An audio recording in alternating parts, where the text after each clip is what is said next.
Welcome, ladies and gentlemen, to the first inaugural race of the Gamers Outreach 600 at Charlotte here on Freaky Fast Broadcasting. It's our second charity race of the year, and it certainly is a special one. Tonight, it is all about giving money for a great cause, the Gamer Outreach, an incredible one. Their goal is to enable families and help them out through the hospital stages for children with giving them an outlet of gaming. And the Gamers Outreach go to hospitals, bringing out gaming consoles and gaming trays to allow children that are in hospitals to enjoy themselves while in a place where they're trying to get better for all together. Thank you so much to everyone who's already donated. You can see in our top left, that is our cash that's already been put in place. Starting tonight, we're at $591. How much more will we raise? We'll find out over tonight's race. Again, we are at Charlotte Gen 4 Cup Cars for 400 laps, 600 miles, all for a great cause, and it's here on Freaky Fast Broadcasting. My name is Sam Dyer. Joining me is Zach Hall, and as well running production, going to be Robert Moyer Jr. And Zach, it's a pleasure to have you up in the booth with me. It's going to be a long night, but man, I cannot wait to see how tonight's going to roll with donations as well as the racing on track. That's exactly right, Sam, man. It's going to be a long night for sure, but for a very good cause. So that's very, very important to keep in all of our back of our minds is what we're doing this for, and it's for Gamers Outreach. So it's awesome to see what we've done so far, but we got plenty of time to raise that money line up. So we'll see where we can end it out tonight, man. But we got a great race ahead of us, too, I think, here with these Gen 4 Cup Series cars. It's going to be a lot of high speeds, high horsepower, a lot of high action out there on the racetrack, and 400 laps. I mean, this will be the longest race I know myself personally I've ever broadcasted. So it's going to be an endurance not only from up here in the booth, but I'm sure the drivers are going to be the ones really feeling the brunt of things when we get through this full 400 laps. Yeah, I mean, if you've been watching us here at Freaky Fast Broadcast, you know we're all about high energy in the booth, keeping you engaged at all times. We're going to find a way to pace ourselves to make sure that we don't get too burnt out by the time we get to the halfway marker, because most times when you see a long race at Charlotte, it's usually around 200, maybe 250 laps. Tonight, 400 laps. And that is, we're doing a full length that of practically a Coke 600, but instead of doing the next gen cars, it's in the Gen 4, which is going to give us a great preview of kind of what the leagues we're going to be having later on in June and July of the series that we'll be covering more here on Freaky Fast Broadcasting. And Zach, I know you got to test out this vehicle here at Charlotte. Certainly going to be a tough task for the drivers on just staying on course here this evening. It very much is, Sam. I tell you, man, I got some laps in like you were saying there, and these drivers are going to have a handful here tonight. Now, I will say the weather conditions have kind of thrown, I think, a few guys for a loop, because we've actually came in here tonight with overcast conditions where the track right now is sitting at only 83 degrees, which I was, thinking that's what our track would maybe end at as we got into the nighttime and later into the race here, because I know a few guys throughout the week talked about, man, upwards of 130, 120 degree track temps. So that can change the balance of how these cars race. But at the end of the day, I think more than anything, we're going to talk about how sideways these guys are, how much they're fighting the wheel, and really just fighting the overall tire grip of this race car. I mean, with all the horsepower it has, it just wants to light the tires up. And I mean, we got a classic example right there of it too, already in practice, as these guys are slipping and sliding around, trying to keep those Goodyear rubber tires underneath them. And that's going to be the key aspect, man. I tell you, you look at next gen cars and, those Cup Series cars, the trucks, the Xfinity cars, we always talk about track position and how getting yourself out front is so important. Tonight's going to be a little bit different. Yes, track position will matter. It always does in racing. But at the same time, these cars do not produce nearly as much dirty air. It's much easier to follow somebody. There's just more options as a driver to go out there and manage your equipment. So I think we'll see that factor of, as they say, as comers and goers throughout these runs here tonight. Yeah, and I know a lot of drivers are excited on the fact that this vehicle, you were touching on, other vehicles that we've watched and see how they change on the fact of, on how grip's going to be so important, but that grip as well, allowing drivers to save the vehicle, which is very hard in the next gen car. But tonight, seeing a lot of slipping and sliding and excited for it. Qualifying about to get underway. And as well, tonight, it is all about donating for a great cause. It's a charity event. You might be wondering, what is the symbol on your bottom right? Well, that is a scan link. You just put your phone up and scan that link, and it will send you directly to our Tiltify link that we have for donating, which we will be checking on periodically throughout the night on who's donating. And we have all the drivers running here tonight all had to donate a minimum of $5. We even had drivers that wish they could have ran, but were not able to, such as Ross Tatum, who donated earlier on in our campaign for this event, and saying that he wished he could have raced, but hoping for a great event, and we hope so as well. But if you can't scan the link, well, it's okay. If you're in the chat, we'll also have links popping up periodically, as seeing the 11 of Cole Sacchetti getting a little bit sideways under qualifying. And Zach, it's so happy that we got so many different ways that people can donate to this great charity. It really is amazing, man. I mean, like you said, you can scan that QR code there in the bottom of your screen. Very easy to do with your phone there, and that'll take you, like you said, straight to it. And then also we got the links heading out there. So any donation is warranted. So, man, we really appreciate anything. It doesn't matter if it's $1, whatever you want to put down. It's very much warranted. And I even got to give a shout out to a lot of these drivers. It was a $5 minimum donation to race in this race, but we had guys go well beyond that. I got to give a huge shout out to Dalton Alexander. I believe he donated $137 himself. So, I mean, that's amazing to see. We also had other drivers donate multiple, much higher than that $5 minimum. So really got to applaud them for, going above and beyond. Yeah, I mean, Dalton Alexander said go 37, 137, 100 just to chime in, 37 for his race number that Dalton's going to be running here this evening. He's excited. He's hoping that he's going to perform well tonight. Also, a huge shout out to Rich Jamison, another driver that has donated well beyond than what was asked for. And a big shout out to all those that even just have shared the link about this event getting to today. I know money for some people can be tight, and that is something as well that you can do. You do not have to just donate for money. Yes, we're hoping for as much as we can to hit our goal of $1,000, as we're already past the halfway point starting off tonight. But just sharing the link about this stream or sharing about Gamers Outreach is just as impactful as donating. Thank you so much to everyone that has shared or has donated so far. As qualifying, currently it's Joshua Kanata who is topping the board at this moment, as the 5 Eric Stamp's going to be putting his final lap in, but he scrubs the wall, and he'll be starting at the tail end of the group. Which, an interesting thing, Zach, is we're seeing the 5 scrubbing off the wall. The wall's going to be dangerous, but I was also hearing drivers saying qualifying, some might want to prefer to even start in the back. As talk about high donators, there's Dalton Alexander getting ready. Yeah, we'll see what the 37 could do here. But yeah, I think a few drivers, Sam, are going to be willing to start out back, just due to the fact that they know how long this race is. You're not going to win this race in the first 100 laps, the second 100 laps, or the third. You're going to have to win it in that final 100 laps of the race and be in the right positioning when that all comes around. So I think a lot of drivers in their mindset have said, as long as I can start out back, keep myself in the game and stay out of trouble, then we can be there at the end of the race and actually have a fighting chance. So it's a little bit of a different mentality than I think than other league races, where you see those shorter races. You gotta make sure you make hay really quickly and get yourself up there and right in the mix. So it's going to be interesting to see how that does play out with drivers coming up through that started out back. But it's going to be a fun thing to watch for sure. Is right now, like you said, Kanata on top of that board, he barely beat Brian Johnson with that time. So 2 of those drivers looking real fast. We'll see what Dalton Alexander, though, has here. I'm expecting some good stuff from him in the 37.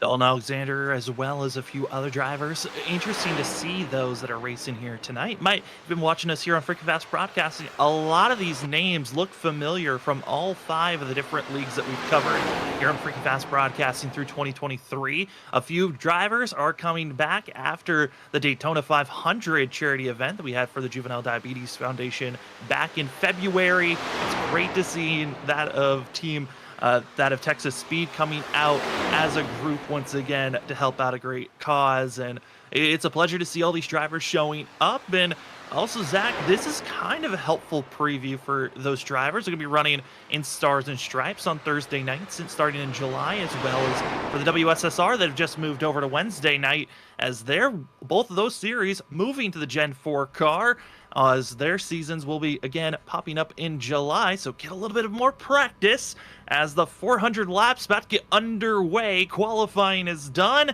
And it's time for us to get prepared for 400 laps, 600 miles here at Charlotte. And Zach, you touched on it. We are going to have the transition from day to night. That we will, Sam. The day to night transition is going to be fun to always watch through these 600 miles. As first part's under the lights, under the sunlight, and then we'll click on the lights there as the lights or that sun finally goes down. So it's going to be fun to watch that transition and how the cars change even too. Well, let's take a look at where the drivers are going to be starting out here tonight. As qualifying, like I said, is done. Practice is over. And topping the board for qualifying, it's Joshua Kanata in the 16 machine. Brian P. Johnson going to be in second. Got to be definite on that because we got Brian with the Y and Brian with an IA. So we got two Brian Johnsons to watch out for. Then in third, it's Dalton Alexander in the 37. Larry Yingling going to be in fourth with Trenton Jump fifth. Sixth is Tony Brent with Ryan Ferraro going to be in seventh. Aaron Krolick in eighth. Ninth's going to be Brandon Colley and Gavin Rogers finishing out your top 10. Heading up the next 10 here is going to be Trevor Earhart in the 21 machine. 12th is going to go to the 05 of Scott Rickard. 13th is going to be Noah C. Carter. 14th place going to go to the 11 of Cole Sacchetti after a spin there in qualifying. 15th is going to go to Jonathan Burt. 16th is going to be the 29 of Logan Brakey. 17th is going to be Zachary Lovelace. 18th is going to be Herbie Telemarkey. 19th is going to be Tyler Thomas. And rounding our top 20 is Dave McConnell. Then in 21st position, Eric Stamp. Elliot Lang going to be in 22nd. That of Cedric Hunter in 23rd in the 07. Ryan Bird in 24th. With Thomas Walter in 25th. Rich Jameson in 26th. And we got one Brian Johnson starting the front row, well, all the way in the back. It's Brian Johnson, too, going to be back in 27th, in that 27th position in the 27 machine. I got 27 drivers that have shown up. Big thank you to everyone that has been participating throughout this run to even get this event started. A huge shout out to our producer, Robert Moore Jr., who he'd been pushing for this event to happen, was hoping for it last year, got it this year, getting to see a full-length Charlotte event. Zach, I know we're going to be harping on it a lot here tonight. We're going to be trying to help keep our voices well rested throughout this evening. But 400 laps, going to be a long one. The early portion, certainly very important. It is very important here, Sam, that you don't get yourself in trouble. They've added a new damage model also to this car. Well, I wouldn't say new damage model. They've updated the damage model, and it is a little bit less forgiving, in my opinion. So that one fast repair, you're going to have that thing coveted and safe for later in this race if you possibly need to use it. I think these drivers know, though, 400 laps here, it's going to be a survival game here at the beginning. So I hope a lot of them keep in mind that not get in trouble here to start this race off, because that could be an early spiral for your race to be just heading in the wrong direction. Crazy to see how this event is going to be going so far. We got to give a huge shout out. Robert Moria Jr. doing a late donation for himself, and as well, Colley's mom donating, pushing us past the $600 goal. We're at $647. Thank you so much to everyone that's donated so far. And now let's get to racing action here tonight. Into the restart zone, Joshua Kanata, Brian P. Johnson. Here we go. We're green for the Gamers Outreach 600 here at Charlotte as they're roaring down into turn number 1. A little bit of wheel spin there from that second row of Dalton Alexander. He did a good job of regaining that and making it through turn 1. Everybody gets through cleanly here as they exit out at 2. And right now it looks like Brian P. Johnson already up front looking for the lead on Joshua Kanata as they head to 3 and 4. As they're going to be side by side for the lead. Joshua Kanata wanting to lead the first lap. Brian Johnson says, I've got other things to do here tonight, as the 28 takes the lead position, takes that first lap lead, and the 28 wants to lead the charge. And this machine certainly has been a fast one. Excited to see how they're going to be finishing out here this evening. But 2 laps now in the books, and the rest of the field, you see that shot showing all of the action of drivers dicing their way forward. But they exit the corner, Zach. That's going to be the most exciting part to watch throughout the night. It really is, Sam. It's going to be the spot that we had the biggest moments there. Is this Cole Sacchetti in the 11 making the pass past Tony Brent there in that 53 is now looks like the 54 Ryan Ferraro. He's going to look to follow him through, and that's where the excitement's going to be, though. Like you said, on the exit of these corners, these cars are going to step out sideways, and it's going to be the driver who manages that sideways stepping out better to try to, move that tire wear in the right direction for themselves. So we'll see who struggles with it here early, but right now we're seeing a little bit of some multi-groove action. Looks like Trevor Earhart in 21 there. He's looking to work that top groove and getting a good run doing it. Making the outside lane work is the 21 machine. Trevor Earhart, who has been in the booth with us, excited for this race.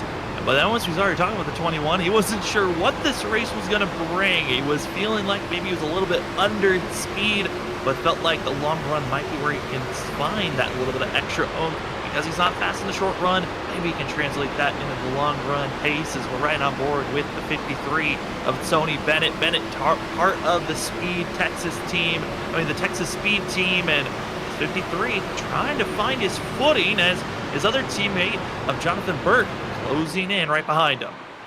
He is. These drivers all right on top of each other here while they still have the grip in the tire. They're going to be willing to use it.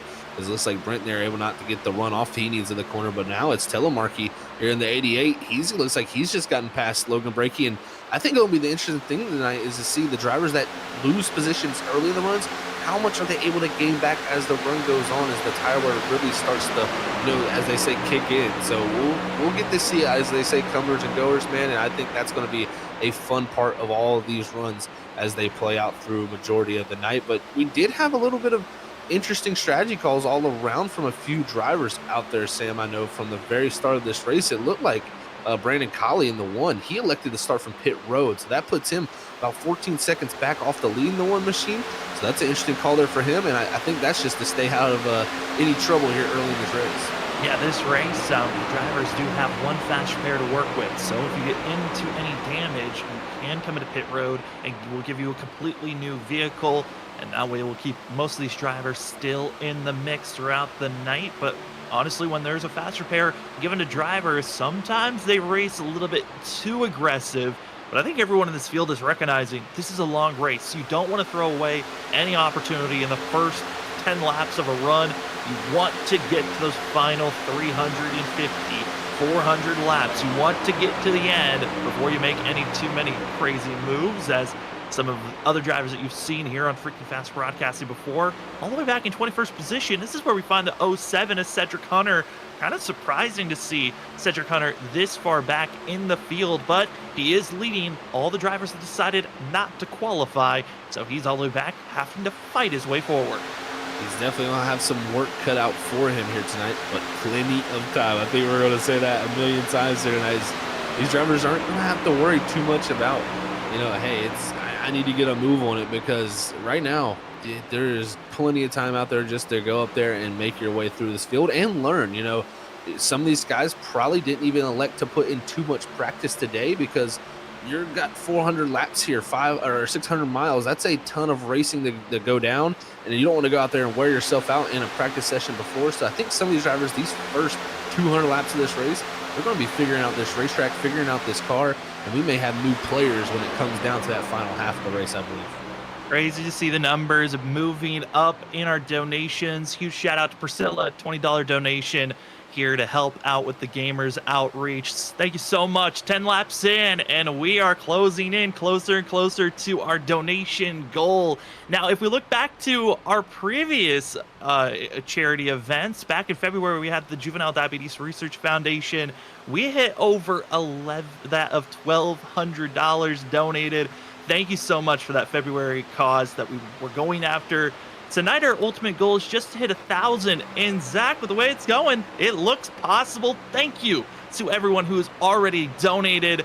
Again, let's share the stream out. We're trying to donate and bring out a great cause while the drivers are out there on track, as Dalton Alexander trying to make his way forward, racing with Scott Rickard in the 05. Very interesting to see Dalton Alexander here. He dropped back from that third starting position to this 7th spot, and is letting Scott Rickard, get past him, but he's looking to, keep that same pace. And what I'm looking at is Alexander, he's ran one of the slower, fastest laps compared to a lot of these drivers out here that are ahead of them. So maybe looking to save a little something here and come back around on the end of this run. But the one other thing that we got to keep in mind more than anything here tonight is the strategy of how this race plays out.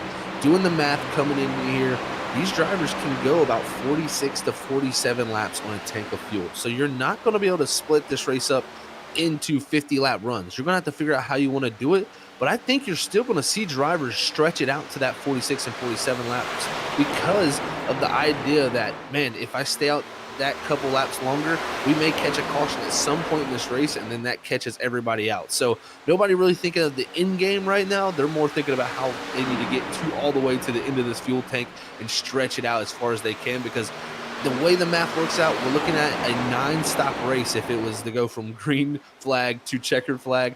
I highly doubt that. At some point, I think we'll see that yellow flag fly.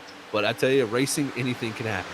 I mean, what a shot that we're going to see for these drivers. The diversity of leagues that we cover. We got drivers from the ISRC Truck Series with Joshua Kanata, Trenton Jump racing up here. You'll also have Larry Yingling, the most recent champion of the WSSR Series running. And then from Wicked, who we got to cover for this first half of 2023. Sadly, we will not be covering Wicked moving forward, but getting to see their Season 1 champ of Gavin Rogers out on track. What a shot to see all these drivers. And I think this is the one race that all those leagues are excited for, because this is a race to prove, I mean, what league had the fastest drivers on an equal footing car that no one's really ran? That is a great way to put it, Sam. I tell you, there's definitely bragging rights for these drivers. They know that coming into tonight's race, saying, hey, this is my chance to shine, and say, hey, if I was in your league racing with you on your night, I maybe would be beating you. So keep that in the back of your head. But we got so many of them. I mean, even Scott Ricker back there in 6, he's a past champion of, Stars and Stripes. It's really a stacked field we got here. And it's going to be fun to see who really comes out on top. And again, we're only 17 laps into this race, just starting this 17th lap. There's going to be so much learning from these drivers as this race goes on. Maybe a lot of these guys aren't familiar with this car. They haven't ran a ton of laps. But when we get to lap 300, that last 100 laps, I think you're going to see the best of every single driver out there. Yeah, I'm excited for that last stint on whose strategy might work out, because this race, I know I'm putting something out there, Commandeer's Curse you might call it, but there is potential this race could go clean and green all the way through. And so who's going to have the right strategy could come down to fuel mileage. You look to real NASCAR, fuel mileage at Charlotte is always a known thing to happen. So whose strategy could strike out for the victory? Is right on board 54. Brian Ferraro is he's getting a great shot of Aaron Krolick and Trevor Earhart, two drivers that have ran with one another in previous leagues that we've covered here in the past. And it's good to see drivers that we haven't covered running around one another in a while, in the opportunity to see what growth they've had for that Trevor Earhart and Aaron Krolick. It really is fun to see, man. It shows you, like, hey, man, we used to race each other a couple leagues ago, and now we're getting to race each other once again. And I think Ferraro, who's been a driver that has been on such a steep improvement rate lately, he's really been showing out in the ISRC Truck Series. Those last couple races of the season was really looking a lot better. And I believe also he's coming over the race on Wednesday nights at WSSR in this car, and it's looking to be good for him so far. So shout out to Ferraro there. And now we even got some of those Texas Speed teammates battling here. This is Jonathan Burton, Noah C. Carter there battling for that 13th position. I just love how much the Texas Speed guys have come out for the charity events. It's been a pleasure to have them back at the Daytona race back in February, and here for this event. They've been putting on a lot of practice sessions, trying to put in the work and effort to get faster every single time. And it has been amazing to have, as we're going to put that of our donation link in the chat. And also, if you have your phone, you can scan the QR code. If you're watching on your computer or on your TV, just take your phone, scan the QR code, and that will send you directly to the donation to our Tiltify to donate for the Gamers Outreach. Thank you to everyone who has already found themselves donating. Sharing is another great way to get our name out of this great event that we're trying to put on the Gamers Outreach. It's all about trying to help out those kids that are in hospitals to find entertainment in gaming, while bringing different gaming systems for kids to have fun while they're waiting for their treatments to be done. Sam, it's a very near and dear thing for me personally. Is I've known about Gamers Outreach for, I'd say, probably the past 10 years. I followed through a couple of guys in the gaming industry that really supported Gamers Outreach, and I always thought, man, that's such a good cause because when you're in a hospital like that as a child, it's hard to not think negative thoughts. And when you have gaming, it gets your mind off of stuff. So I really feel like gaming is a great way for people to get their mind off of what's going on in their daily lives. And it really is just like a completely different release, man, and just trying to get away from everything. So it's amazing to see what Gamers Outreach has done. And again, all this money we're raising is going towards those carts that have gaming systems on for the games, for children to actually be able to play video games and get some enjoyment in their life while they're going through a tough time. Yeah, I mean, the reason that they have it is mainly because being at the hospital can be scary for some. I know personally, I have friends that honestly, the hospital is not their favorite place to go to, and it can be scary, isolating at times when you're getting treatment done. So it's a way for you to feel like being social and as well go on your own adventure while gaming. So big thank you to Gamers Outreach, and this is what this whole event is for. As our ultimate goal here tonight is to see if we can hit 1,000. What a number. It would be incredible to help out. Any dollar helps, as well as just sharing, as we are 25 laps into 400. And again, pacing ourselves is going to be the key of the game, as well as pacing themselves for the drivers. But Zach, you talked about the number when drivers are going to have to come into pit road. And we're about halfway, or a little bit past halfway now, to when they might have to make their first stop. That we are, Sam, and I'm interested to see, because you brought it up, the factor of fuel saving and the Coke 600 in previous years. It has really come down to who can make a race happen in one less stop. And with the window being around 46 to 47 laps, I do not put it out of the realm where a driver could try to stretch it to 50. If you could do that, it's going to really bode well for you to have that one less pit stop, especially with the amount of fall off we have here in tires. It could get interesting to see where the strategy does go. It just gives you that little bit of an upper hand for, if a caution does play out at some point in the race and you're the driver that has, stretched the fuel the longest, you have that ability to go longer on your stint and you might catch people laps down. And that's kind of the goal behind this, because, you really want to do your best to lengthen these stints of these races for yourself. So it's going to be fun to see how far these drivers do stretch it. But right now we're seeing the depths of tire fall off is what I'd like to call it, because we're seeing almost upwards of almost 2 seconds for a few guys out there on the racetrack. These tires are really starting to feel it, and they still have another at least 20 laps on them. Yeah, that's the big thing for a lot of these drivers is watch out on what is the tire wear factor going to be. And Zach, I know you probably have better information on this than I would. Can you blow a tire if you're running too aggressively? Because I know at other tracks it is possible, but does the fuel to tire ratio mix to where we could see that issue pop up? I think it's possible. You can do very big damage to your right side tires at this racetrack, and even the left sides, they wear pretty partially also with the right sides. But I don't think we'll see tires blow out. But I will say at the end of these runs, these guys are going to be looking at their tire percentages all the way down, and probably the 50 to even all the way down to the 30% range, because these cars, I mean, the horsepower, the lower downforce, it means you're not as glued to the racetrack. The tires actually sliding across the racing surface.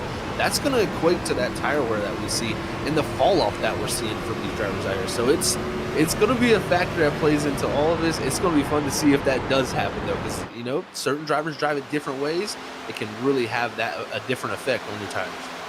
Different lanes being utilized. Aaron Kralik trying to find a little bit more momentum on the outside to make the pass on Trevor Earhart. Doesn't have the speed that he wants at this moment, but both these drivers, even though they're looking to be in battling positions, are catching up to Dalton Alexander, who's the highest runner of the Texas Speed team. 37's trying to race proud for that crew, as that of Aaron Kralik trying to set up. Looking at the drivers so far in this race, we do have a couple of big movers. There's one of our first big slips as Trevor Earhart holds on for the 21. And just like that, 30 laps in, these front runners already showing some wear and tear. That they are, Sam. And I'll tell you also, we're going to see these rear ends stepping out off the exit of the corners, no doubt, all night. but actually one of the most treacherous spots on the racetrack, the spots that you were like the most scared sometimes on old tires, is actually going on the front straightaway through that quad oval. That bend in the straightaways, those two little bends in it, they really upset the car, and all that horsepower, you all of a sudden you crank that wheel just a little bit to the left for that bend here as we're seeing them go through the quad oval now, it'll light the rear tires up, and if you don't notice that quickly enough, you're just doing damage in the tri-ovals, or in the quad oval actually, to your tires. So you not only have to manage your tires through the corners, you have to manage them on the straightaways here in Charlotte also. It's just so much to focus on, and these drivers going to do their best. Tony Bennett checking on the 53, who was one of our first drivers to really back off, give up a lot of time in the early portions of this race. Hasn't gained any of those positions back, qualified 6th, and now back in the 15th position. You look behind a couple of the other drivers deeper in the field. Logan Brakey that we're right on board with, the 29, down 2 positions, hasn't really gained that many spots. Two drivers that have been gaining positions, that's Cole Sacchetti, biggest mover up front in 7th position, Cedric Hunter in 13th. But deeper in the field, other drivers just settling in a comfort zone. That's where we find the 32 of Tyler Thomas, who has stayed exactly where he qualified.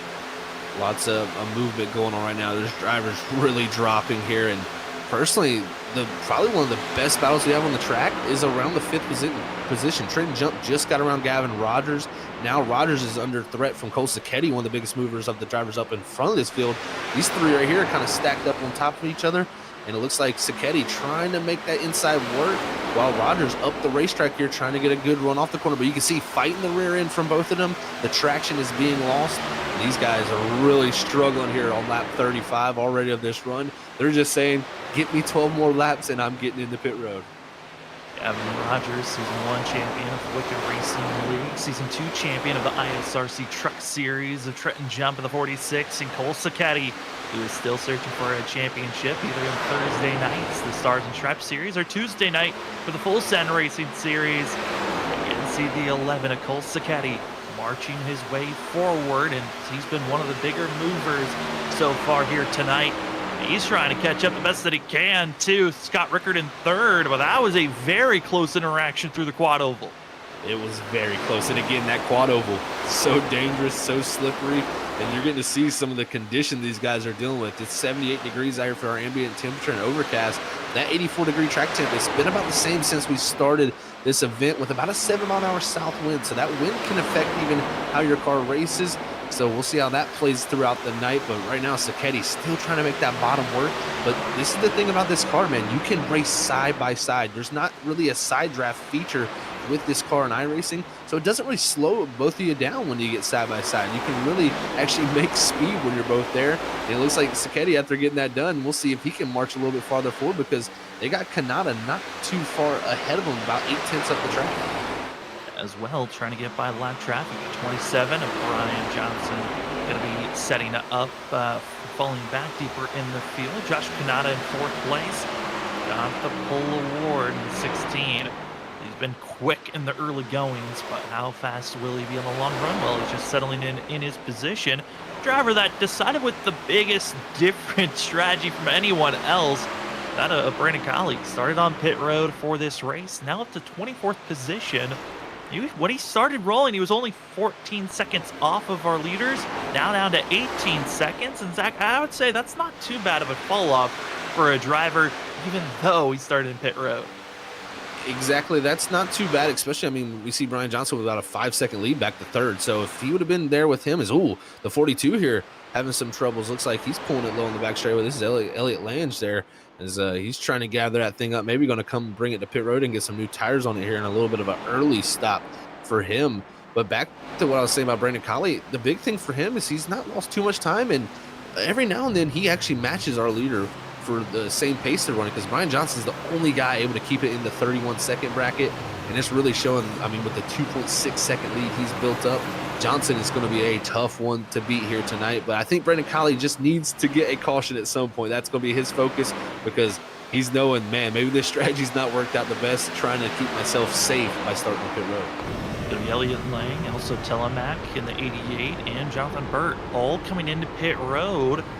Texas Speed back marker the drivers that were further back in the field that I thought maybe were going to try to save fuel for a long run, actually coming into pit road the soonest of all drivers.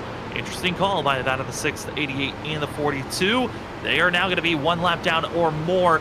They've got to hope this race continues to stay green as we're right on board with the 1, and you're seeing how aggressive the tire wear is. I mean, Zach, watching how aggressive they are through 1 and 2.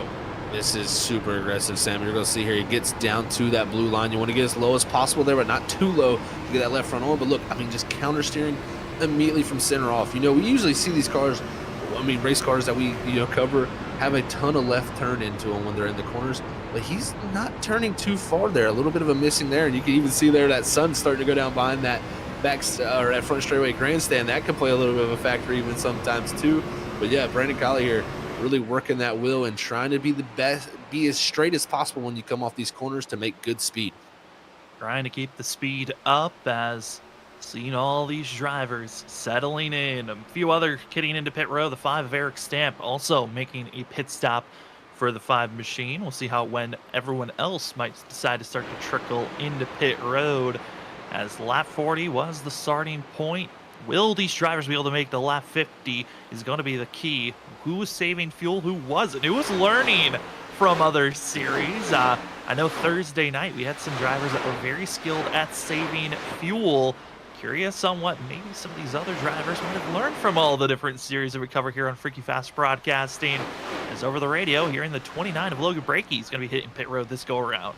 It's getting busy out there, Sam, with pit road, definitely. And, if you're looking to do a 9-stop race here, if we stay green, lap 44 to 45 is around where you want to pit. So, this could be that point where the drivers are saying, well, I'm just going to stick to that strategy instead of stretching it just that little bit farther to have that backup plan for them. But we'll see. I mean, the Texas speed cars looks like they came in around lap 39 to 40, so maybe they're looking at a 10-stop. That's the thing, just those small differences in a couple laps can make the difference in 1 to 2 pit stops. And it looks like Larry Yingling, the first of the top 5 to come to pit road, 67 here, pitting that right at 44. Joshua Kanata trying to keep close with Cole Sacchetti, as well as they're closing in on Scott Rickard. Second, third, fourth, all in the mix. Other drivers that are hitting pit road is going to be Zachary Lovelace, as well as going to be Larry Yingling, like you noted on there, Zach. As more drivers over the radio marking that they're coming into pit road, and communication's going to be key because here comes the 11 of Cole Sacchetti into pit road.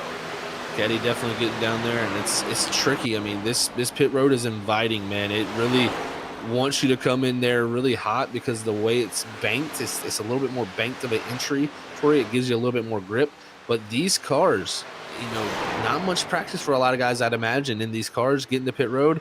That can sometimes be a little tricky. And here we go. Brian Johnson, our leader, he's not going to wait too much longer. He's going to come down here on lap 46. So right around the edge of the fuel window. So he's pretty much stretched it for a normal run. And it looks like everybody else, Scott Rickard, Kanata, Trenton Jump, Gavin Rogers, a lot of them coming down and they're spinning Trevor Earhart into the inside wall there, Sam. That's hard impact for the 21 machine, not required damage. He'll be able to come into pit road, but how long does he decide to stay in pit road? Another driver bends it into the wall. And that is just treacherous for drivers deeper in the field that thought they were making a quick, easy pit stop.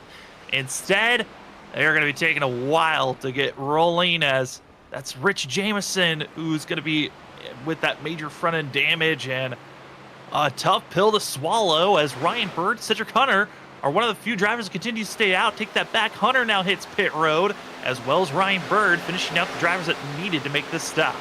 Good job stretching for those guys. Looks like Brandon Colley going to continue to stay out for him. So he's going to stretch it a little bit farther than anybody here. But I will say, Trevor Earhart with that damage, he took his fast repair system. That's a gamble and a half for me, man. That's a risky maneuver. I know he had a ton of damage on that left front, but at the same time, are you willing to risk it there, knowing that in your first pit stop of the race, you had to use that coveted fast repair? Yeah, it's hard to make that decision if you want to or not. Joining Trevor Earhart, Thomas Walter, and those two drivers, now they've got to protect themselves. Safety net is gone. And you have to make the decision when you want to come to pit road. I mean, staying out another lap is Brandon Colley. He's trying to cut down on making an extra stop later on in this race.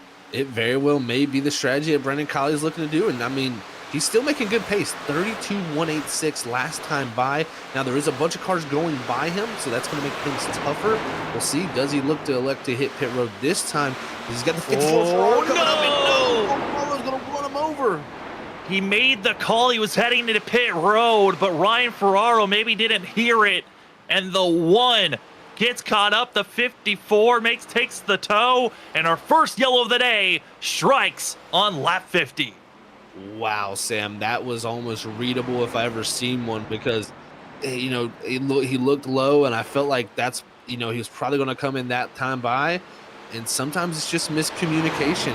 It sounds like Brandon Colley did come over the radio for it, but like you said, Sam, sometimes those communications can get mixed up between other communications you're having, and you just don't notice the guy ahead of you is pitting, and Ferraro there just taking out an innocent bystander there of Brandon Colley. So tough scenes to see. Brandon Colley does look all right when it comes to damage. We'll see if he elects to use the fast repair. The big thing for him, though, is he's still leading the race. Yeah, he's still leading the race. Now he's got to make the decision of how much damage he has to get repaired. Ryan Ferraro had to take the tow. He's got required damage he's going to have to deal with. And for the 1, I mean, at least you could say the strategy's still there for, take down at 1 pit stop. But the rest of the field, they now can come into pit road. There were a few drivers trapped at 1 lap down. They're going to have to take the wave around. And for us, we're going to have to take a quick commercial break. We're 50 laps in. We still got a long one. Again, donation in the link. Link will be in the chat, as well as our QR code. Big shout out to the 77 fan, as well as Get Some J for big donations so far. We cannot wait to see how the rest of this race is going to go. You are watching the Freaky Fast Broadcasting Charity Race. We'll be back right after this.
They're wrecking, they're splitting, and it's a complete mayhem.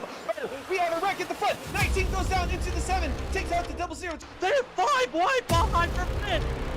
Oh my, the Why is this thing gonna work? This is it. They're already wrecking into turn 1, and now coming through that of turn 2.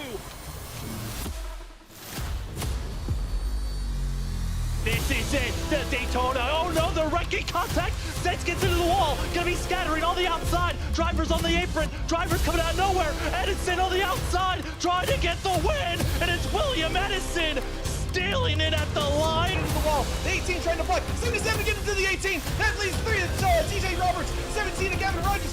3 of TJ Roberts is gonna steal the win here. He went second fiddle so many times last season. Christopher Wade wins the season 5 Daytona 200.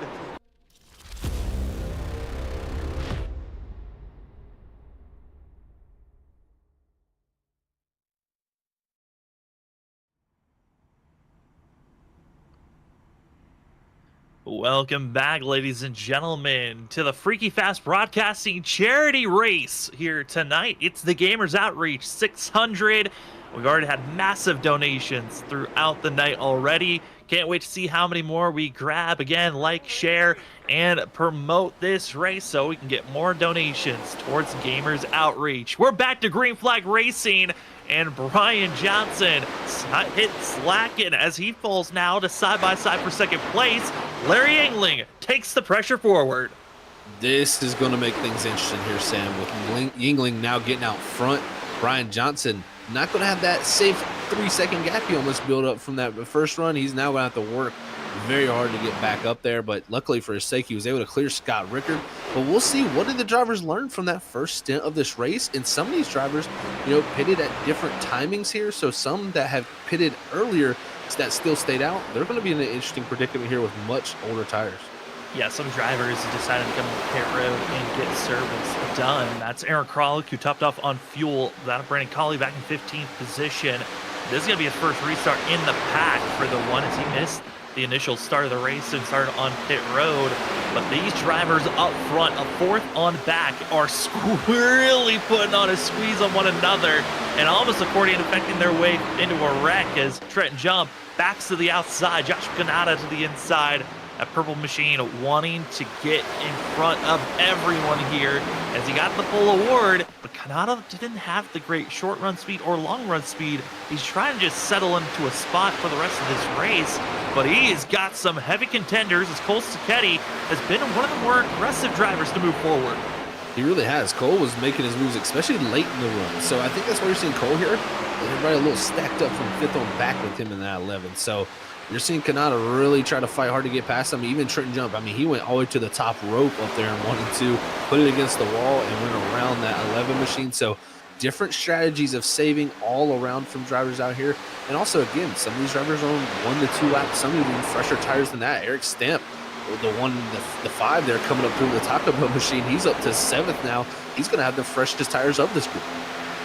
Trying to make their way forward. Trent Jump aiming his sights for 3rd position. Scott Rickard, 2 champs, 2 different series. Now going to be side by side. Scott Rickard, winner of the Season 2 championship for the Stars and Stripes that we cover on Thursday nights, and Season 2 champion for the ISRC Truck Series we cover on Monday nights.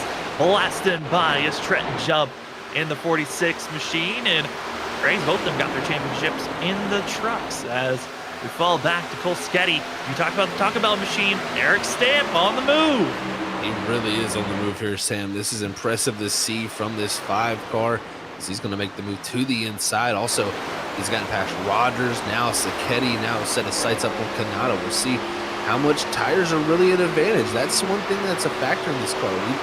We looked at the next gen, the truck. A lot of times you see those 3 to 4 lap differences in tires that don't really matter too much because of that dirty air issue, which is pretty much the air off the rear spooler of this car that comes off and creates a wake that allows you to draft up and gain speed on the straightaways, but through the corners it takes away your downforce, which makes all the grip in your race car. So when you don't have that big factor like that playing out in this car as much as you do in the other cars, those tire differences show up more as it becomes more about the mechanical grip of the rubber on the racetrack and less about the aero platform of the race car.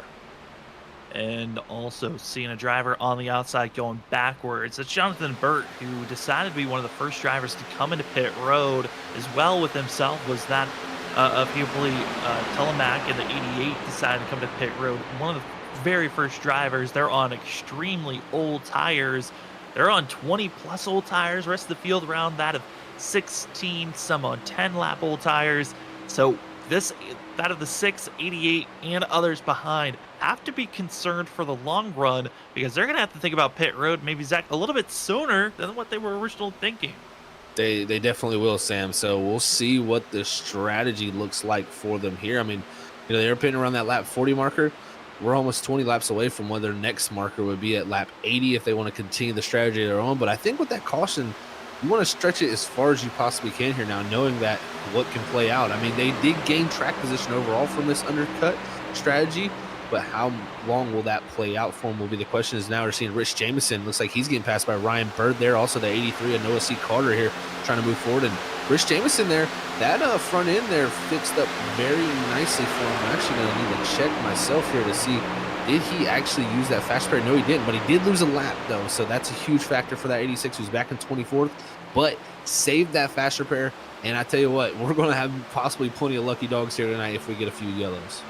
Driver from Florida, the 83, and Noah Carter. Haven't really been able to talk about the 83 that much. Qualified in 13th position, fell back slightly, but has been trying to settle in, running around one of the more aggressive drivers from the WSSR crew, Ryan Bird. Bird had a great season, wasn't able to get the points that he wanted throughout the playoffs as their season just concluded this past Saturday. But it's great to see drivers trying to develop, get faster as much as they can. And talking about speed, here's the one of Brandon Colley, who didn't use that fast repair, Zach, but we were touching on it during a commercial break. Doesn't look like the full damage is repaired. You can see a little bit of a dent on the rear bumper, a little bit of dents in that front right bumper for the one. He's certainly trying to nurse this thing around this course. He definitely is, Sam, and I'm interested to see what that's done to the balance for him more than anything. How much has it affected that car? Will he be able to, at least make some good bit of laps before he finally does take that fast repair to just completely alleviate those issues?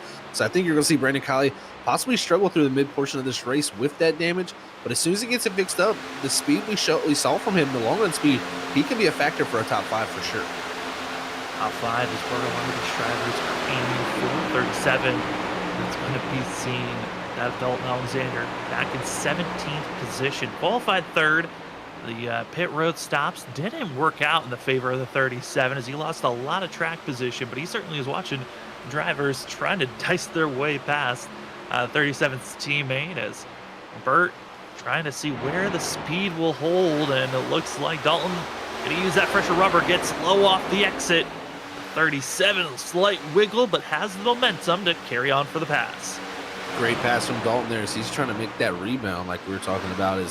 His first stint did not go well. I was expecting more out of this 37 in that first stint because the speed he showed there in qualifying, but I will say he didn't have a practice lap in the session, or only a few of them, so he really didn't get too much time to prepare for a race run. Maybe he'll be more prepared for this second one here as he's closing in now on Ryan Bird in that 49. And that's the one thing I enjoy about this car more than anything watching these races.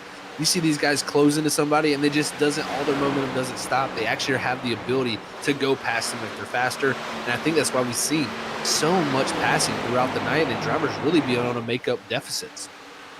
Oh boy, a little bit of a swiggle there from Ryan Bird gives the opportunity for Dalton Alexander to the inside. And those are the openings. You hope for someone else to make a mistake so these passes are smooth, clean, and you're not losing as much ground. 49 does not look comfortable though on those tires, even though he's technically got fresher tires than Dalton Alexander. It's interesting to see. Technically, like you said, it is fresher tires on that 49 car, but at the same time, Ryan Bird just might not have the balance the way he likes, not figured out how to make those tires work the right way for him. So maybe we're seeing Dalton Alexander just be that little bit more comfortable with his set of tires compared to that 49, and that's going to be a huge factor there. Is now we check out Scott Rickard. I'm interested to see what Scott can do here, Sam, because he saved a good bit. He really backed up these corners and really backed up his pace at the beginning of this run.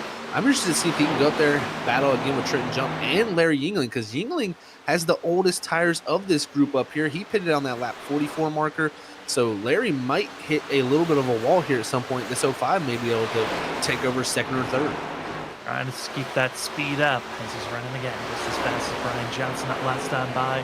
We'll see if he can find a little bit more of extra pace as we're 71 laps in. Big shout out to everyone who has already donated today.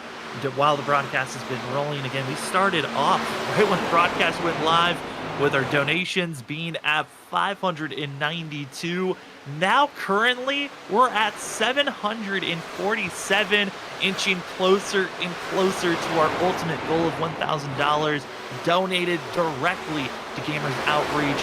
Doesn't have to go through us. That's why I use the Tiltify link that we have in chat, as well as the QR code in your bottom right of the screen. The drivers are getting hot and heavy, and honestly, it is getting wild as they're going to go 3 wide. Kanata also going to be seeing that of Eric Stamp in the middle, and it's going to be the 77 making the pressure. Woo, are they getting rowdy? And that's the one thing with this vehicle. So many different lanes that can be utilized, and you saw all 3 there. When you give them horsepower, you give them the ability to move around this racetrack just due to the speed drop off. When they get to the corner entry, they're going upwards of almost 194 to 195 mile an hour. When they get to the center of the corner with this car, they're going as low as 149 mile an hour at some points. And that's what gives you the ability to move around the racetrack, in my opinion. So it's something we're going to get to see a lot of tonight, as Rogers made a clean pass after the 3 wide move to get past there Kanata, so he's up to the top 5 position now for him. But this is the beauty of this car, man. I tell you, it really brings back the old memories of how you can move around the racetrack, and it really just shows what could be if maybe we had a little bit more horsepower, in my opinion. A little bit more horsepower, maybe changing up the tires. There's a lot of different factors that get tossed around in the iRacing community of how to make the racing even more incredible. Well, a battle's about to look incredible. That's for 3rd place, Trent Jump. He's got to be careful because Scott Rickard is making the move and will make the pass for 3rd place. And this 46 was being aggressive in the early portions of this run, but Scott Rickard has got to be careful because the crossover move could be looming as the 46 not giving up this position. He's not giving up indeed, Sam. He looked to that inside, but I think that 05 right now, just too much pace inside of it because, I mean, with that pass, his old Trenton Jump, big slide there off of turn 2, and you can see he's starting to reel now from those tires from going, really a little bit harder than most did on this early part of the run. And in my opinion, even running that higher groove, it's similar to what we see in the other cars here on iRacing. That higher groove, it has tons of speed, but you don't want to overheat the tires up there. You can really overwork them. And I imagine that right rear tire from that 46 is definitely a little bit overheated as this run has continued on, so he's definitely feeling the brunt of that. And I mean, he can't even look too far behind because he's got a huge group of drivers right there lined up, and some drivers turning some very fast times back there, so we may see even more passing go down here in the next few laps. Gavin Rogers, Cole Scotty gonna be the next 2 to try to catch up to Trent and Jump as other drivers. Great recovery run. Trevor Earhart talked about his incident in pit road using the fast repair in 9th position, the 21. He's moved up a decent recovery run for himself, even with the forced use of the fast repair. And he's the highest of the 2 drivers that have used their fast repair, is Thomas Walter as well. I don't know if he meant to. I think he might have accidentally for the 57 had to use his fast repair back in that 22nd position, but Earhart's done a great job to recover to get to this point. That he really did. He did a great job of recovering from, that incident. The big thing for him now is he cannot have another one of those because of using that fast repair. So he's got his mulligan out of the way. Cars, their cars as some throwback schemes. I know for sometimes you do like to bring out throwback schemes for different vehicles. You got the that of Dale Earnhardt Jr.'s National Guard throwback scheme that could have won at the Coke 600 if there was just a little bit more fuel, and as well the Steve Park 33 giving some homage to that machine, as both, I gotta say, 2 are probably one of my favorite schemes to see out of NASCAR in the past. It's always great to see people giving tributes to past schemes. It really is, and I think Texas Speed really brought that out, man. They almost made this a throwback race for all their cars, and really cool looking paint schemes. And that's what we love about this event, and people really coming out here and repping it so well. We got to give credit to all these teams who have come out here and done this. I mean, to have all your cars set up with all different paint schemes and slightly a bit of a throwback, it's just really cool to see. So, man, I tell you, it's a big appreciation from us here at Freaky Fast to all the drivers that have shown up here and put on a show so far. Is Alexander going to wag that tail a little bit there off of 4, trying to make the run through the quad oval and make the pass on Carter? But it looks like just not enough as he's going to dive back to the inside here in 1. And this is the great racing action you get to see with these cars. Ryan again, squeeze Texas Speed, giving us a show here tonight. Dalton Alexander wanting to be the furthest ahead and being the lead Texas Speed driver once again. And looking back to that first caution back at lap 50, we thought Texas Speed, a lot of those drivers might want to come to pit road early. Well, that is exactly what happened. Jonathan Burt as well as Telmac both came into pit road a lap previous to this. So both the 6 and the 88 sticking to their strategy. Everyone else, though, when will they think about pit stops? As most of the field, about 35 to 30 laps on these tires. Those pit stops are getting close, Sam, for sure. It's definitely that time where the fall off is starting to get near that 32-second bracket, and we're definitely starting to see people definitely struggle a little bit. As we're checking out Logan Brakey here in 16th, teammate of Logan Brakey, Trenton Jump. He's the one that I see struggling more than anybody. He's starting to really feel that car go away from that 46, and the group all around him looked to be just all charging forward, as it was Rogers that first got by him. Now Sacchetti gonna look to the inside here on the back straightaway. And I tell you what, watch out for that car in 7th. That man started in 23rd there, that 07 Cedric Hunter. I've watched his times throughout this race. He may be the person that could put up a fight against Brian Johnson when it comes to these long runs. He looks very, very good. Cedric Hunter officially part of the team Category 5 races with Brian B. Johnson, Larry Yangling, and as well yourself, Zach. And the 07, in traditional Cedric Hunter fashion, didn't put in a practice time, didn't put in a qualifying time. He's just going to learn the racetrack and the car while they're running these 400 laps. It really is. It's a Cedric thing, man. I'll tell you that much. The guy does not like to practice. He loves the race. And, you know, this is a perfect race for him to learn, because the first half of the race, that's his practice, technically. So I'll tell you what, you know, with longer races like this, I think Cedric could be even a bigger factor. I mean, he passed Trenton Jump and Cole Sacchetti there like it was nothing, matching even lap times with Brian Johnson. This 07, just watch out for him. The closer he gets to these drivers up ahead, he seems to really have a knack for saving the tires in this car. And who is going to be learning throughout the night, because we will have that day to night transition appear at some point. Still a lot of cloud coverage. The sun is starting to dip as drivers still dealing with the warmest temperatures they're going to be having of all race. The question is, how much will the track cool off throughout the night? As we look back at the temperatures on the right side, you can see the ambient temperature still 78 degrees, track temp 83. The wind a little bit much of 8 degrees south, but so far, Zach, not a lot of movement since the start of the race. It really hasn't changed much. It really, really has not. I've seen the wind. I've been watching it go back and forth between 7 mile an hour to 8 mile an hour pretty much the whole time. It's been directly south for the majority of that time. So, yeah, I mean, it looks like our weather has been pretty static so far. But as the night goes on, we will see that change up a little bit. I mean, of course, the ambient is going to drop as the lights or as the sun goes down. That, in turn, will bring out the shadows. The shadows then will cool down the racetrack, and we'll probably see that track at some point in the 70s, and we may get into the 60s. I highly doubt we probably get there, but we may see it drop down into a good 70s degree temperature range. So we'll have to watch how that changes the night. I know a lot of drivers were expecting hot temperatures to start the race off, but that means that, in my opinion, the track's not going to change as much with the variation with the overcast clouds. It's really going to be a similar track throughout majority of this night. See Gavin Rogers on screen. He's moved up to 4th position, running pretty similar to a lot of the drivers that's around them. The top 6 running quick. Larry Yingling starting to fall back in the 67. He's one of the slower drivers in the top 6. Everyone else is running around a 31.9. So bouncing back and forth on who can stay in that lead position to catch this driver right here, Brian P. Johnson. It's Brian with a Y. We got 2 Brians out on track. The other Brian is the 27 machine. Brian with an I in 26th spot. And seeing 2 Brian, Zach, a very rare thing to see 2 Brian Johnsons, but luckily one's a Y and one's an I. Yeah, it's definitely interesting. And then also, you know, because, you know, I work through the entry forms folks out there, so as they're coming in, I'm writing people's names down for the number list, making sure everything's filed out, sending out the emails. And I get an entry form. It says Brian Johnson 2 with an I, of course, and it said the 27. And we know Brian P. Johnson here on Freaky Fast.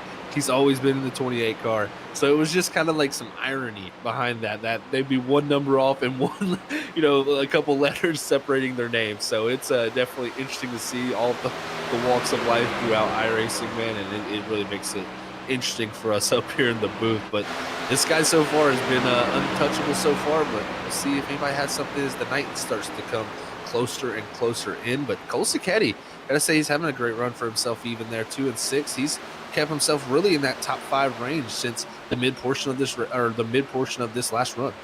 Yeah, keeping it close as much as they can at this moment. As you see on screen, it's going to be Cole Sacchetti and Cedric Hunter, as well as Gavin Rogers. See, this trio catching up to Scott Rickard. This is going to be we're expecting a quick pass to be made with 77, the 07, and the 11 to try to get by Scott Rickard, but see if anyone can defend at this point. A few drivers, though, have hit pit road. That's going to be Eric Stamp getting his pit stop done, as well as Elliott Lang in the 42, a pit stop done, as most of the field getting prepared as pit stops are about to get very quick. We had a lot of drivers coming together over that of, I believe, 7 came in at once. Almost saw a lot of wrecks happen on that pit stop of 2 drivers bouncing into the pit wall. Can we see a similar thing here as pit stops about to get underway as we're closing in on lap 100? We want to give a big shout out to everyone that's already donated. Thank you so much to everyone that's donated for the Gamers Outreach, as we have ourselves the QR code on screen that you can scan if you're watching on your computer or TV. You can just grab your phone and scan the QR code, or you can head over to the chat where we're going to be posting the link there as well to our Tiltify link. Directly we'll send the money to Gamers Outreach. Don't have to have any anything past that. We thank you so much to everyone that's already donated. As Zach, it's time for the chaos to reign. Drivers are hitting pit road now.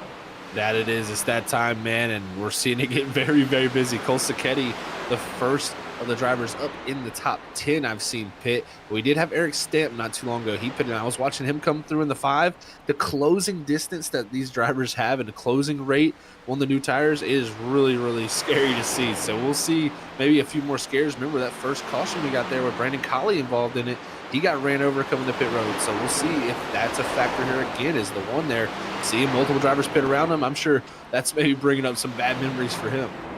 Yeah, bad memories for sure. But who and will we see Colley try to attempt to go stretch the fuel out once more? And who else might try to tag along on that strategy, as Brian P. Johnson will not stretch it out to the lap 100 marker. He will hit pit road this time around. Scott Rickard, Cedric Hunter, Gavin Rogers, all drivers that came into pit road the same time as the 28 on that first pit stop. They just decide to stay out for an extra lap. Still waiting over the radio. Not a lot of conversations of drivers announcing they're coming into pit road, except for this go around. The 05 has announced it, as well as the 77. Will Cedric Hunter go high? And he will, given the space, recognize the situation, and will let drivers hit pit road. Cedric Hunter going to go around that outside, like you said, take over the lead position, as Scott Rickard's just getting his machines down to pit road, along with Gavin Rogers going to come down. Looks like Joshua Kanata also, and multiple others looking to come in also to get service done. Looks like Dalton Alexander. So multiple drivers here hitting pit road this time. We'll see when does Cedric Hunter bring it down. And with the pace that Cedric Hunter's had a few times, dropping back down to the 31-second bracket I've seen, he might want to stretch this a little bit just to have that even much more advantage than what he would have before. But it looks like this time, Sam, he's not going to wait any longer. He's going to bring it to pit road and get that car all fueled up. And tires, but he about had the same incident as a few others. And Cedric Hunter might have had a couple of flashbacks of previous experiences of wrecking on the entry, but holds on and makes it into his box. Is the 07 gifting the lead now to Aaron Kralik in the 01. But for how long, or will he have to hit pit road tonight? Thank you so much again to everyone that's donated for the Gamers Outreach. Update of the race, 100 laps in.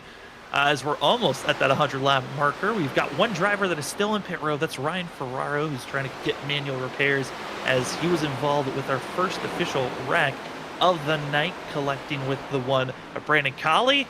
But that's only been it. We've had ourselves one full pit stop cycle, and we're about to have another one done and dusted as into pit road comes the rest of the field. Every single person looking to get in and get service done is 01, like you said, and the one of Brandon Colley there. Both those cars coming down, and this is going to cycle the lead back over to the hands of Brian Johnson in the 28 machine. Another thing with these pit stops happening, I'm interested to see, does Brandon Colley elect to take the fast repair? Because I do think he was suffering a lot from that damage, and you don't want to go multiple laps down, but being one lap down in this race maybe will not be the worst thing for a few of these drivers out there. So they're going to be weighing those options of getting damage repaired. But this man out front here, we're seeing he's been untouchable so far. Brian Johnson looks to be on a different level here tonight with this Gen 4 Cup car. Yeah, again, this is kind of equal footing. I know a lot of drivers trying their hands in the new Gen 4 Cup car as they took the Arkham machine that iRacing has had for many years and gave it an extra bit of horsepower, and the drivers have loved it ever since. And it's been a pleasure to watch these drivers slipping and sliding throughout the night.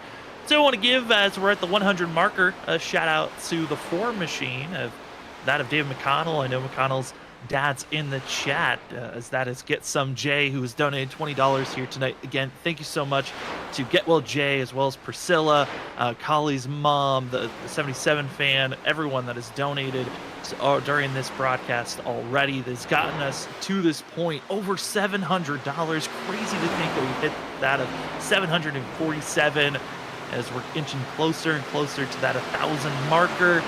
Just 100 laps in, Zach, and we still have plenty more to go as the 4 qualified pretty well in that of 20th position, and one of the flat drivers to qualify. But the thing is he's been keeping the nose out of trouble, which has been the big focus for a lot of these drivers deeper in the field.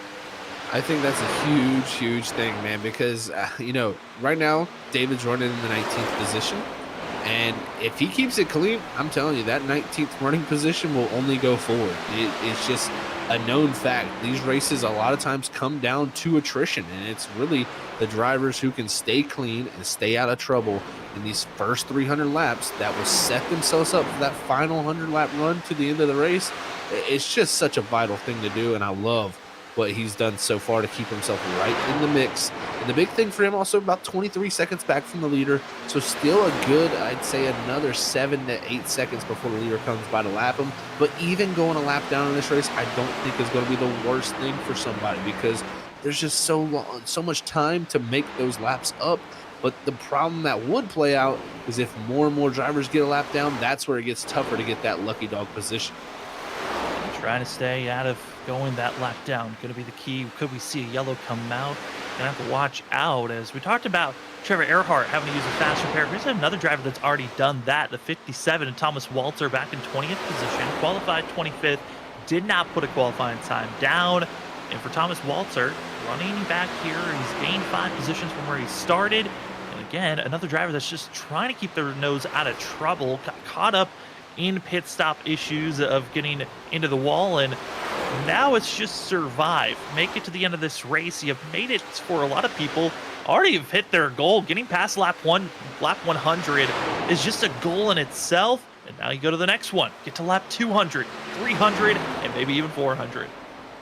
That right there brings up a valid memory in my mind of looking back to even someone like Kyle Larson, who races in the NASCAR Cup Series. You have those markers in the race where you get to lap 200, you get to lap 300, you kind of reset yourself. And I know that there was a really good speech from his crew chief about reset yourself. Is close action there for Herbley as that 88, a little bit of a touch to the wall there in that Lightning McQueen car there, Sam, as he holds on, and looks like it's going to be Aaron Fralick there, no one looking to go by. But it is interesting to see how, just getting to those milestones of that, next 100 laps, it can really change your mindset as a driver. Yeah, it really can. And seeing how drivers have to develop and make the in-race adjustments like we saw for Brandon Colley. I mean, he has to make an adjustment now after the strategy call that was looking swell, as Logan Brakey has just been swamped by that at 29. One of the earlier drivers that hit pit road, and seeing his competition running pretty aggressive around him. A driver that's Behind him, 42, that's Elliott Lang, who has been deep in the field, has been caught up in some early pit stops, trying to see if maybe an extra stop could help them get to victory lane or a good top 10 to top 15 finish. Frolic in the 01 gets below the 42, making the pass, and Logan Brakey getting to see all that action in his rearview mirror. Wild racing action here at Charlotte. Well, we're past halfway. We're going to keep with this trend of around 50 laps into a run. We're going to take a commercial break just to give us a little bit of a break up in the booth. So we're going to step aside once again. You are watching the Freaking Fast Broadcasting charity race for the Gamers Outreach 600. In the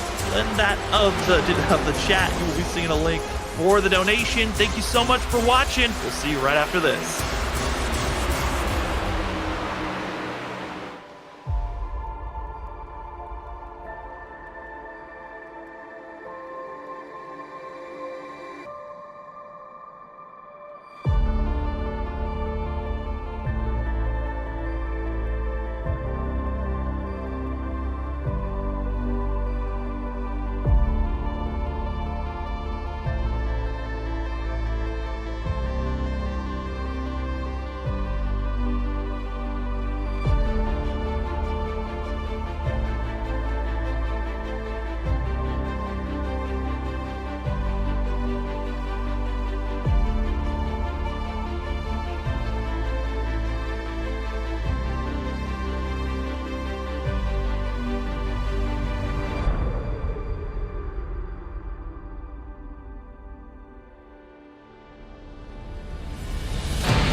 Welcome back, ladies and gentlemen. And right when we were coming in to have ourselves that commercial break, we had another massive donation from that of Colton coming with the $50 donation. Thank you so much for helping out with the Gamers Outreach. Gamers Outreach, once again, it is a foundation that is all about helping children that are at the hospital, trying to help out with isolation to fear, and why not bring in some fun with video games.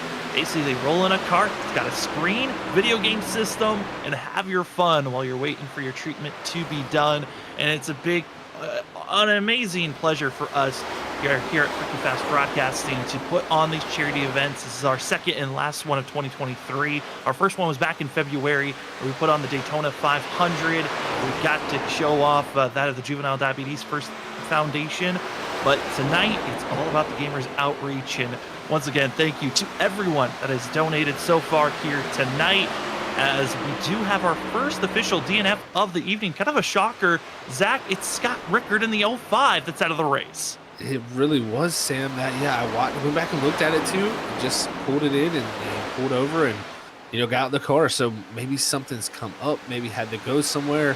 Unfortunate for Skyrocketer was having a really good showing in that first 100 laps. Man, I tell you what, that's a tough sight to see for someone who's running so good. But we gotta still thank Scott for coming out here, participating in the first 100 laps, and donating to such a great charity and Gamers Outreach, man.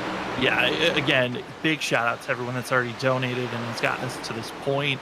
And the person who actually got us on Let's Do Charity Events is our producer who's running in the background. So let's bring him into the booth. Robert Moyer with us. Robert, we're doing our second and our last charity event of the year. I know this was a race you've always wanted to broadcast, a full length, that of Coke 600, but instead tonight it's Gamers Outreach 600. And how has it been for you to watch this event grow and get to this point to where we're watching this grit racing on screen? Well, Sam, it's been awesome. It's been awesome to listen to you guys. As hold on, we have whoever's in the 5 just totally almost died. That would be Eric Stamp in the 5. Certainly a scare with himself, Dalton Alexander, and Eric Kralik. Kralik blasting his way forward. Stamp still scared. Dalton Alexander gonna make the move on the outside. I think we're good. We're calm now. Are we good? All right. Okay, we'll go back and talk now. Holy mackerel. See, don't bring me up in the booth, apparently. It's a bad thing. No, to answer your question there, though, Sam, first I want to say thank you to all the drivers that, came out and supported this Gamers Outreach. As you said, last year I wanted to do a Coke 600, whatever the name would have, it would be. I wanted to do it because, one, I think this track is just a really racy track. And two, I like watching very, very long races like, the Coke 600, in real life. So that kind of put me into this mind aspect here. But, like you said, we do our juvenile diabetes Daytona race at the beginning of the year. And I had to come up with something. And Zach always wanted to do the Gamer Outreach. He's been on this for two years wanting to do this. So that's basically where this all fell into. I wanted to do it, and Zach wanted to do it. Zach put in all the effort and got it all set up. And here we are, watching these guys out here. Every single driver that donated from the minimum to, the top, whatever you can afford, or even just sharing a link, like you said, goes a long way. Thinking about these kids in the hospital, just as an adult sitting in a hospital, we all know how it sucks. And you don't want to sit there and you get bored watching the TV on that little screen TV, which, hint, hint, hospitals put a bigger screen in, I'd be happier. Anyways, you watch this little screen and and we get bored. Can you imagine kids, not be able to go out and play and do things? So Gamer Outreach is doing such a great thing to be able to help these kids, do and play games and feel accomplished. Some of these kids probably beat games and beat levels that we can't even beat. So that's where this all, started at. So again, thank you to you guys for doing this 4-hour lap race. Thank you to the drivers. Thank you to everybody out there liking, sharing, and following Freaky Fast Broadcasting. And all the fans that have donated. It puts a smile on my face to see this, Sam. Yeah, I mean, it's been amazing to watch how much this has grown from where we thought maybe we would hit to where it is now. I know that in February for their Daytona 500 charity event that we did, our minimum was just 500 and shattered that. I know originally we were thinking maybe just 500 for this event. Well, we're past that. We're heading towards 1,000. We're already at 797, and it's been amazing to watch everyone come together for this great cause. And Zach, do you have any questions for Robert here as the drivers are inching closer and closer to the next time they'll hit pit road? Yeah, they definitely are, Sam. And Robert, the big thing I want to ask you about this is, what was it about the Coke 600 that really made you want to do that as our next charity race? Because I know that was the one thing that was on your mind is we need to do a Coke 600. I just thought that was the second biggest race in NASCAR history, in what they do. taking out the road side of things, like how NASCAR started added in, Charlotte, Roval, and, we do the Daytona Road now, and, Le Mans and all that stuff. Take that all out. I always felt like the Coke 600 was, the second biggest race from Daytona. But what really intrigued me of doing this is the time of the season when it happens too. You got the military. It's all for our soldiers and sponsoring them and showing them off and talking about them and the career and what they do for us, so we can be able to do this.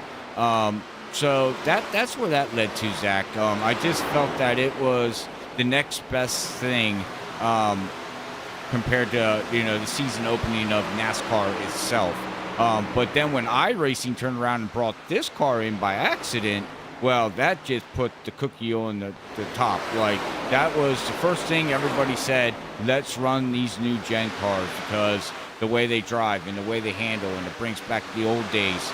I'm an old guy, ladies and gentlemen, and watching this kind of racing, this is what I grew up on. I didn't grow up on the new cars that we have today in NASCAR, and I'm not knocking them, but they just seem very easy to drive and just, very hard to pass. These here, you got to play with the throttle, you got to watch the brake, the gas, what you do, save the tires, things like that. So it's more into the driver's hands than it is the physical of the car. So behind your story of what you asked me there, Zach, that's the reason that I really feel like this is a good thing for Freaky Fast, and I want to do it again next year if everybody's willing to support it and wants to keep us doing it. Yeah, I mean, it's been amazing to watch the sport come in, and Robert, I was watching the donations, and it has risen once again while you were talking about that. Oh, wow. Collie's mom, thank you so much, donating again for another 20. Anonymous, somebody wasn't happy the fact that we had a 7 in there, because they donated $23, and now we have hit $840. We are now $160 away from hitting our goal, and I know that we were throwing out goal numbers for Daytona. Yeah, right. Zach, I know you went for it on shaving your head, even though we did not officially hit our goal of 150, that of $1,500. Excuse me, for our Daytona 500. But I don't even know what we would do if we did hit this goal. Because I think we have to start brainstorming as these drivers continue to race, if there is even going to be something that we can put on. We'd love to see Zach dump milk on his head again. That's hilarious that you say that, for sure. We'll have to think of something for sure. I mean, I guess I could shave my head again, or I mean, if we hit 1,500, I mean, I'd shave a clean ball. We'd take the razor to it. We'd Mr. Clean it, but. Wow, there we go. I do like my hair, but no copyrights. No copyrights.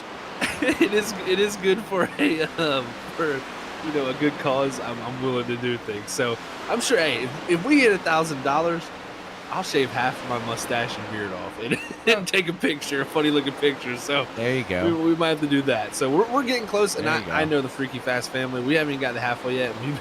It's been raising every little bit there by people putting it in, and I tell you what, it's just cool to see that everybody is so willing to give back to this, man. And again, if anybody out there hasn't looked at Gamers Outreach or looked at what they do, go on YouTube, type it in every now and after this race, or even now if you want to check it out real quick while you're we're in the whole part of the race here, just getting through it.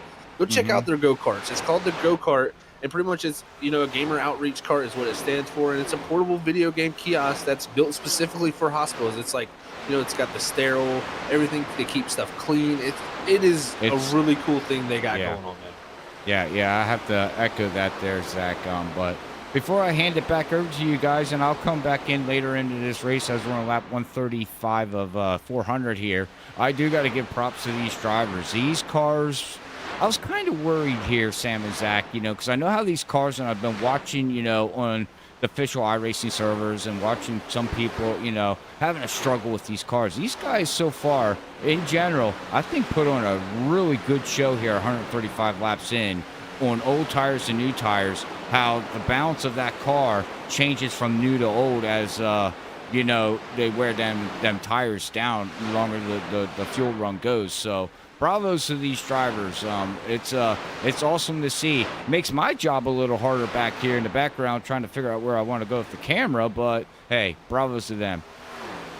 Yeah, I would agree. It certainly is hard to keep up with all the action that's going on, but it is incredible to see the drivers. You can kind of see the different tier levels of drivers that are trying strategy difference on why they're running as slow as they are. Others trying to just gain experience, and the other drivers are just pure speed, like Brian P. Johnson with over almost now 6 seconds ahead of Larry Yingling, but obviously he's got his cheat codes on for himself to be that far ahead. I tell you, I raced him here at Charlotte about, on Wednesday, and he was pretty good. This he was no joke, that's for sure. So Brian Johnson ate his Wheaties here tonight before the race. I mean, to have a 6-second gap almost on Larry Yingling, yeah, that's almost unheard of in my book. So that's quite a feat he's pulling off. And even guys like Cedric Hunter, I think he's the one that's kind of making a charge right now. He's up to that 4th position, and he's kind of almost directly behind Gavin Rogers, about a half a second back in that 07. So we'll see if Cedric Hunter can really start to do some damage here. He's catching up very fast to Larry Yingling and both Gavin Rogers. I think at some point we might see that 07 in that 2nd position. It might need a caution to get back in the mix. Again, Robert, we'll listen and hear from him more moving forward. Thank you so much for being with us as we are now closing in on lap 140 and seeing a couple of battles on screen. Trenton Jump, who's been going backwards since our last restart, now is in the clutches of the 21 of Trevor Earhart, and Trevor has already matched his goal. Got to talk with this driver before the race. Trevor, who was in the booth with me for the Daytona 500 event, he was like, I want to try racing, and he wasn't very sure on how this vehicle was going to run because he didn't put any practice time in until the session opened up. Was learning, trying to get as much information from the faster drivers on how to tackle this course, and Zach, certainly an interesting way to go into a 400 lap race, but it looks like it's time to hit pit road for the 21. That it is time to hit pit road for him, man, and get in here early compared to a little bit of the other drivers. So he's done a good job, man. That for him not to have practice and preparation coming into this race, he is probably, like he said, I mean, he wanted a top 10. He's over exceeding those expectations right now. I think the big thing in his mind now is make sure he does not have that same mistake as Larry Yingling. We've seen this multiple times, Sam. This entry to pit road, when the tires are nice and hot, it is tough to get that car woed up and slowed down to that pit road speed of just 45 mile an hour. Well, also something we haven't touched on is the differences that these drivers are dealing with. Where they're racing in a fixed setup car, there's only just a few things we can adjust to for personal preference, and one of those things is brake bias. I'm curious, Zach, if anyone is touching their brake bias on how to enter these pit road, because they keep on wiggling like they're jabbing the brake, and the rear end is not happy with it. You play with that brake bias for sure, even in this car. You know, because a lot of times what you deal with in this car is you'll deal with sometimes a little tight in and then center off loose. So you will run that brake bias pretty far back to allow that car to want to rotate on entries. Now we're seeing our leader, Brian P. Johnson, come down. Oh, sorry to cut you off. Oh my goodness, we've hit it. It has been crushed. We have hit the fact of our donation goal. Sorry to scare you guys, but we have crushed it. We are at $1,000 hit. Huge shout out to that of the 77 fan. A huge whopping $160 donation. Heard the goal, heard the number, said we're gonna hit it, and they do. Oh my goodness, we've done it. I'm muting myself a minute. Zach, what did you just say about 5 minutes ago? Well, I did say I'm gonna shave my beard halfway off. I guess we're doing that tonight. So we're gonna look nice and pretty for everybody out there. That's right. For sure. And, again, thank you out there. Like you said, it was an anonymous, and it was 77 car fan. So thank you to a Gavin Rogers fan out there for really making our night here and already hitting our goal. I'm gonna go see if I can update it. I'm pretty sure I may be able to move that benchmark even farther if we can. But we've met our first goal of the night. Thank y'all so much for that. This has already exceeded our expectations. Most no definitely. Well, last one thing here, Sam. Zach. Well, and not Zach. Sorry, I do apologize, ladies and gentlemen. Everybody out there, eventually pay attention to our social media platforms on Twitter, Instagram, and Facebook for a picture of a nice half-shaved Zach.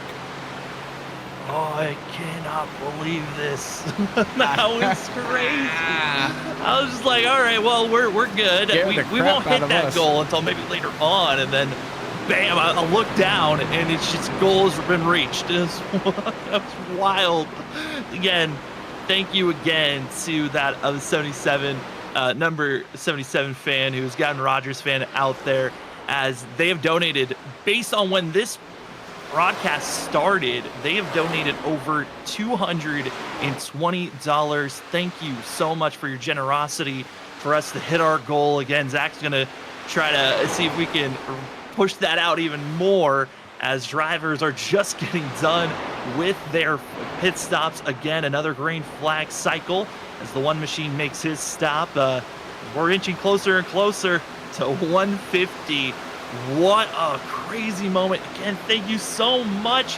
This is all heading towards the Gamers Outreach, which is trying to give a way for children that are in the hospital getting treatment for many different reasons why. Gamers Outreach, they reach out to over 390 plus hospitals. They have given on the daily over 12,000 moments for that of different patients to enjoy themselves playing video games while they're at the hospital, just to get away from the situations they're in. And thank you to everyone that has helped us to this point. Let's reach it out. The goal has been extended.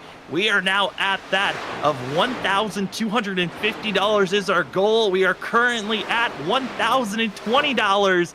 Thank you to everyone who's donated so far, and we're not even at the halfway marker, Zach. That we aren't, Sam. And if we do hit that 1,250, that pushes us to more than what we did for JDRF earlier this season with 1,230. So this would be an all-time record if we're able to get there.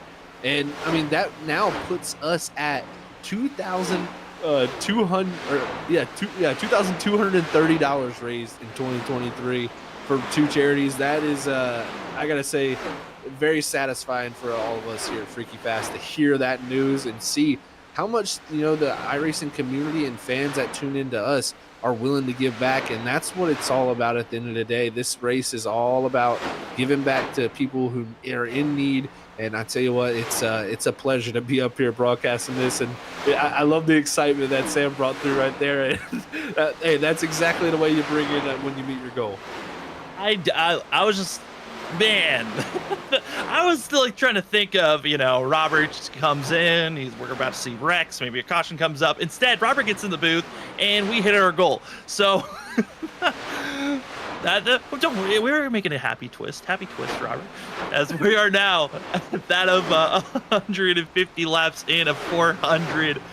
Thank you so much. We're going to be saying that all night long. Thank you for being with us on tonight's journey of can we crush goal number 2? We've already hit 1,000. How much further will we go past 1,000 for tonight's race? We have to step aside. I got to catch my breath.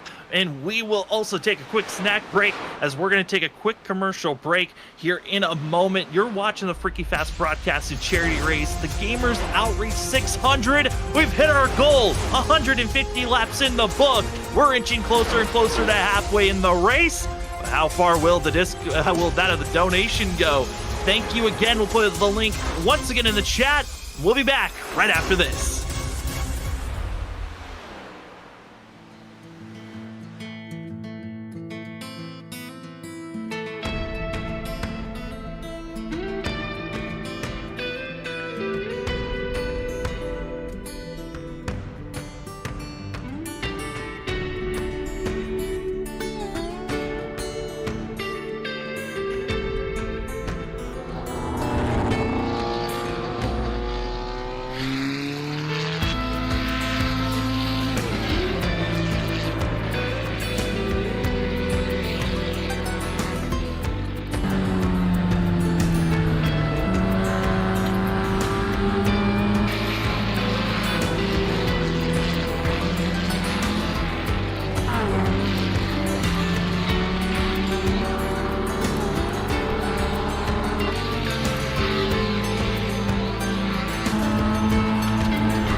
Racing isn't easy, but experiencing it is. iRacing puts you in the driver's seat with the industry's leading sim racing game. Drive on laser scan replicas of the greatest racing circuits from around the world. Go head-to-head against other drivers chosen by skill-based matchmaking to ensure competitive racing at every level. Compete across all your favorite series. In officially licensed cars, engineered to deliver the most accurate driving experience possible.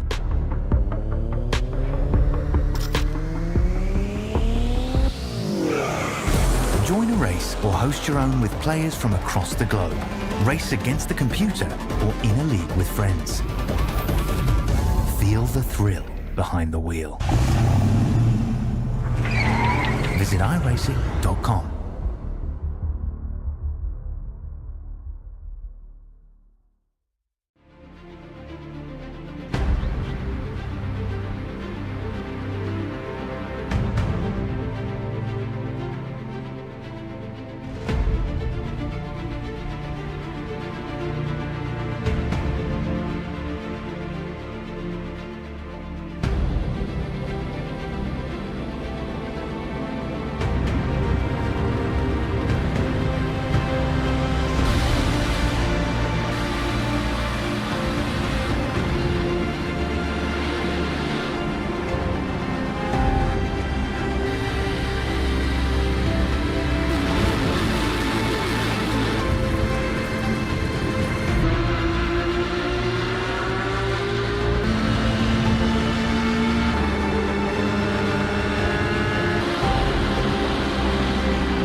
Masker can't defend. He's got the outside line for the second part, and he can't hold on. Going the long way around. We're going to be 3 wide for the lead as they all come to the line. Who is going to take it in the end? And here comes Lockwood. He's going to make the move to the outside. Quinn tries to force it off a little bit, but there he goes. It's going to be side by side through turn 1. Will he be able to cover him off? He does. Weaving back to the left-hand side. Reynolds is trying everything. The kitchen sink is being thrown at it. They're leaning on each other. Coming into turn number 3. It's going to be a drag race through 3 and 4. Coming back to the line. Here comes Trish on the bottom. Bouchard's going to hold the inside. Tries to be the late breaker here. They're going to be side by side through the final chicane. They bang doors, but keep it clean. As they're still 4 wide on the run down into the back straightaway. Demerit's looking for a line as well. What is going on in Michigan? Novak into the fence. They're still beating and banging. Oh and to the line. He is much faster coming through there. Is there damage on Challenger? Apromitis is ahead. There's going to be a race to the line. Who is going to get it?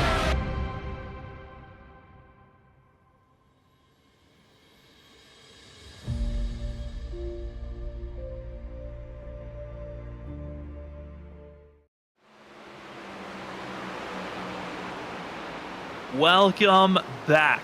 Ladies and gentlemen, we have already crushed our initial goal of $1,000. We started the night off at $592. We are now officially at $1,020 has been donated for the Gamers Outreach. As you are watching on Freaking Fast Broadcasting, it's our second charity race of the year.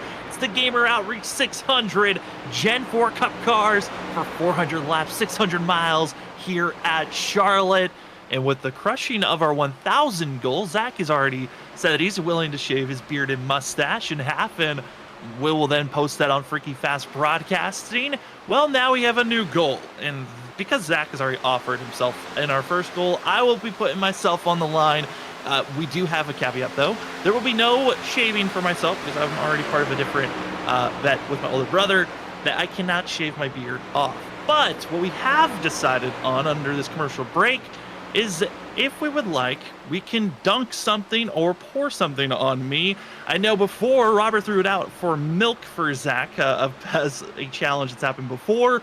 You, the chat, if we hit the goal of $1,250, you right now have until we hit that goal, or if we hit that goal, what will we be pouring on Sam's head? That is what is on the line now if we hit that goal, as we are now finding out how this race is going to continue on.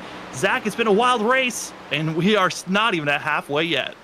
We are not there for sure yet, Sam, but we're closing in, man. This is, when you're raising money for a good cause, the race flies by. I will say that much. It's, a little bit of a different broadcast for us because, we got to pace ourselves like we were talking about. We can't just get all super hyped up. We got to save that for the last little bit of this race. But it's a different feel from up here in the booth, and I've thoroughly enjoyed it.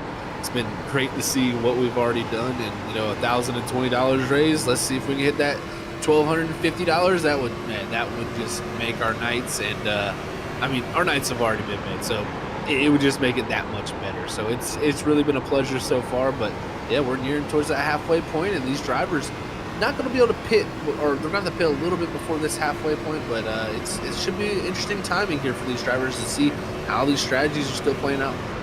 It certainly should. Again, huge shout out to everyone that's donated since the broadcast has went live. That of Colley's mom has donated. I know Robert donated a little bit as well.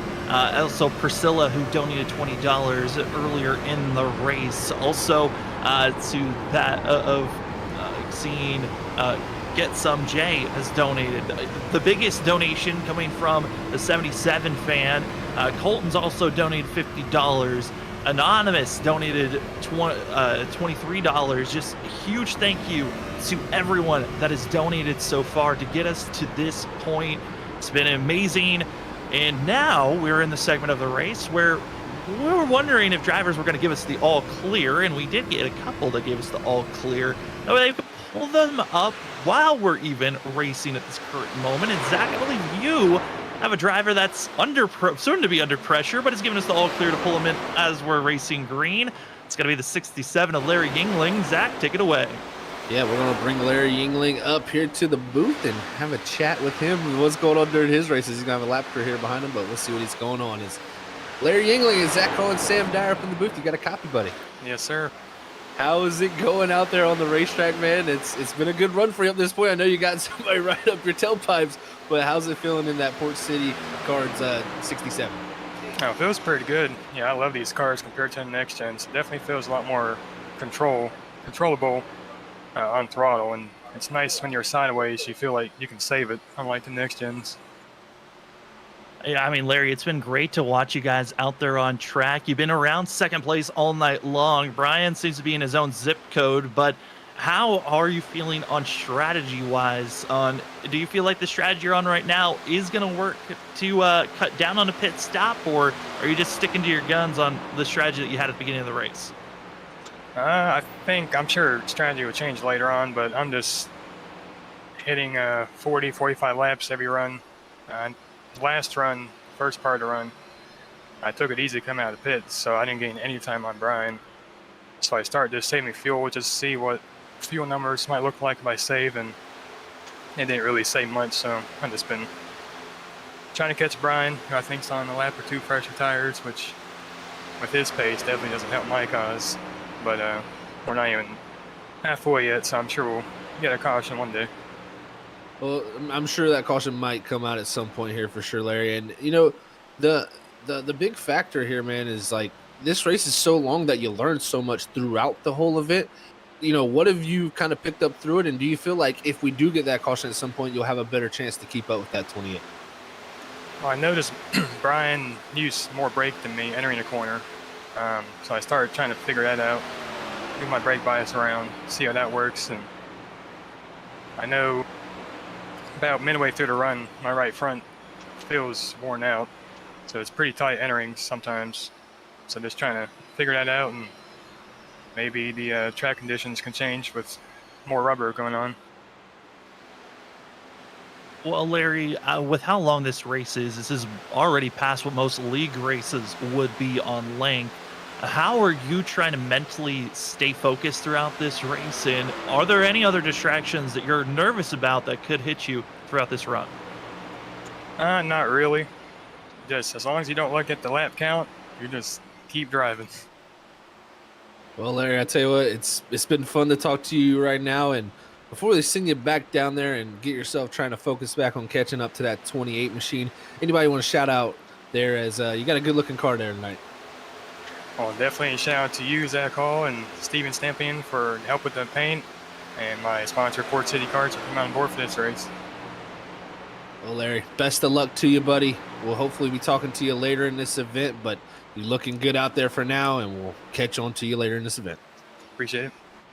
All right, guys, that was Larry Yingling there, Sam, and that was interesting. I love that. I love you even get to hear the sounds of the car when he's coming over the bike, so you know he's out there driving hard. And it's a little something different than we've ever really done here. Yeah, it really is. And you know what? Why not? We've already tried it once. Let's do it again. We got also 6th place runner Joshua Kanata that gave us the all clear that we could pull him up in the booth. But what's a little bit interesting about Joshua is he's dealing with also having a spotter. So hopefully they're not in the middle of a conversation. That would be a little bit awkward. But let's see if we can grab in Josh and see what's going on with the 16 machine as we go up. And let's cue him up. 16 machine of Joshua Kanata. It's Sam and Zach up at the booth. You got us? Yes, sir. Well, Josh, you're in 6th place. You got the pole to start the race off. You've got a beautiful purple machine out there that we could easily see. But how are you doing out there on track, and how's it feeling for yourself? The tires are struggling, but we're doing pretty good. It's I'm pretty sure everyone's complaining about the same thing. Gonna have green flag pit stops here probably in the next 10-15 laps, and hopefully the next stint we can get some more ground on the 11. That would be good to see for yourself there, Josh. And, you know, this is one thing I know from myself, even running laps in the Gen 4 and a few tracks. How are them arms feeling, man, as we're just getting near halfway? I'm sore. I'm sweating, and I'm looking down at the lap counter. It just feels like it's not moving. So we still got a long way to go. I keep thinking it's going to be halfway, and it's just not. So we still got a long night. I'm going to be sore tomorrow. Certainly so. Well, Josh, how has it been running around traffic? So we've seen you have to do a couple of battles and some nerve-wracking positions already in the first half of this race. How has that helped you, or are you just happy you've gotten through those moments? I mean, I wouldn't say it helped me, but I mean, that's just the nature of the race. When you got a race this long, you know, guys are on different stints all the time. Like, I think 42's coming up behind me, and he's got really fresh tires, so he's going to blow by me. But it's all just about keeping the car clean and trying to minimize the amount you're held up, and it's easier some spots than others. But so far we've been pretty clean, so I can't complain about it. Definitely been clean, Josh. I tell you what, man, and you know, this is one thing I asked Larry. We just talked to Larry Yingling up here in the booth. This race now, you know, 179 laps in. If we do get a caution at some point, do you feel like you've learned enough through this race to kind of, you know, maybe even better your positioning for later in this race? Oh, for sure. You can kind of gauge how much you can push, and you know when, you know, too much is too much. And I'm not really sure what those guys up there are doing, but maybe you guys got any secrets that they're doing up there, or no? Can't share. Yeah, he's pretty quiet usually, Larry. They're both aliens up there, that's for sure. I had them doing, you know, they've checked out their class of the field, but we're just doing our best here, and I mean, if the caution does come out, we'll be ready. Well, Josh, we cannot wait to see how more you perform here this evening. Good luck on trying to survive, and it certainly is looking scary, but good luck out there. Thank you.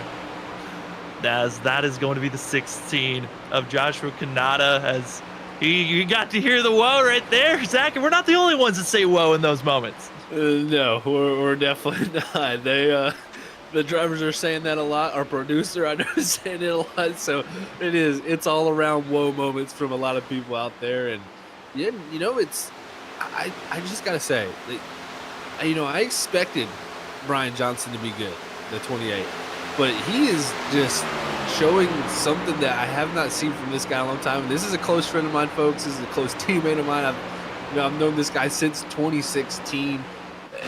He is showing signs of the Brian Johnson that I remember people feared, and this is ominous for Wednesday nights that are coming up for him, because he knows what's on the line there, and this is just, I don't know, this car just suits him, man. It's just this certain style. We got to drive off the right rear. He's just a class of the field so far tonight. But if we do get a yellow at some point, man, don't put it out in the realm of one of these other drivers figuring it out, because it's just going to close that gap down, and it's going to put that much more pressure on you. And when you got pressure in this car, it's easy to fold under that pressure. So we'll see if he can continue it. But so far, that 28 has just been comedy. He certainly has been keeping himself up front. And you're talking about Wednesday nights, WSSR moving to that night. They'll be starting in the beginning in that first week of July. Plenty of other series also we cover starting the first week of July. But we are technically in our off season here at Freaky Fast Broadcasting. All of our leagues are in their off season. This is one of our special events for the Gamers Outreach 600. Again, major thank you to everyone that has helped us hit our initial goal of over $1,000. Again, we had our second in the chat. You can go donate now to Gamers Outreach. Such a great cause to help out children, a way to distract themselves in hospitals and ways to get yourself out of a scary moment. Instead, have some fun in your room. Thank you so much to everyone again who's already donated. But all of our series in the off season, we'll be back here at Freaky Fast Broadcasting June 19th with the ISRC Truck Series. That's when their season will be starting back up. And Zach, I gotta say, it's been very weird not commentating as often with the off season with us. It has been, Sam. It's been a lot of time on me for prepping, of course, World Series of Sim Racing, as I'm a co-owner over there. So I've been using a lot of this off time to get prepped for that and get everything, our ducks in a row over there for Wednesday nights. But yeah, I'm excited for Monday night to come back, man. I'm telling you what, that series always puts on a good show. And I mean, we got the long run premiering episodes too, man. That it's just going to be a good mix between that and, you know, broadcasting the races. I cannot wait to see what they got going forward, because we just seen how good their season ended. And, you know, they got pretty much all their drivers returning from the previous season. It's going to be another classic one there on Monday night, so people are not going to miss it. And then, like you said, at the beginning of July, we got Wednesdays and Thursdays coming on board once again, and also Tuesdays will be right there that next week after. So July, things will really start to pick up, but I'm glad that at least Monday nights we got here coming soon. Yeah, Monday nights. Now people are going to be able to scream at us and say that we're biased because my older brother will be joining that league. So now I have to decide, do I be biased strictly to him, or do I need to be unbiased and maybe push him to the side? So now it's going to be fun. Monday nights, I'm excited for it, as Gavin Rogers getting out of pit road. A lot of drivers getting their stops in. Majority of our drivers in the top 8 still need to hit pit road, and a few others that are outside the top 10. As well as Trenton Jump, going to be the newest. Is Gavin Rogers a scare, as he almost came up before the blue marker, and he might be finding himself with a penalty. He's not the only one. Cole Sketty caught with the penalty for that of the 11. Ooh, that is not what you want, especially in this long of a green run. And for Sacchetti, the only thing I can think is that's speeding on pit road. He had a clean exit out, but I went back and looked at it. It was exiting pit road. He actually hit upwards of 62 mile an hour.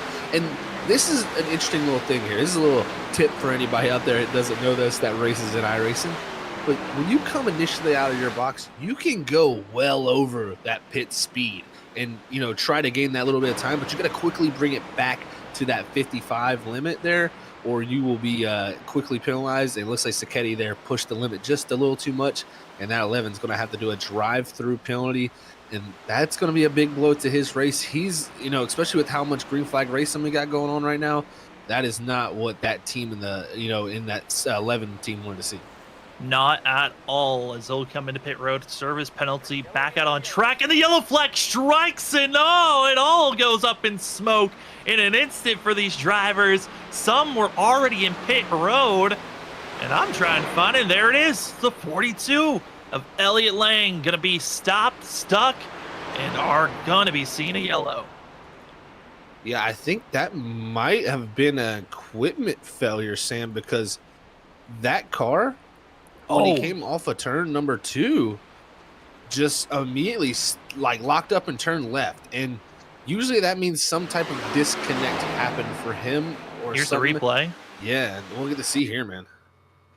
And slowly, you're not going to see the wheels, but right there, that's when it snaps, with him trying to save, hits the brakes, and those tires are locked. The pedals are working, but the steering wheel is not. And for that of Elliott Lang, he is going to have to come to a complete halt. And his night is going to be done for Elliott Lang with mechanical failures, and those random issues that happen in real life just struck virtually. That they did, Sam, and that's that's to be expected when a race this long happens. And look at that, yeah, the wheel just whipped left, and I mean all he can do is literally lock down the brakes. So that definitely was some type of technical issue on his sides. That's tough to see for Elliott Lang there, who was having a good run here tonight, and was keeping the car clean. And now he had to manually disconnect, so he is out of this race. We'll see if he can get back in at some point into the server and get that thing, fired back up. But man, oh man, this has changed the complexion of the race a lot, because you had guys like Cedric Hunter, Ryan Bird, all of them, stay out long enough to catch that caution, even Brandon Colley. So there's people that this really helped and let a few drivers back on the lead lap. Let him back on the lead lap, but it also trapped a lot of drivers one lap down. And a lot of drivers are going to stay a lap down because Joshua Kanata, I believe, Zach, made his pit stop and was also able to stay on the lead lap. So when he stays out, I believe he's going to be all right. Oh, actually, I'm take that back. He's going to be taking a wave around, is the 16. A lot of other drivers, because when they made their stops, they were trapped 2 laps down. We're going to be left with just 8 drivers on the lead lap on this next restart. This has really changed the complexion of the race. And even Brian Johnson, he was on pit road when it came down. But luckily for him, he had such a big lead. He could get in his box, stop, change tires, everything, and leave pit road and still have the lead. Where someone like Larry Yingling in the 67, he's got 6-lap-old tires now. So that tire advantage that Brian Johnson's had on for the majority of this race is continuing to pile on. Piles on, and drivers recognizing how this field is so spread out and the lack of drivers on the lead lap. Ryan Bird is going to do a quick just come into pit road, top off on fuel, while the rest of the field now have to do a race to get around and get up front. But man, is this a tough pill to swallow for the majority of this field.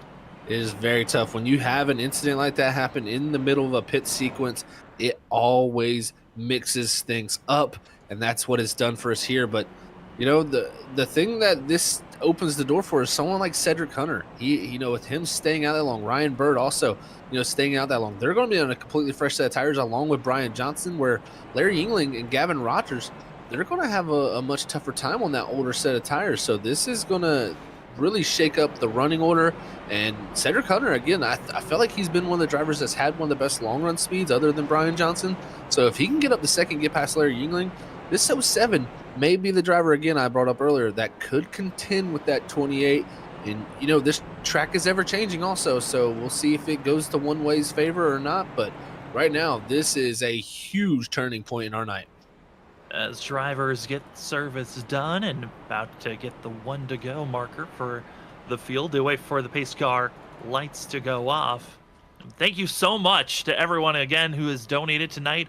All about shouting out the Gamers Outreach as we are trying to build up donations to send out the Gamers Outreach. Go to the Tiltify link, you donate, goes directly to the Gamers Outreach, where a foundation that's all about trying to help out children that are at the hospital to get medication, surgeries. If you're at the hospital for a long duration of time, Gamer Outreach comes in. They wheel in their game pads, and it allows those children that are at the hospital to get some enjoyment, playing some video games, distract themselves from what's going on and where they're at that moment. A huge thank you to the Gamers Outreach. And if you'd like to donate, you can use our QR code on screen that's in the bottom right, or you could go to the link in our chat currently, where you can go donate there. We've already crushed our first goal, which I was surprised we even hit. Zach, it's crazy to think that we hit over 1,000.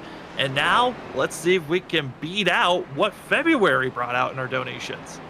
That would be amazing, man. I tell you what, because February, we did not expect that. We were like, if we can get 500, we're doing great. We quickly hit that, and then when we got 1,000, it blew all of our minds. And to get $1,200, I think it was more than any of us could ever expect. So we'll see what we can get done here tonight. We're just nearing halfway. The driver's getting tired. Already hearing some of when we were talking to Josh Kanata, how he's feeling like he's going to be sore tomorrow. I think some drivers might be sore before the night is done, as we are back to green flag racing in the field. Roaring down into turn number 1. It's Ryan Johnson, Cedric Hunter, and Larry Yingling blasting their way through 1 and 2. Side by side for that second position. Cedric Hunter's fighting strong here off of 2, but Larry Yingling going to power off that outside groove, and he's actually going to have a run almost on Brian Johnson for the lead. He's just going to decide better of it here going down to 3. This 07, you figure you fire off a little bit better with those tires, but at the same time, Larry England's got a little bit of life still left in the tires and probably a little bit warmer than Johnson and Cedric Hunter. That will give him a little bit more confidence on this restart. That battle for the lead is going to be interesting because Larry, last time they had a restart, when they were on equal footing, the 67 took the lead and was not able to hold off Brian Johnson. Looks like he wants the lead right back once again. And for Cedric Hunter, he's hoping this battle will wear down the 28's tires and do anything to find a way to slow down Brian P. Johnson, because Brian with the Y is currently the most dominant driver that everyone has to find to stop. They got to figure out a way to stop him for sure, Sam. And, it's going to be interesting. And then even behind Cedric Hunter, you got something interesting playing out. Cole Sacchetti. Remember he had that penalty?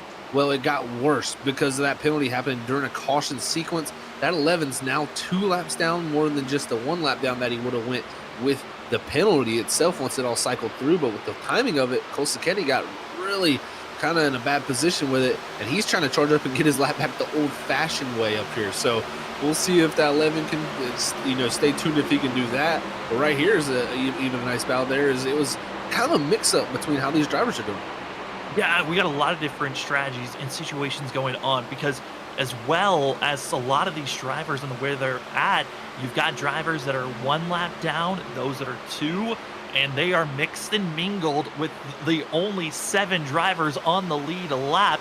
As Trevor Earhart, he's going to be the 2nd driver 1 lap down. The driver that's in the lucky dog spot, though, is Trent Jump, just ahead of the 21, who has to be careful running around Ryan Bird, who currently is trying to make his way forward in 4th place. Yeah, and that's the thing. You got Bird in 4th here, and he's, about a 2.25 seconds back from Trenton Jump. So it's just showing you how mixed up and, how this field is right now. But right now, it looks like Thomas Walter in that 57 there. He's looking to make a charge through. He's 2 laps down. So, again, it's just all over the place for strategies, and drivers all trying to make up deficits that they've having to come back from now. And a few drivers were taking the wave around, such as Joshua Kanata as well as Eric Stamp. They started in the back half of the drivers that were a lap down, so they needed to march their way forward. And they've also had to make a lot of passes on older tires, as Larry England still leading the way with Brian P. Johnson, Cedric Hunter, Ryan Bird, Gavin Rogers, and then the mixed bag of drivers that are a lap down. Again, first driver 1 lap down is Eric Stamp.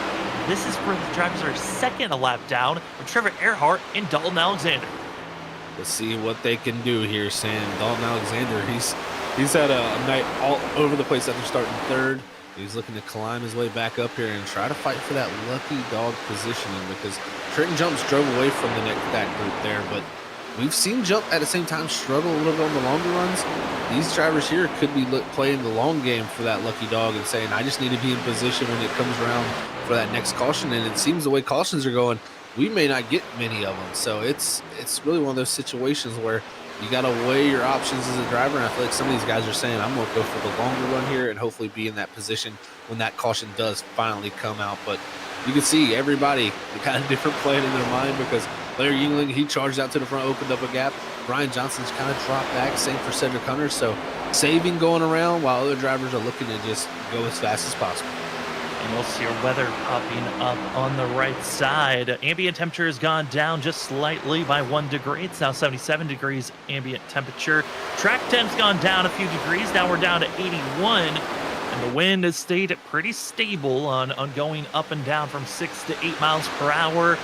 But Zach, we are completely under the lights now. I know when we hit our goal, that it was when the transition was going on the weather and from day to night. So we kind of glossed over that moment, but we are past the halfway marker. The rest of this race is under the lights, and currently we're seeing 1 driver hit pit road. That's Eric Stamp, who was forced to come into pit road. He was on that of 35 lap old tires and fuel run. He could not last as long as everyone else was hoping for. He needed a quick caution, never happened. The 5 will now fall down to being a lap, maybe even 2 laps down. We're left with just 6 drivers on the lead lap now. This is crazy to see, and it just shows you how much it can mix things up when you have a caution at that timing. I mean, we had majority of this field on the lead lap, but that caution timing just hurt a lot of people. And you know, a lot of these guys are saying, how am I going to come back from this? What do I need to do to get myself back in position to where I can be back on that lead lap? But the bright side of things for them, they got to keep this in mind. We're on lap 204 of 400. There is still time to come back from these moments like this of losing a lap. And that is what you got to keep in your head. You cannot get down on yourself now, because it's going to be a long tour of laps. And look, the caution's out. Caution's out, and it's the 21 of Trevor Earhart, who is stopped in the grass, says he'll loop it back around. But that was a caution that Eric Stamp was hoping maybe would have happened just 3 laps sooner. Instead, caution flag comes out. Trenton Jump should get the lucky dog, and the rest of the field stacked up, and now is a difficult decision. Zach, you gave the field 14 extra sets of tires in pit road. We've only used 4 of them. Do you use an extra set right now as we pass halfway? I think you got to, especially if you're up front. You got to come down, use those extra sets available to you. With it being around a 9-stop race, these drivers are still looking with 6 extra sets of tires. That's what I'd be keeping in mind, saying, hey, the cautions have been few and far between so far. And if we were to go green for this, I'd have plenty of tires left. Let's go ahead and use this extra set, because tires are huge when it comes to this car. So I think you're going to see pit road pretty busy, but not the busiest, because a lot of these drivers, I believe, you're going to see a lot of wave arounds here. If you're feeling like, man, I want to get back on that lead lap, you're going to probably take the wave around here, while the majority of the field ahead of you pits. As the field waiting if they're going to make that call to come into pit road.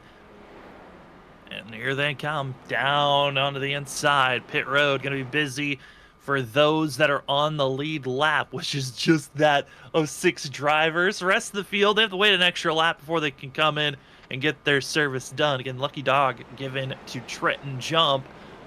And Zach, I'm looking at the drivers that are, 15, 16 laps into a stint on their tires. Do they just opt to take the wave around and bank on another quick caution to come out, or do they decide to take tires now? That's the tricky situation, because you're weighing a lot of things. These guys that are taking wave rounds, they're about a majority of them around 15 to 25 laps. So there's about a 10 lap variance there between a lot of these drivers who, may be looking to take the wave around.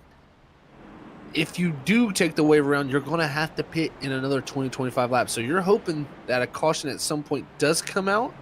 But at the same time, if you pit that much earlier and people, you'll get the undercut on them. I just think taking the wave around would be smart here. If you're 2 laps down, I think you might as well do it also. It's kind of one of those realms where get on the lead lap now and then hope something helps you later. Because if you got to fight 15 other drivers for a lucky dog position, that's going to be very tough to do.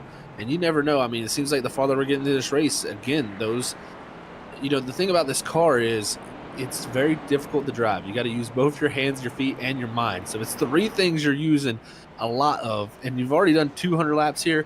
I think a little bit of mental fatigue, a little bit of physical fatigue is going to creep in, and we're going to see more mistakes like that Trevor Earhart one there, and we're going to get some cautions. So I think right here, you got to take the wave.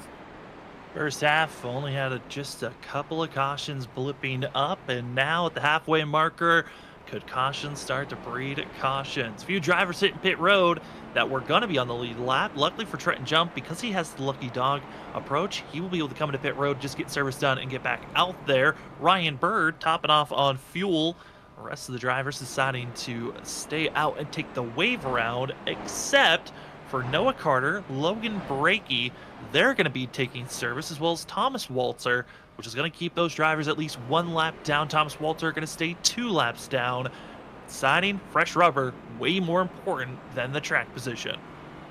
And, the way that looks for them is not the worst either, because their fresh rubber will allow them to put themselves in a little bit better positions to fight for lucky dogs and fight to, if we do get another caution, then, look to get the wave there possibly. So it gives you options. And that's the thing that I think a lot of people were probably feeling there, but a lot of them still deciding, hey, it's feeling like a wave around here that's going to be needed. So good on them, and that puts a lot more people in the lead lap for us now with 14 cars on that lead lap.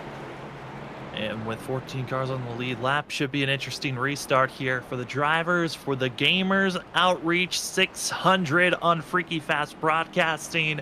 Thank you again to everyone that has already donated. Why are we making the Gamer Outreach our charity event for tonight's race? Well, it's for a great cause.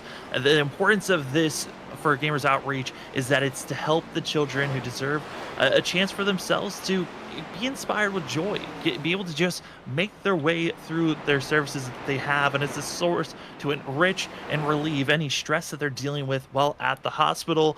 And it's a great way for you to help with that stress for children that are at the hospital is the donate, which we've already hit our $1,000 goal. We have reset the goal to now $1,250, which would be out our Juvenile Diabetes Research Foundation charity that we had on our donations that we hit back in February. Crazy to think. This charity also, tonight, we officially have already broken our first charity event that we had last January, back in 2022, when we had our very first charity event where it was the 6 hours of Daytona endurance race, where we donated a little bit over $800 for that event. It has been crazy to see how each event, it just builds more and more and more, and we are so grateful to everyone's generosity that has already donated. Again, if money is too tight, just sharing this event is just as large as it's donating money. So thank you to everyone that has shared, everyone that has donated. And it's time for us to get back to racing as Larry Yingling, Brian Johnson send us down into turn number 1. The 67 looking good with a great restart, and Larry with the lead down into turn number 1. This is huge for him, Sam. Now he's going to be on an even set of tires compared to Brian Johnson. Now we get to see who's got what. And look at Gavin Rodner. He's fighting for second. If Brian Johnson is to lose second here, that makes it that much more tougher for him to get back up here. We'll see how hard he fights for this position. But right now, it's Larry Yingling trying to open up the gap. And he said he felt like if he got that caution, it would help him out and allow him to be in a better position to fight that 28. We'll just have to see if that works out for him. Driver issue at turn number 4, and it's Noah Carter who took the fresh rubber, hoped it was going to be an advantage. It did not work out. Required damage now to the 83. Noah Carter, luckily though, he was at pit road, going to come into the box, get and use the required damage. I mean, that the fast repair, get the required damage out of here. It's repaired, and now we should be seeing the 83 get back out on track as oh man, that was a scary moment where he almost saw another quick yellow, but instead we stay green. That we do. We stay green there, and that was a hard collision into the inside wall of those barrels. And the tough thing for him also is he still had his tires checked in his black boxes, and that changed the next set of tires. And actually, I think he's just going to pull behind the wall after that. So Noah C. Carter, unfortunate ending to his night, but again, thank you for participating in the Gamers Outreach 600. It's been a pleasure to have all the Texas Speed guys really out here putting on a show for us in this event. But man, this is shook things up here, Sam, and I'm telling you what, we have got a wild night ahead of us because I think more and more of those mistakes are going to creep in. Fatigue is certainly now just getting into the fray of this race, and now it's mentality, which Zach, I feel like you've preached about a lot at the ends of the seasons of all the leagues that we've covered in the first half of 2023.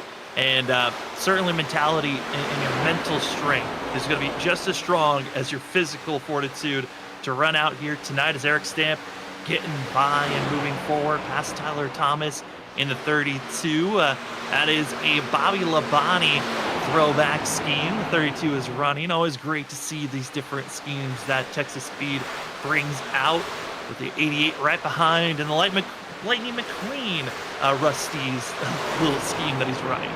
Yeah, I love to see the Lightning McQueen scheme out there. I'm sure Casey Kerwin's out there smiling somewhere if he knew that. He's always about the cars schemes there, and that's it's really cool to see Texas Speed always bringing cool schemes to the racetrack. And this is good for these guys. They got the wave around, they're back on the lead lap. Now if we get one of those mental lapses and those mistakes kicking in, we could see that very well happen. And this race in itself is almost a season. You got to really take this race step by step by step. And if you get too far ahead of yourself, we can quickly see that mistakes rear their ugly head, and you can be out of this thing in just a jiffy. So, in my opinion, this race is more of like a season than it is an actual race, because it is just so long that you have to really take it piece by piece. If you just let it all come at you at once, you are going to be in big trouble. I actually kind of like that analogy, though, Zach. It's almost perfect, because the first 100 laps, you're learning. You're trying to get used to maybe a lot of these drivers you never raced around. You're trying to figure out who's the top dog, who's someone I might need to avoid, or who's my competition I'm gonna be racing with that next 100 laps. A lot of, all right, where's our strategy at?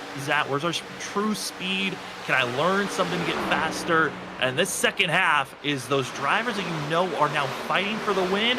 How do you go for the win? How do you find yourself and position yourself for that victory? The rest of the field, it's okay. How do I position myself to get the best finish I know I can get? That's exactly right, Sam.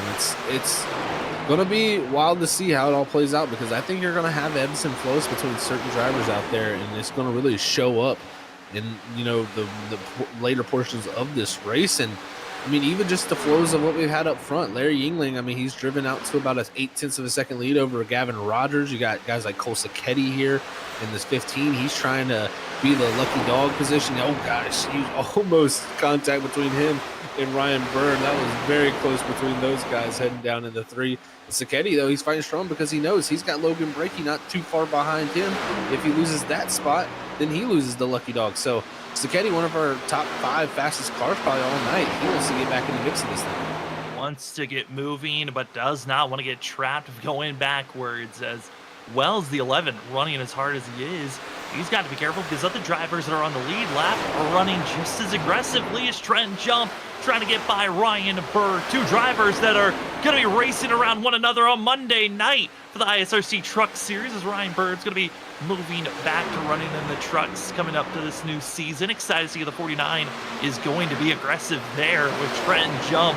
Always a threat, but they've got to be careful. A lot of these poke noses you're trying to do kind of looks like fake out, Zachs, of drivers trying to show the nose and hoping the driver in front of them just gives them the space.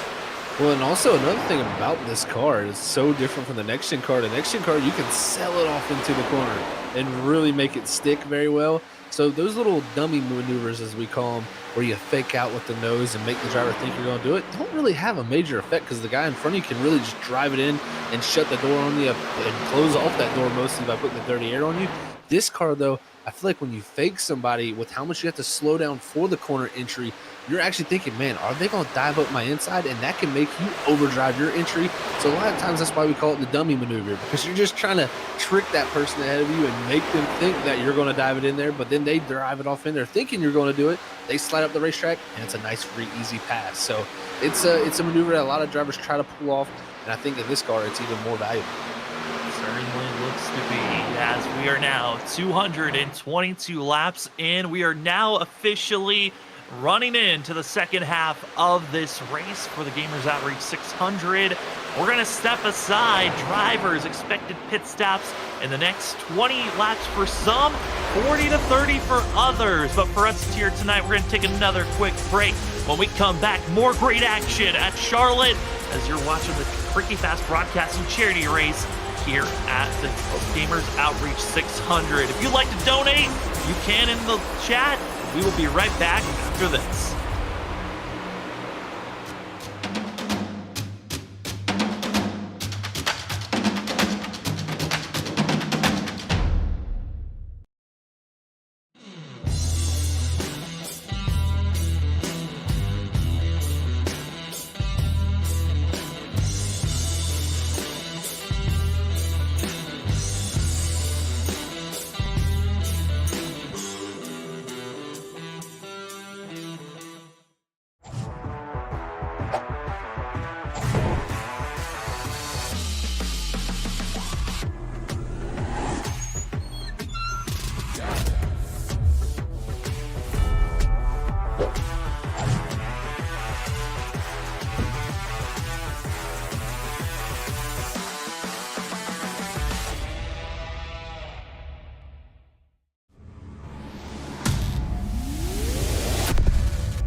Welcome back, ladies and gentlemen. It's the Freaky Fast Broadcasting charity race here tonight. It's our last one of 2023, and we are so thankful to everyone that has donated, shared, liked the stream, shared the stream out, and just shared the link to be able to donate to Gamers Outreach. Tonight is all about trying to find ways to help out, and if you'd like to donate, in the chat there is a link now to our Tiltify that will send you to a way for you to donate.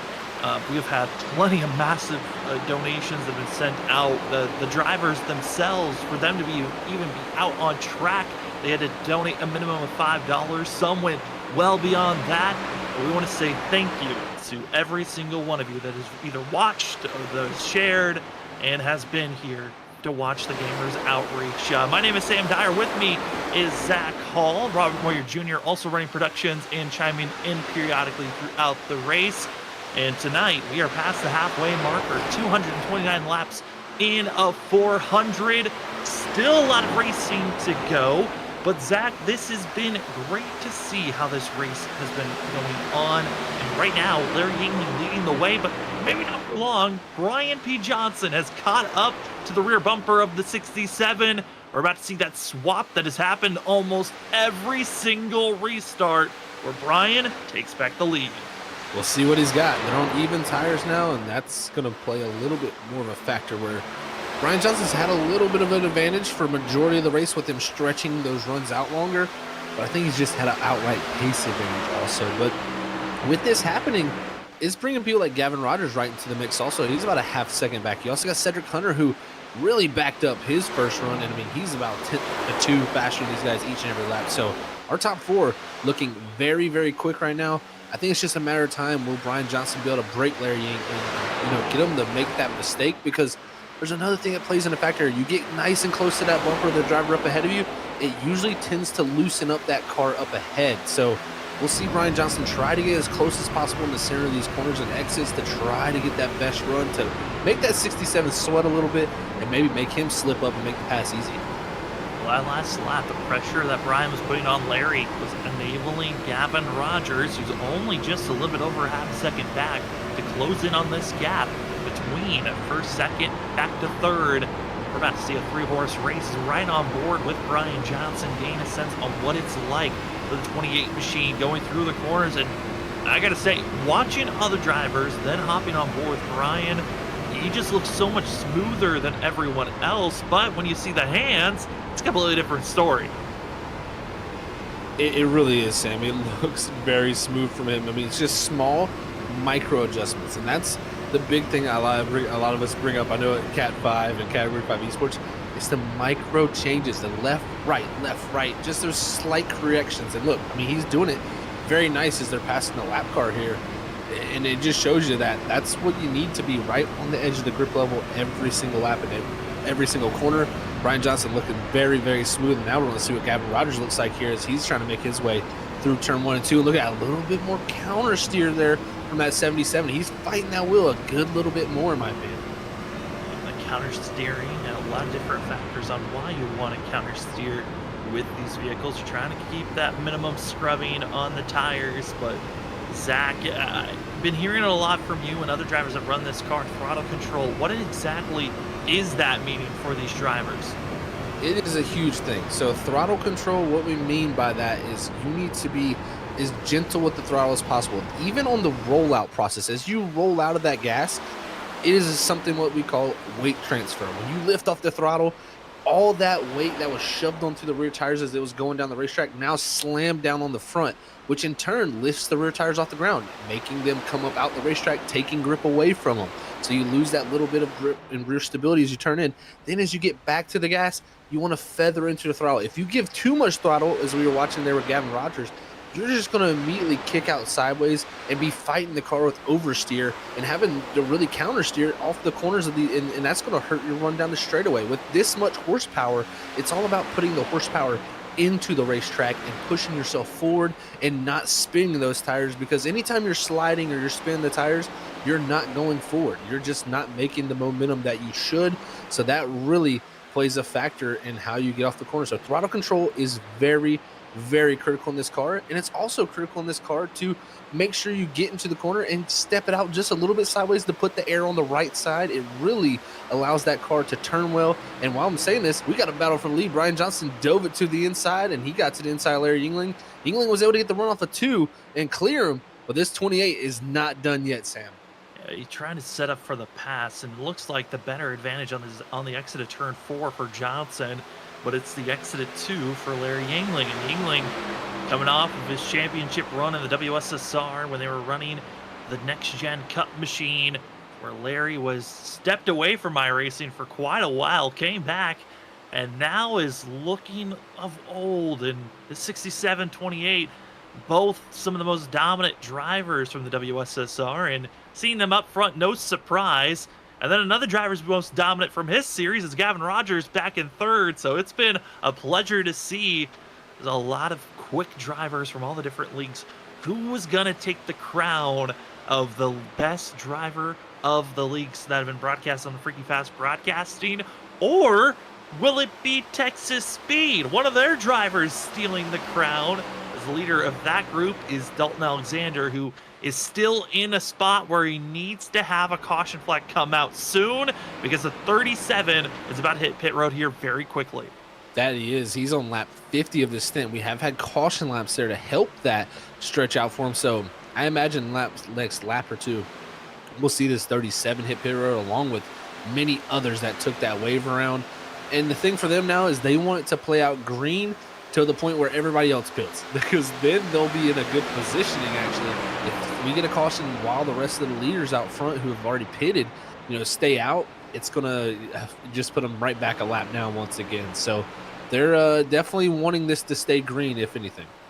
Stay green or get a quick yellow. There's 2 options you're hoping for. Don't put it right in the middle, as drivers continue to send their way around. A couple of drivers have come to pit road. Here is going to be seeing the 4 machine in 5th place. It's David McConnell, who's been trying to stay out of trouble. Qualified 20th, and now coming into pit road, has been trying to stay on the lead lap as one of the drivers that took the wave around, forced to come into pit road this go around. And we'll see if the little bit of tire advantage is going to work out on the 4 side of things to get back on the lead lap, and if this cycle continues forward. Here's the 5 of Eric Stamp, who's had a lot of ups and downs this evening, but currently in 8th place.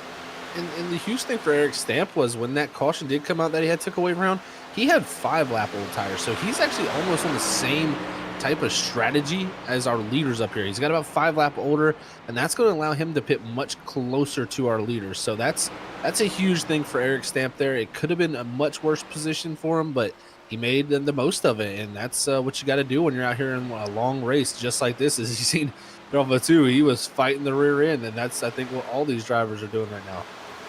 Find the rear end, trying to stay off the outside wall, but also trying to find where the speed's at. As see the slight wiggle off of turn 4. The drivers here in different lanes that you can utilize. That was something that was really exciting to hear, and a lot of the drivers' voices was, hey, we can use a lot of these different lanes. We're not just stuck to one. We can use the outside lane, we can use the inside lane. And see the 11 of Cole Sacchetti, 1 lap down, and trying to hold off the rest of the field. He's trying to close in on it. He is. He's trying to do his best here and hold on to that lucky dog positioning, because we've seen Sacchetti's been one of the fastest cars tonight. I think he is definitely a contender for a top 5 if he can get back on that lead lap. I mean, you got Cedric Hunter, the 4th place man, right up in front of him. So, I mean, net on track, he is in a 5th place position, but right now, trap that lap down, he's stuck in this 9th position. We'll see what he can do to get himself back up there, but he's still got plenty of time to go. I know I've been saying that a lot tonight, but that is the facts when it comes down to a 600-mile race. A lot of repeating over and over again, trying to also mentally tell yourself, hey, just keep hitting your marks, keep moving forward, just mentally stay with it. Because we've already lost 4 drivers, how many more could we lose here this evening? Because there was a one moment, I would say 30 minutes before this race started, there was thoughts that this race could have been disastrous for a lot. Who could hold on to this vehicle? It could easily have been someone breaking loose at the beginning of a run and wiping out a lot of drivers, and we could have been left with just a handful of drivers by the end of the night. Instead, we still have 23 out on track. Yes, only I know 7 of them on the lead lap, but this is impressive enough to see everyone that's still out on track. It really is, man. It's been a journey up to this point for a lot of these drivers, and it's been a journey for us. Just watching the ebbs and flows between drivers of pace. This guy pacing himself, this guy pacing himself, and it just shows you that this car here. The one thing I love about it is like you can go fast, but if you go fast, you're going to burn your stuff up. And I think you're seeing a classic case of that there with Gavin Rogers right here, as he's going to get passed by the Texas Speed car, the 6 of Jonathan Burt here, who's on fresher tires. That 77 was just right behind Larry Yingling and Brian Johnson. And you saw how much he was counter steering it. He's now upwards of about 3/10 slower than that group ahead of him. So he really fought that car, and it's really come back to hurt him here as he's getting caught by Cedric Hunter even. And now he's got to be careful. I mean, he was doing so well to keep up that pace of our top 2, but in a quick moment, it just gets thrown away in an instant as we have now all closing in on 250 laps in the books for this race. It's been a wild one so far. A lot of ebbs and flows of the middle of the field. Up front, it's been Larry Yingling and Brian Johnson for most of this run as they continue to keep at this duel. And now they have to be careful because you have drivers that are on fresh rubber mixing and mingling. Here's the 6 of Jonathan Burt, who's going to be trying to set it to the inside. As Texas Speed's number 6 almost gets loose, holds on. But there goes, showing the tire rubber and that closing rate that is so crucial to just pull away.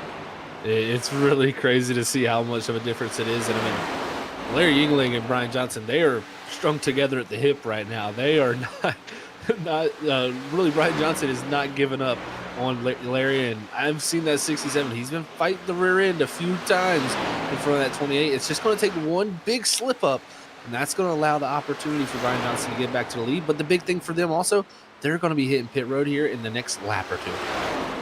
As more drivers are exiting pit road, Joshua Kanata has just gotten done getting service for the 16 machine. We now have around that of 9 to 10 drivers that need to make another pit stop. As you look at the list of pit stops that we should be having, counting after this, we should have 2, maybe 3 more pit stops if we stay green. A lot of these drivers still have a lot of extra tires to work with, so we could be seeing some strategies if a lot of cautions start to balloon out and just grow immensely in this final bit of this race. But again, huge shout out to everyone that has donated, liked, shared this broadcast. It has been a pleasure for us to cover, be at the booth, and give you the call of this Gamers Outreach 600 on Freaky Fast Broadcasting. As talk about it, and it's the 21 of Trevor Earhart. Bad accident for the 21. Oh man, and this happens right in the sequence of almost drivers hitting pit road, and drivers again are going to be snake bitten by a caution right when they didn't want it most. And I think this one, Sam, might have been a tiny bit of contact or maybe a little bit of air between 2 drivers here. Is Trevor Earhart, tough ending right here for him. Drivers, we just saw the right there. It was just a small glimpse of the transitional glance. Trenton jump, just giving a bad bump to the 21 and saying to him, I mean, it looks close enough to be a bump sack, but we might need another look at it. But either it was a bump or you touched on air. If you get so close to someone's rear bumper, that air could also loosen up this driver, as it's so close to call. I think it might have been that looseness from the air. I think it was. There was no contact necessarily made, but again, getting that close to someone's bumper and that critical spot of the corner, it's going to loosen them up. And I think Earhart there had no control once this 46, goes to the outside. I think the closing rate caught Trenton off guard, and he just went to the outside, and right there it's just going to pull that 21 around. And from here, Trevor's trying to save it, but I mean, there's no saving that car once it's already stepped that far out, and he's going to take a driver's side impact here. And tough ordeal for Trevor, who's had 3 moments here tonight, and it just shows you. I mean, the skill caliber of Trevor Earhart. He's had 3 mistakes that easily happen. Yeah, it's just I know Trevor didn't want to be the guinea pig of showing us all the different ways that you can have an incident happen, but It kind of has been for tonight's race. Luckily, there's no required damage, so we can come back into pit road, get the repairs done, and get back out there on track, as that will be caution number 4. And as we're past 250 laps and the drivers are exiting pit road, we are actually going to take a quick commercial break. When we come back, more racing action from Charlotte as you're watching the Freaky Fast Broadcasting charity race here tonight. It's the last one of 2023. It's the Gamers Outreach 600. And Brian P. Johnson, Larry Yingling, front runners, get ourselves prepared for the last bit of this race. Thanks for watching with us. We'll be back right after this.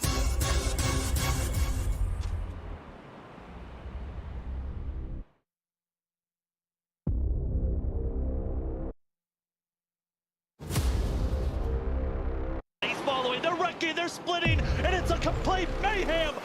We have a wreck at the front. 19 goes down into the 7, takes out the 00. They're 5 wide behind for pit. Oh my. 5 wide here, this ain't gonna work, is it? They're already wrecking into turn 1, and now coming through that at turn 2.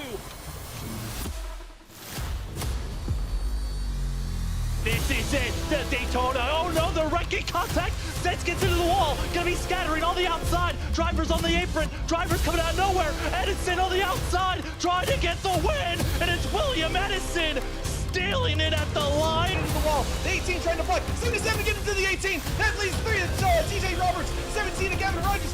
3 of TJ Roberts is gonna steal the win here. He went second fiddle so many times last season. Christopher Wade wins the season 5 Daytona 200.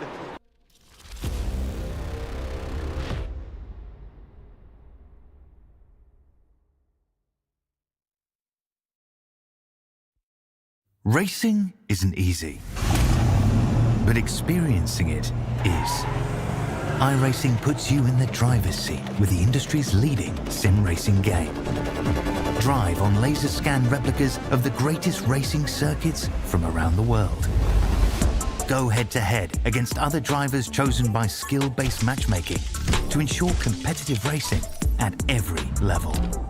Compete across all your favorite series in officially licensed cars engineered to deliver the most accurate driving experience possible.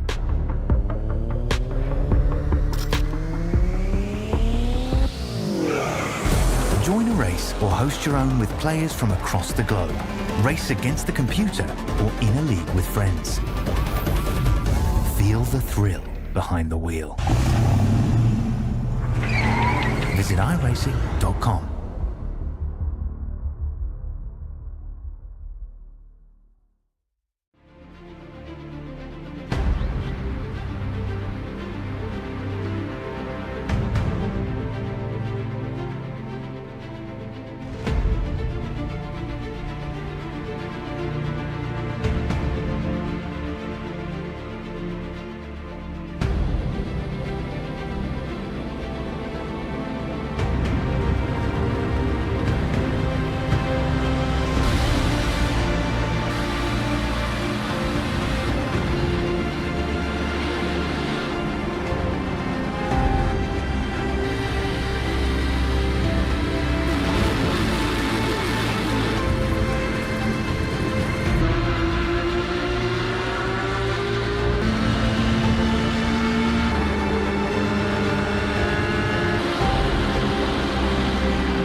Basket can't defend. He's got the outside line for the second spot, and he can't hold on. Going the long way around. We're going to be 3 wide for the lead as they all come to the line. Who is going to take it in the end? And here comes Lockwood. He's going to make the move to the outside. Quinn tries to force him off a little bit, but there he goes.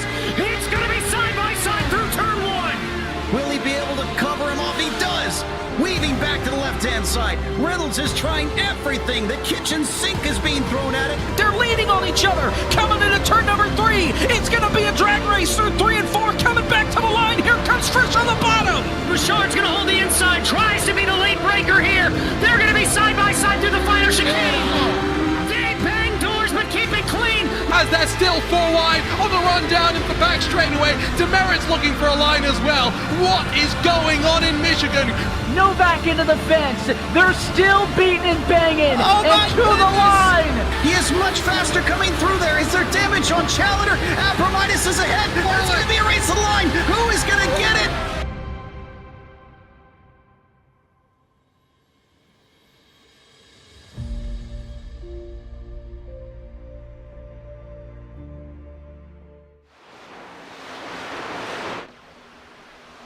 And we are back to Green Flag Racing for the Gamers Outreach 600 here tonight, our Freaky Fast Broadcasting charity event that is going on currently.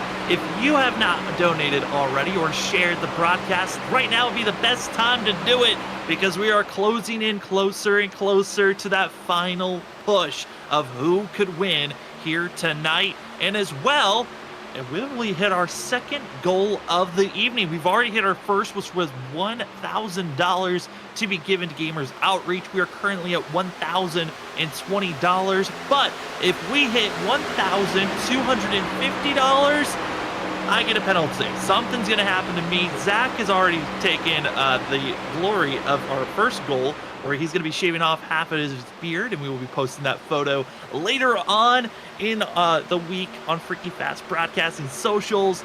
But if we hit our new goal, that would be beating our top ever donations that we've ever done for any of our charity events of our past two and tonight. And also I'll get penalized. I know for some people they would enjoy that. For me, I am dreading it, but I would be so happy if we did hit that goal because it'd be going to a great cause. And thank you again to everyone that's been with us. We got 140 laps still to go here tonight. It's Brian P. Johnson, Larry Yingling leading the way. We got Ryan Bird, Cedric Hunter, and as well the 11 of Cole Sacchetti back on the lead lap, hunting and fighting to be up front. Thank you so much to everyone who's been out here tonight. It's been a pleasure to give you the call. My name is Sam Dyer. With me is Zach Hall, Pumpkin Warrior Jr., running productions, and has been joining us in the booth. Zach, we are now in the final countdown to see who's going to win here tonight. I tell you what, I love this, Sam. This has been great as old Cole Sacchetti. Ooh, he goes out of the picture frame there because he just had a moment and a half. That's not Logan Brakey, the lap down car there to go by him. It was actually the top lap down car for that position for the lucky dog. But man, this is huge for Sacchetti to get back on the lead lap because he's had pace, but now just can't have too many moments like that where you might end up in that outside fence that we've seen happen a couple of times tonight. That outside fence has been hit a couple of times, either by drivers scraping the outside wall or being put up there, and drivers are trying to stay as clean as they can. Again, these drivers here tonight, they were given one fast repair to work with, as well as 14 sets tires in pit road. The 14 sets, not expecting all of them to be utilized, but Zach, I think one thing I'm most surprised about is the majority of the drivers that are out there on track still have fast repair. They have been keeping these cars clean for the majority of the night, and that's another very impressive thing they've had so far. We got some wheelmen out there for sure tonight, man. I tell you what, I didn't know what to expect coming into this race. I did a race Wednesday, and that was a recruitment race, as we say, and you do host it where anybody can join in there. And let's just say the first 30 laps of that race were not the prettiest. So I didn't know what to expect, but I knew the group we had. We've seen these guys at Daytona. We've seen other guys throughout all the leagues that we have. And I knew if they could just mesh well, we'd have this type of product. And I got to say, it's good to get a caution every now and then, which we've got.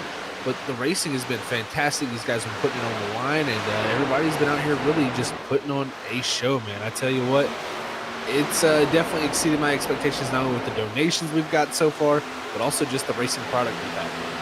Yeah, it's been so amazing to watch, and it's making me even excited for the new seasons that are about right around the corner, as WSSR is moving now to a Wednesday night. They will be running this same exact car for their season, as well Thursday nights, the Stars and Stripes, they will be moving to the Gen 4 Cup car. So here at Freaking Fast Broadcasting, we're going to be treated with some great racing action with this fabulous car week in and week out in that of July. Cannot wait for the new seasons of all the leagues that we cover, as tonight's race is that of the Gamers Outreach. Plenty of different ways that you can donate if you haven't already.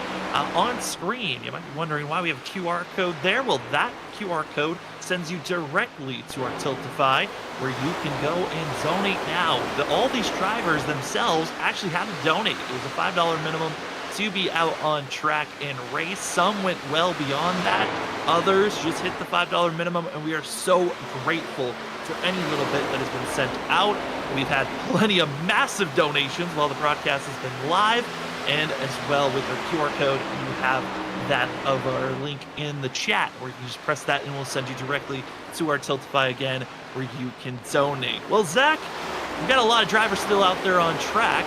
Let's start from the top. Let's do a little bit of a rundown. Like I said, all these drivers donated, so let's give them their spotlight for being out there on track and leading the way. It's Brian P. Johnson. Got two Brian Johnsons out there. This is Brian with the Y, who has been dominating this race from top to bottom. He's had a couple of fights here or there with Larry Yingling, but utterly he's been just the dominant driver for the 28. Behind him, it's Larry Yingling. And Zach, a driver that might be frustrating to you because he won the WSSR championship and stole it away from you, but he's right now in second place. That he is, man. A little bit frustrated with that guy. He's an alien, as we would say in sim racing. So shout out to him for being the champion of WSSR. It definitely means a lot to have him as a three-time champ. With two of the guys out there, past champions out front right now. But you look back to third, you got another champion from one of our leagues we just got done broadcasting, the Wicked Racing League. There is Gavin Rogers. What a driver this kid is right here. He has been excellent all night long, and he's been, in my opinion, that third best driver. He's been solid. He's got to figure out a little bit of his long run pace, but his short run pace has been very, very stout. And as we jump back to fourth here, we're going to see Ryan Bird in the 49 machine. He's had a quiet but great run. 24 starting position up to fourth. Bird really looking strong here, Sam. He certainly has. Our biggest mover right now is Ryan Bird in that 49 machine. Behind him, though, who's been working and climbing. Came back from a penalty, was 2 laps down at one moment, and now try and take that fourth place position. It's the 11 of Cole Sacchetti, who's back to make this pass cleanly, and will do so as they're slicing and dicing. That's fourth and fifth we just talked about. Let's drop back to sixth position, where it's the 07 Cedric Hunter, who said potentially could have been that driver to watch out for to be the third fastest. Well, his up and down climb of positioning has settled him now in sixth spot to watch these battles, but watch out for the long run speed. That's where the 07's been the fastest, as now we fall back to that of seventh position. Trenton Jump got up with that scare with Trevor Earhart. He's a past champion in the ISRC Truck Series that we cover on Monday nights, and currently has been showing a lot of aggression, willing to move forward in a lot of different aggressive fashions. As we fall back now to that of eighth place is Joshua Kanata. Got to talk with the 16 just a little bit. And Zach, the fatigue, well, it's about to get even worse for the 16. It really is, Sam. It's definitely kicking in for him as our pole setter, but having a good run, keeping it in the top 10 for majority of the night. Then we're going to jump back to the ninth position with our 37 of Dalton Alexander, one of our top donators out there too. Got to give him a major shout out for that. He qualified third, has been bouncing all around the midfield as you see him sliding off of four, but he's going to be holding that ninth position now. But as we drop back to the 10th position, though, it's going to be a driver on a recovery drive. I think he is finally, no, he has not, still has not yet to take that fast repair for Brandon Colley. So still, it looks like that car got fixed up pretty well. He's broke his way back into the top 10. Let's see what he can do in this last part of this event here as he started on pit road. Then back to the 11th position. It's going to be one of the first Texas speed cars. It's going to be Zachary Lovelace. What a run it's been for him. Started 17th up to 11th position. Has looked strong since he's got here. So doing a great job right now in that 33 team as we drop back to his next teammate in the 12th position of David McConnell. What a drive for him in that 4 machine. Started 20th up to 12th. And like we said, he's been keeping it clean all night. And that's what's going to get him a good finish in this race, Sam. Want to give a big shout out to David's dad, as he has been also one of the people that have donated throughout tonight's broadcast. A big shout out to David McConnell's dad. This Ford machine up that of 8 positions and hoping to continue forward. And speaking of going forward, it's another Texas Speed driver. That's Tyler Thomas, up 6 positions, qualified 19th. He has been buffering around that of 20th to 10th place and trying to find that comfort zone. 13th, not a bad run for the 32. Fall back to 14th position, Logan Brakey in the 29 Sportsnet machine. Logan, who also runs on Monday nights for the ISRC Truck Series, has been trying to find that comfort zone, but the 29 seems to be the driver that gets bullied some races, and tonight he has certainly been bounced around, but luckily it's the first driver 1 lap down, trying to keep this position, so if a caution comes out, he will be in the good. But from one driver that's been bullied to the ultimate driver who's been bullied here tonight, it's that Trevor Earhart in the 21 and 15th position. This 21 has been trying to settle in, get prepared for tonight's race, but he's been pushed around, bounced around, and Zach, sometimes that's just a hard race to deal with. It is hard to deal with for sure, Sam. And you can see the left front damage that he is dealing with in that 15th position as we jump ourselves back to another car that's 1 lap down. That's the 6th of Jonathan Burton from the Texas Speed team there. Has had a solid night here trying to get back on that lead lap. He had a good qualifying run there in 15th. He's down 1 spot from where he started in 16th. But if he can get back on that lead lap, this 6 machine is showing some decent speed. He might be able to fight his way forward. As we head to the next, to their last car that's 1 lap down, that's going to be the 01 of Aaron Kralik. Started 8th tonight, and right now is 17th, so not the greatest of showing right now for Aaron. But again, he's another driver that if he gets himself, in a good position, he could very well move himself forward. And especially, I mean, he pitted 6 laps ago, folks. So he, if we don't get a caution and he gets the caution once the guy driver's up front pit, he can get himself back on that lead lap. Back to 18th. We're going to check out Thomas Walter here in the 57. First car 2 laps down here as he's looking to rebound from issues throughout this race, but it's still in a net gain from where he started tonight's event, then from the 25th position all the way up to 18th for now. If he can find a little bit of luck on his side, he may be able to push himself into that top 15, maybe even possibly a top 10, as we got a long way still to go. And another car 2 laps down here is Herbley Telemark, as he's another Texas Speed car here in the 88 in this 19th position, as he's looking to get himself in the same position that Walter's in and get back 1 lap down to where they can possibly make it to that lead lap. And the final car that is 2 laps down, it's going to be that 53 of Tony Brent here, Sam, from Texas Speed. He's looking to do similar cue to his teammate ahead. Yeah, and for that, Tony Brent, he certainly has been trying to find the equalizing. It's been a hard find the race pace type of a night for the 53, but we are so thankful for him donating and being out there on track. The Texas Speed team has been great to see how much they have come together to try to run this race and be as aggressive as they can. 21st position, we talked about how there's Brian with the Y. Well, here's Brian with the Y. It's Brian Johnson, who is in the 27 machine in 21st position, has been very much off the pace than everyone else, but still out there. We are so happy to have drivers racing out and having fun. Go back to 22nd position. This is where we find the last driver that's on track, 18 laps down. Rich Jameson caught up with that first pit cycle pit stop, where he found himself nosing it in the pit wall. It's been just run out here, make it through the night. 86 Rich Jameson, thank you for being out here on track. Other drivers we want to give a big shout out to that have called it a night early, that is Eric Stamp in the 5 Taco Bell machine, as well as Noah C. Carter, Elliot Ling, as well as Scott Rickard and Ryan Ferraro. Thank you so much to the 27 drivers that signed up for this event, from the small donations to the minimum to all the way to the large ones. Thank you for showing up for tonight's event and making it the way that it is, because we would not have this race if it wasn't for the drivers, if it wasn't for the fans out there. Thank you to everyone collaborating to make this event the way that it is. And one person I do want to bring up into the booth is going to be Robert Moyer here hopefully shortly. But Brian Johnson, certainly someone who's up front dominating.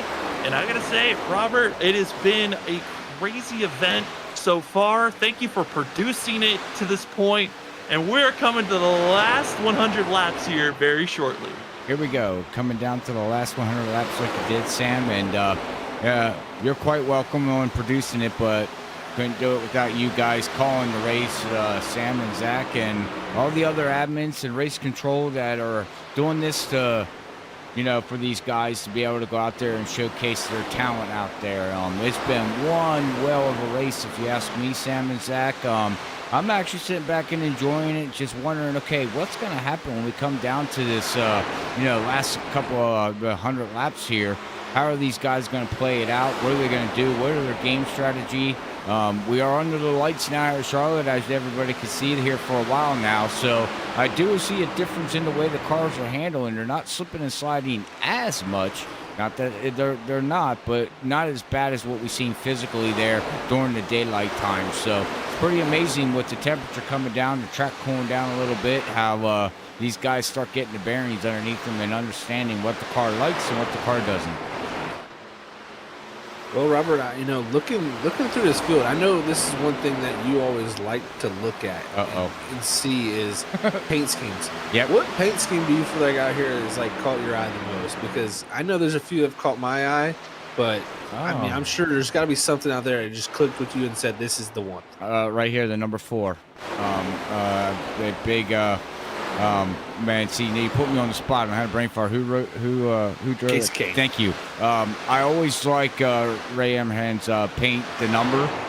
Always been a big fan of that. The way they did that style number back in the day, and just the paint schemes with the way they did the blue and the white and what you see there. It's got the barbed wires through the car. So out of them all, this is the one I would have to pick tonight. That's a good pick. I like that from David McConnell. I think I'm going to go with the easy pick. We're going with the 88 for me.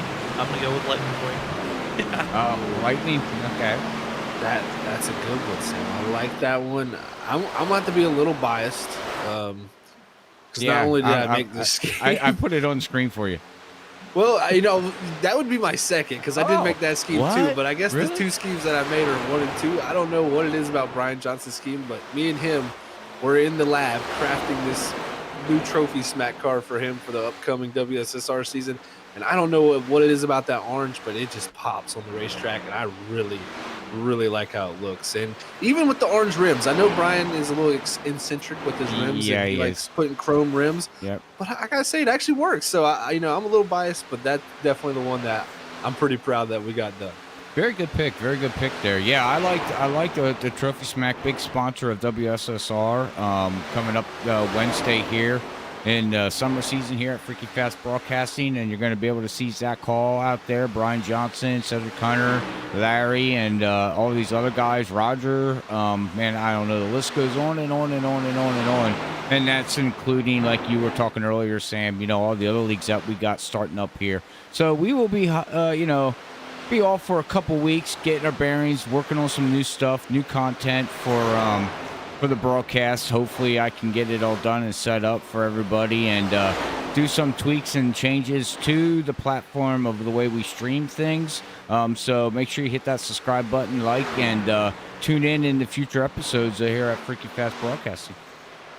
Yeah, and it's kind of crazy to see with the new seasons that roll around, how it's almost like a 5 to 6 month transition from one season to the next.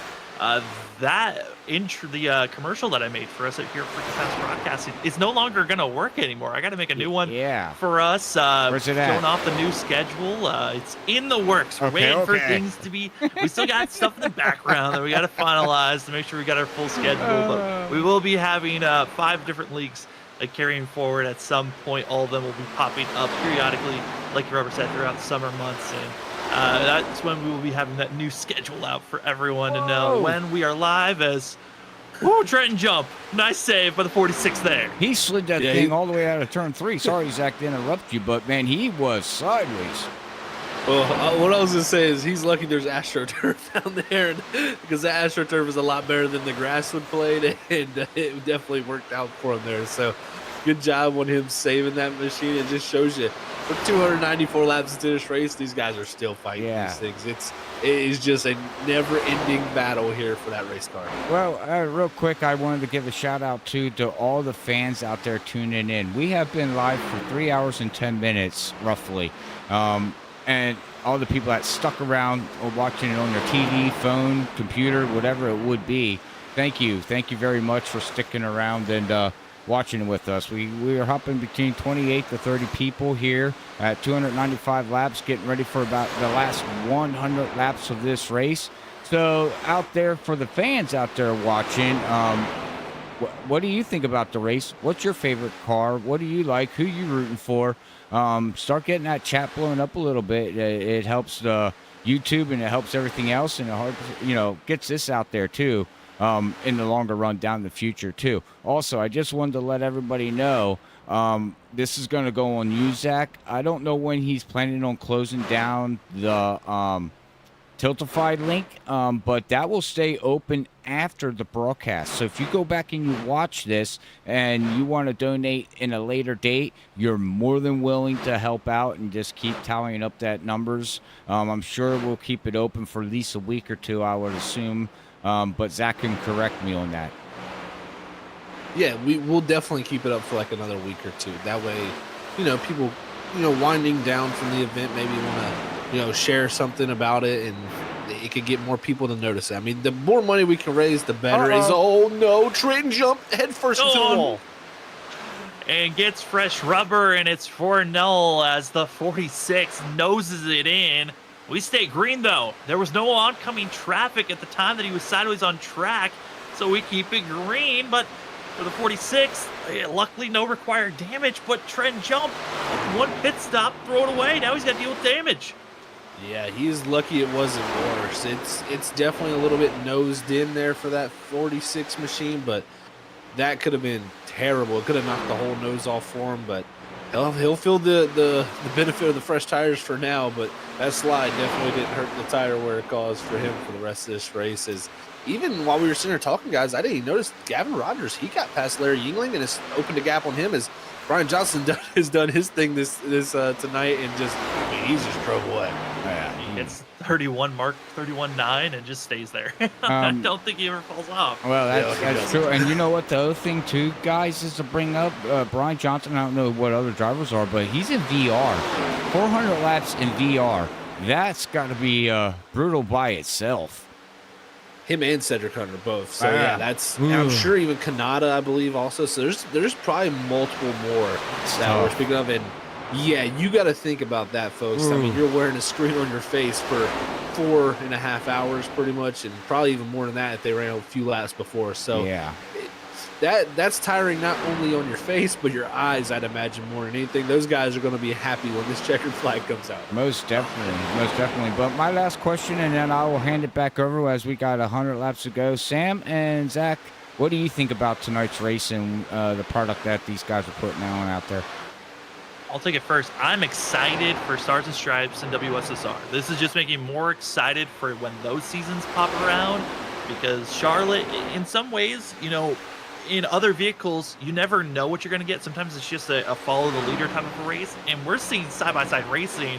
I cannot wait to see tracks that are more known for side-by-side racing, what that's going to bring. I'd have to almost echo that, Sam, because from the broadcast standpoint, I also take a little bit of the driving standpoint just because of how much I race also.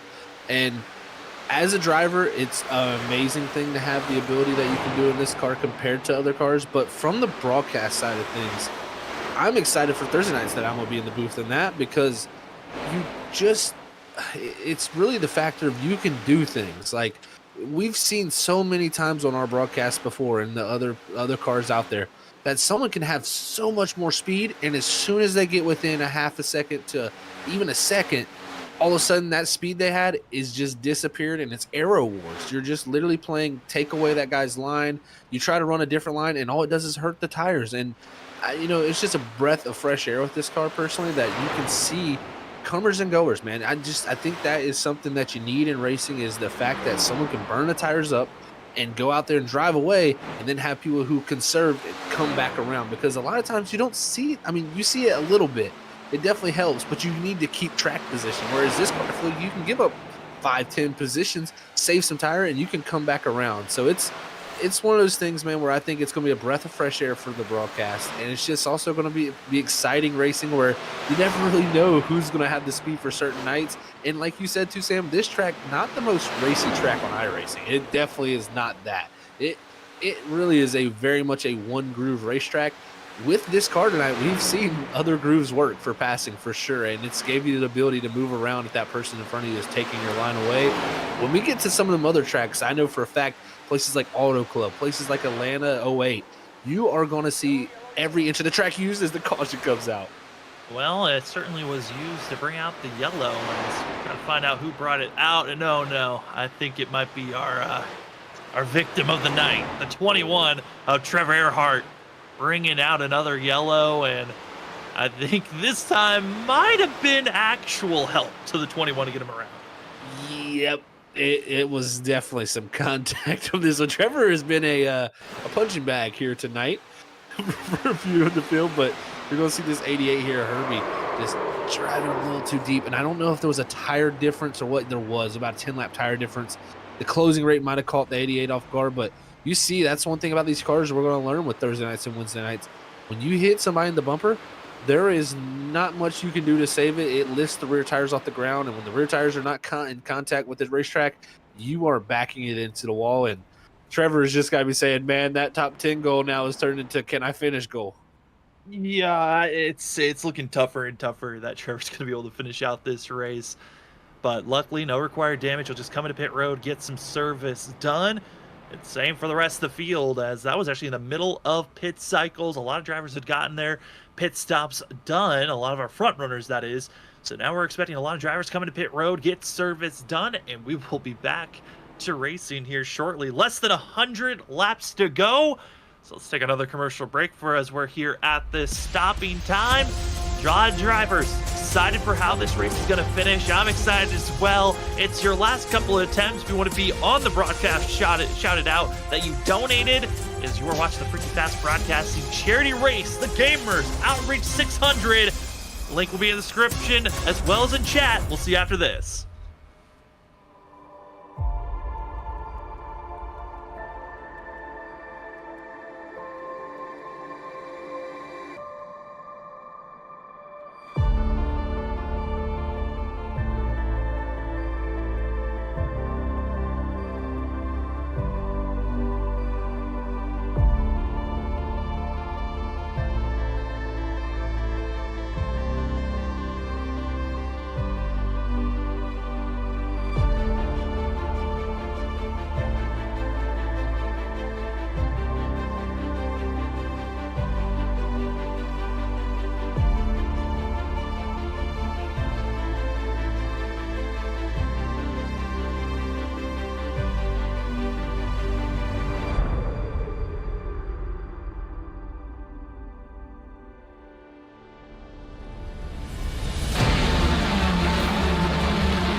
Welcome back, ladies and gentlemen. It is Freaky Fast Broadcasting Charity Race. It's our last one of 2023, and it has been a pleasure to give you all the coverage here on Freaky Fast Broadcasting, as this has been the Gamers Outreach 600 tonight. It's been a long race. We're now in the final 100 laps to take you to the end. My name is Sam Dyer. With me is Zach Hall. And Zach, a little bit of interesting. The Holder field got messed up because everyone else had to come in to basically do a wave around in a way. And Larry was able to come into pit road, which now puts the whole entire field single file for this restart. So a little bit of blast from the past, shall we say. Single file restart. Who will get the restart that they need? Well, it's Larry up front, as he is gone. Or will we get the quick yellow? And it looks like we are officially green. Oh, looks like we got an incident in the background there as they're going to spin around and the yellow immediately flies. And that is going to be Brian Johnson in the 27, gets rear-ended as everyone just reacted with one another. A delayed start was on iRacing on that because of how it just didn't know. I don't think the program knew what to do in that scenario with forcing everyone to be single file, even though it's supposed to be a double file restart. Yeah, I think that threw everybody for a loop there. Yeah, that was weird. That was really the only way to put that there, folks, is unfortunately Brian Johnson and Herbie Telemark, I think, are the ones that got hurt the most from it. I think Brandon Colley was the first initiator of contact to the 88, and from there it kind of spiraled down out of contention. So wild scenes here from Charlotte Motor Speedway. The main thing that just happened was the iRacing only counted the green flag once Larry Yingling had crossed the start finish line. That's when the green flag was officially thrown, which everyone else was used to when we would take off in the restart zone, in the Geico restart zone, which is a couple hundred feet before that starting line. So everyone else took off when they were expecting to take off, like they've been doing all race long, but it got delayed a couple hundred feet. That's why we had a bunch of checkups. Everyone got tackled. And now this should be a lot more of a traditional restart, as we got 16 drivers on the lead lap. And from 17th on back, they're either 2 laps down or more, as we'll now have less than 90 laps to go on this next restart. Interesting decisions too, because with how that played out, that's allowed, someone like the 57 of Thomas Walter here to get a lap back. I think he'll be on the lead lap now, so that puts 17 cars on the lead lap for us, I believe, when he comes back around. So that's a huge deal. And also just, this is opening the door for some of the guys who took waves possibly that were much older tires to come down and get tires. So this has opened up the door even more for a few drivers. And another thing, I think if you're Brian Johnson, you probably don't like that yellow, because now he has to restart on the outside there in second, and that gives a chance for Gavin Rogers to get around him. And I think that's his worst case scenario for how this race could play out, is if he gets stuck behind Rogers, it could be tough for him to get back to Yingling. But he has been passed by Rogers already in the past. That's the thing. The last time we were in a long green flag run, Brian fell to third and then marched his way forward to take that lead position back. So I would say for Brian, it's more of how aggressive is Gavin going to be. And will Gavin, now with less than 100 laps to go, still one more pit stop, by the way, for this field before we can take it officially to the end. When do you want to make that final pit stop? And do you want to be, because you all have still a fast repair to work with, except for that of being the 57 of Thomas Walter and the 21 of Trevor Earhart, are you willing to use up your fast repair and be a little bit more aggressive on the defensive moves? That's going to be the question they got to ask themselves. And I think the aggression level is going to pick up even more. We talked about mental fatigue and just the physical fatigue.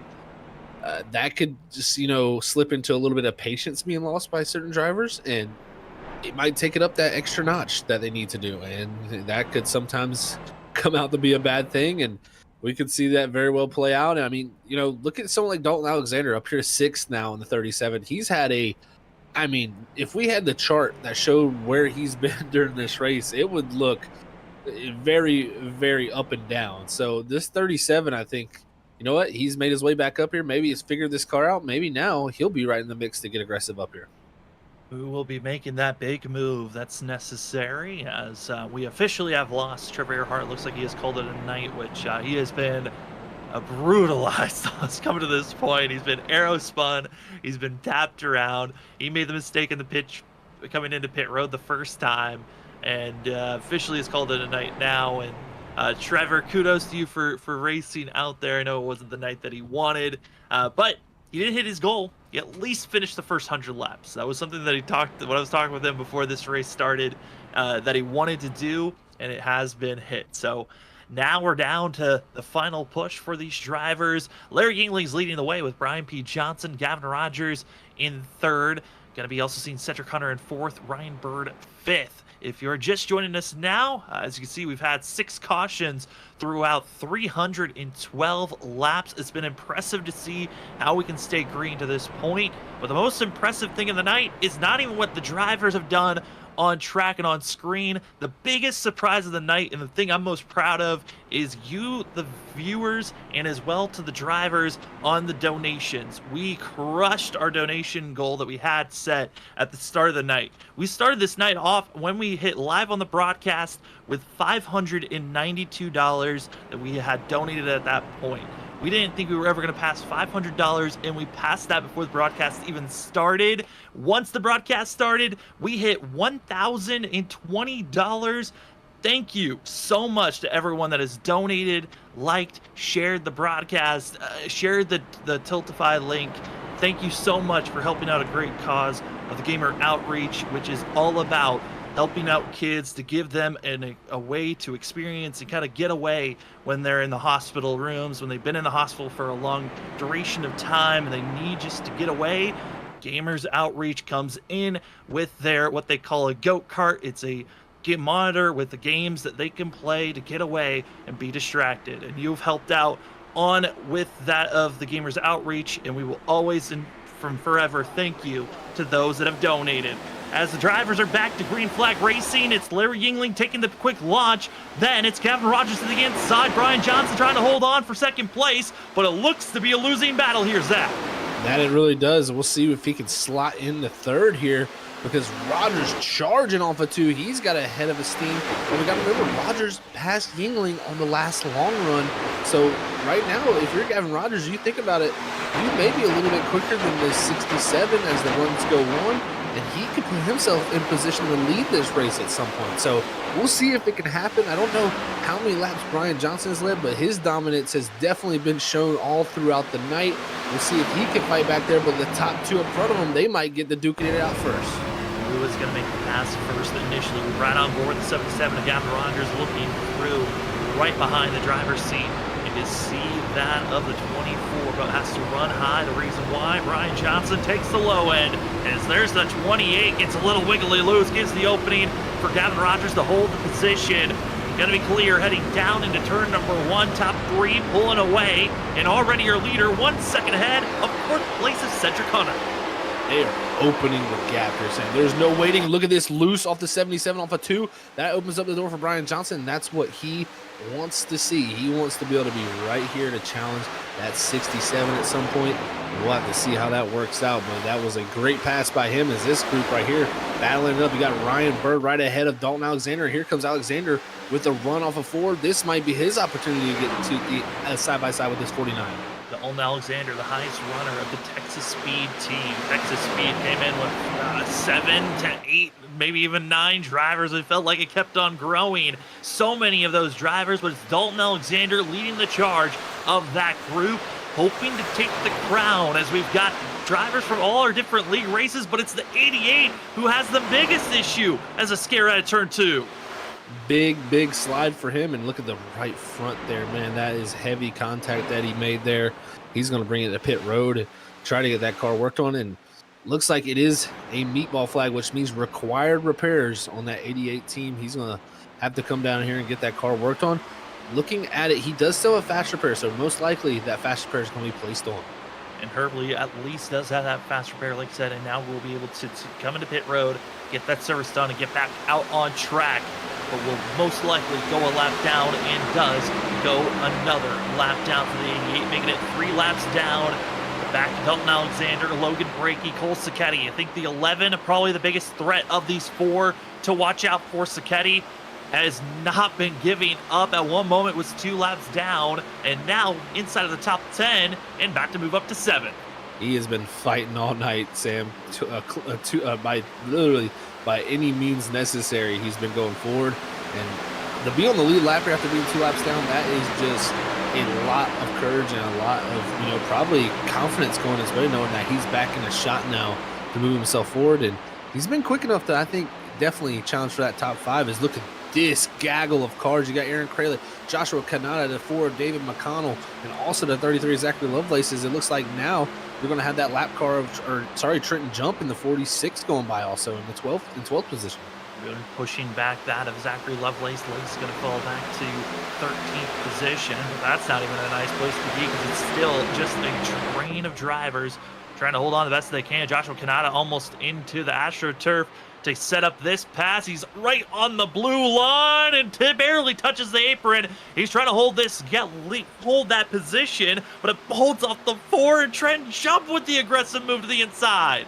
Oh, man, I don't know how he didn't wreck right there. The 4 got loose on the bottom, slides up in front of the 46. He had the cross to the left, and I mean, it was mere inches between the back bumper of the 4 and the 46's nose. That was close as it gets there, folks, as they're going to keep it straight for now, but I think we might see another yellow before this race is out with the aggression level picking up that much more.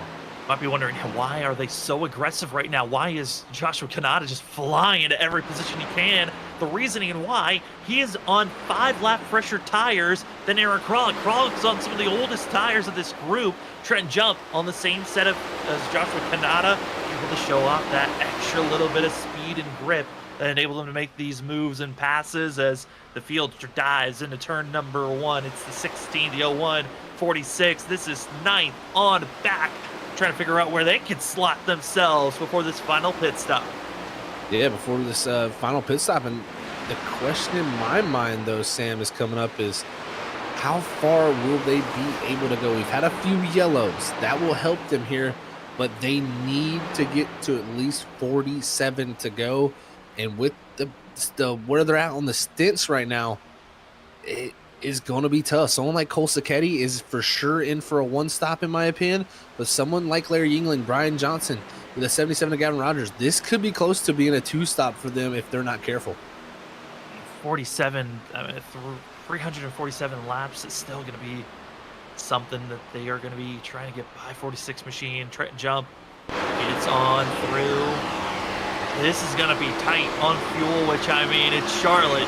There wouldn't be any other way to finish out a race without it having some type of fuel run and issue, as the battle for the lead now underway. Larry Yingling in a very defensive move.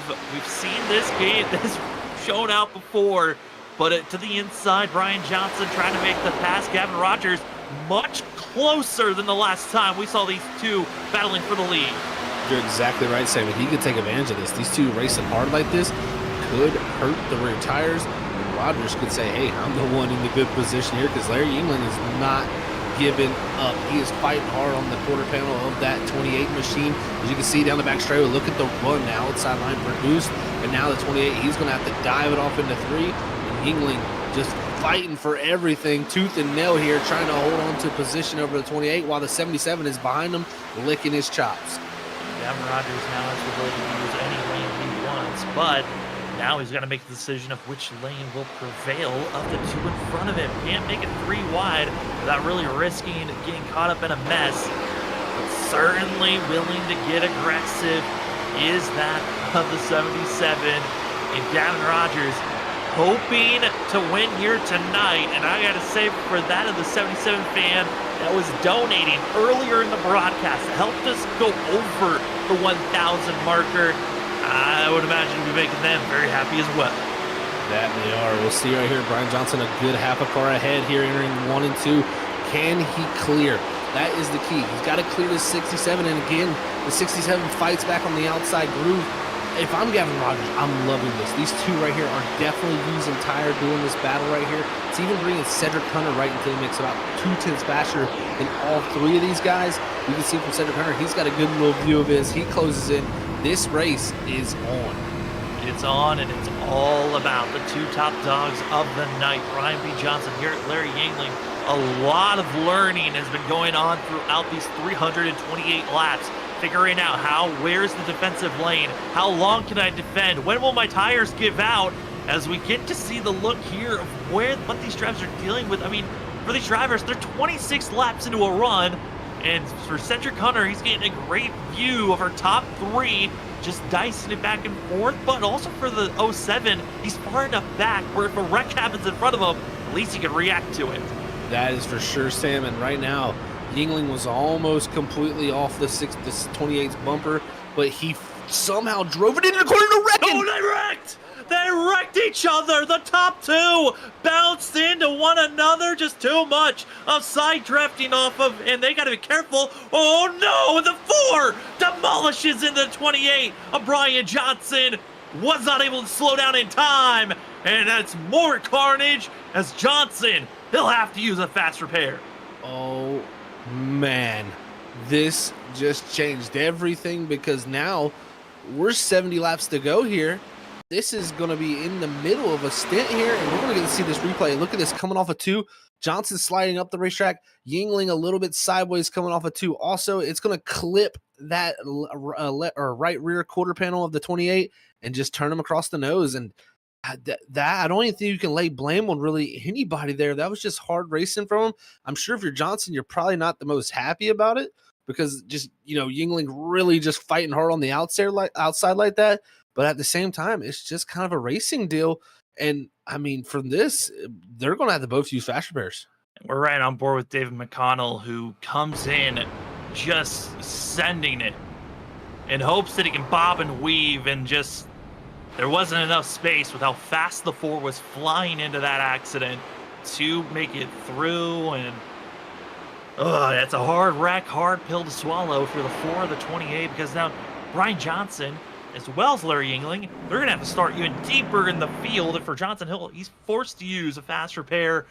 And just like that, the whole entire complexion of this race has just been turned over, because now Gavin Rogers, who we were just talking about being the 3rd fastest driver, he will be in the lead and try to stay ahead of everyone else.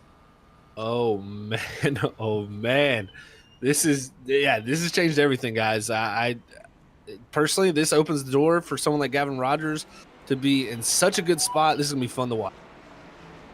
And looking at the drivers, pit stops that are going to be made, it's going to be the 4.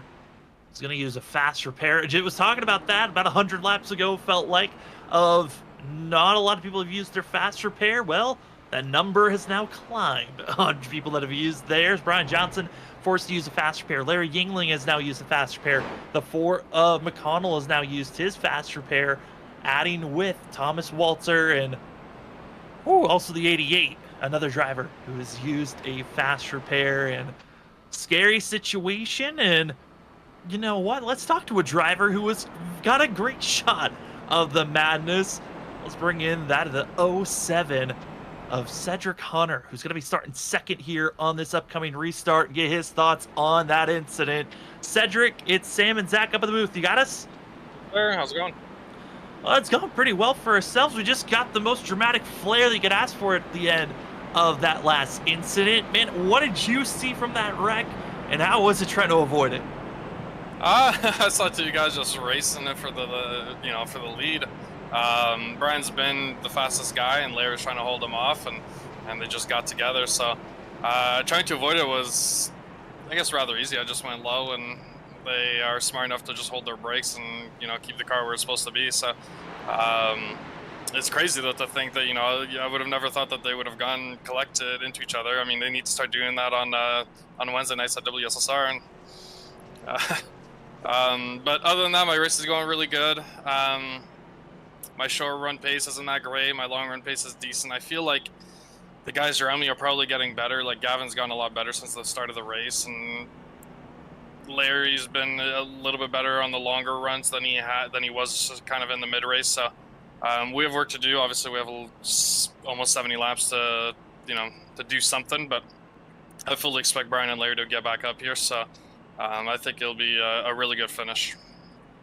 I think we got one in store for us for sure, Cedric. But what do you need to find, man, to get this done? Because like you said, you've had pretty good all around speed. It's just finding that happy medium, I feel like.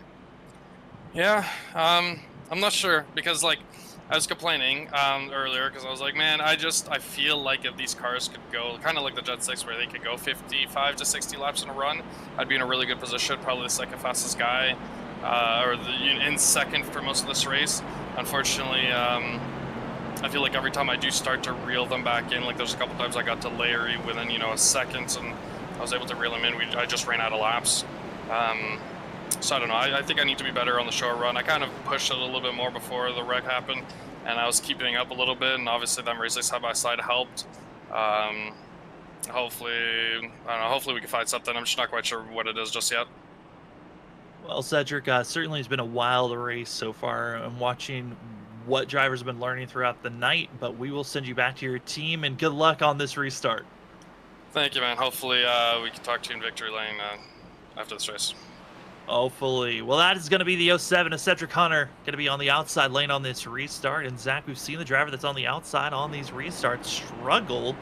And the driver that's in third, Cole Sacchetti in the 11 with Dalton Alexander right behind the 07. This should be an interesting restart.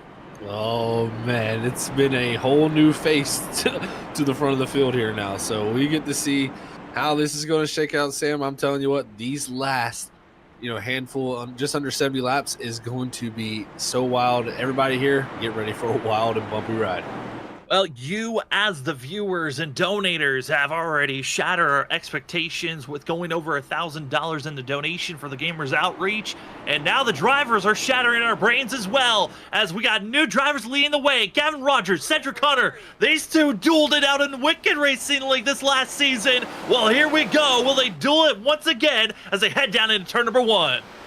Here we go, folks. Is now Cedric Hunter, one of the best restarts from the outside lane we've seen so far. It's tough to put the power down there and put the power to the rear tires. He's going to be looking to try to hold on to this 77 up front because like he said, he just needs a little bit longer of a run. Just hasn't played out for him yet. But the one thing we're going to watch for is two really orange-looking cars flying through the field. And that's going to be the 28 of Brian Johnson, the 67 of Larry Yingling. We're going to have to watch their progress because they got to run down these two up front, and that's not going to be easy, man. No, it's not going to be easy at all, as everyone has gotten fresh rubber, and they are running up front the best that they can currently. You see Brian Johnson as well as Larry Yingling on screen. They're working on the outside, and the more that they have to bob and weave, use up these tires on these passes, they are using up potential rubber that they're going to need to get by Gavin Rogers, Cedric Hunter, Cole Sacchetti. But at this moment, Brian Johnson as well as Larry Yingling, Brian's gotten through much cleaner than the 67. He really has. He's shown the pace that he's shown all night long. And you got to imagine there's a little bit of, more motivation under the helmet now, knowing that what is, played out there with him and Yingling coming together, racing for the lead, and knowing he's got to come back from that. I think this 28, he might be putting on quite the pace here, trying to get back up to the lead. But now he's got Ryan Bird. Brian Bird, he's going to fight for everything here. Brian as well as Larry, both of them have not raced with these drivers. We were talking about it's the learning stages of certain drivers that you're running around almost all night long. The 28 and 67, they've not raced with any of these drivers really all evening. They're now getting their first experience of what lap traffic is like and who's patient, who's not, because that patience level is going to decrease the longer this race goes on. And in front of them, they got to be worried because Trent Jump in the 46 is getting scary loose at times. Oh, man, he keeps grabbing that blue line a little bit as he really drifted out of 4 and luckily held on to it. Lost a ton of momentum. And again, sideways there, Alpha 2 once again. That car is just wicked loose for him. And, I mean, it's just seeming to be that way for Trenton tonight. Just hasn't been able to get a handle on that right rear, not kicking out. I mean, this field has been going crazy. There's lots of battles throughout the race. We touched on it. This car gives you action, and we're going to do our best to just point out little moments that are happening throughout the field. And here's Larry Yingling now trying to get by that of the 49 of Ryan Bird. Bird just holding his line down low, saying, if you're going to pass me, you got to do it on the outside. But Larry Yingling with the run. Watch out. And here he goes to the inside lane. Is the 67. Here he comes, man. He sees that 28 up ahead of him. He can't let that 28 get too far out there, knowing how fast Brian's been all night. Yingling gets the clean pass done on Bird. As now we look forward, it's going to be Trenton Jump in the sights of the 28 of Brian Johnson. Let's see what he can do here to better his positioning. Bouncing back and forth. Who is going to be where? Larry still has a lot of space that he needs to close in on, as he's about 8/10 off of catching up to Brian Johnson. Johnson, though, setting up Trenton Jump, and Jump, who's been really loose, using up his tires. He's got to be careful because Dalton Alexander in this 37 machine has done a great job of just setting up, kind of looking like the Gavin Rogers in 4th place, watching these guys in front of him. He really is, man. I tell you what, he's really picked up as this race is going on. And look at Sacchetti. He's up to second now for himself in the 11 machine. What a recovery drive that's still becoming. But this is going to come down to the very end of this race. I'm telling you what, folks, you're not going to want to miss this ending because it has really been turned upside down by the contact between our two leaders. And now it is any person's game, really, in this top 7. And Brian now catching up to 2 drivers that have been looking loose the last 5 to 6 laps. And what makes that even more nerve-wracking is that of the 28 of Brian P. Johnson. He has already used up his fast repair. So if he gets caught up in a mess, that could be it. And the pure domination he had in the first 75% of this race could be for nothing as Brian bounces it to the outside. What a move. Trenton jumped there a little bit loose, had to lift, and that allowed the 28 to go right around the outside. What a job by him. And that was a nice pass to get done in one single corner. That's how you want to do it. Now sets his sights on Dalton Alexander. This 28 is a man on a mission here, folks. And look at our top 5. You look at the list of drivers that are in the fray. Gavin Rogers, who's won a championship in Wicked. Cole Sacchetti, we've seen run in Stars and Stripes in the Full Send Racing Series. Cedric Hunter, who has ran in almost every series that we've broadcasted.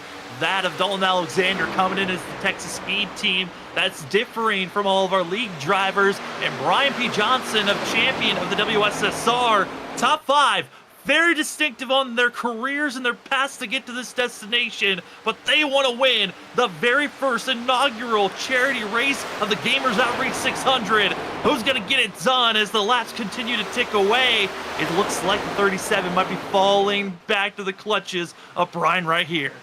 That it does look like he is, man. This is playing into Johnson's hands, but he needs to make quick work of everybody he's going around, because if he lets Rogers just drive away, we've seen Rogers has had a good enough pace to where it's going to make it tough on that 28 to get the job done. But right now, side by side down the back straightaway, he's going to look to get the pass done on Alexander. And what a job by the 28. Once again, up to the top 4. Now sets his sights on teammates Cedric Hunter and Cole Sacchetti. And for drivers that are 8th on back, this is when strategy something very interesting as Larry's making this pass on Trenton Jump. Because of the fact we are entering the zone, we're about that of 5 to 6 more laps until we're in the around the zone. The driver should be good to make it on fuel. We could be seeing some of these drivers trying to do an extreme undercut to get the best finish they can, because you got to change things up if you're going to get the win, because I feel like the driver that stays out there the longest might be someone who can get into victory lane. I have to agree with you, Sam. I think this is going to be interesting to see the strategies that are played here, because, you know, with it being just under a 70-lap run, I don't think you're going to see too many people stretch it too far. I think you're going to see some people look to undercut, and that's going to play a factor here for sure. Is right now the battle for seconds on Cedric Hunter making the pass on Cole Sacchetti. So we're having some more movement up front as he gets that pass done down in the 3 and 4, and he's going to look to track down that 77 up front. Can Cedric Hunter win this race in a last dash effort? If he was to take the lead in the last 50 laps of this race, that would be quite a night for him. Learning, growing, developing, and trying to continue to move forward is these front runners on how you want to set up this race. As They continue to beat and bang up front. Drivers that are just just inside of our top 10. Ryan Bird, Joshua Kanata, a driver that got the pole. Trying to make this pass on Bird. Logan Brakey trying to figure out what lane he wants to be in, as well as Kralik. But the exit of the corner is just looking more and more nerve-wracking for these drivers in the middle part of this field because they've been running so aggressively. You just never know what's going to happen if someone's going to drift up, hit the apron like we've seen, such as Trenton Jump and others, or will it just be blatantly you lose the rear end in the center of the corner?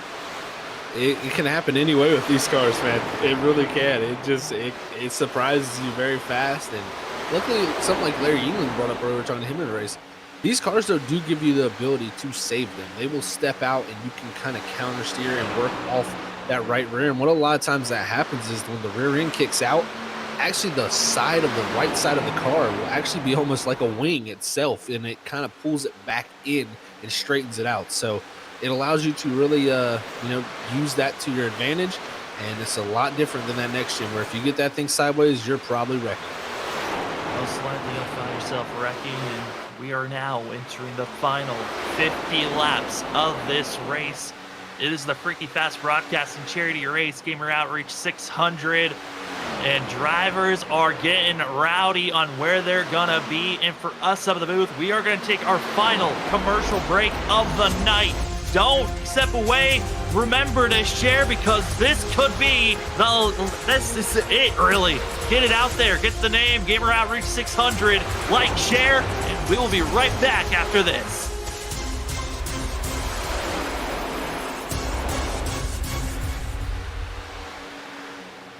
Racing isn't easy, but experiencing it is. iRacing puts you in the driver's seat with the industry's leading sim racing game. Drive on laser scan replicas of the greatest racing circuits from around the world. Go head to head against other drivers chosen by skill-based matchmaking to ensure competitive racing at every level. Compete across all your favorite series. In officially licensed cars, engineered to deliver the most accurate driving experience possible.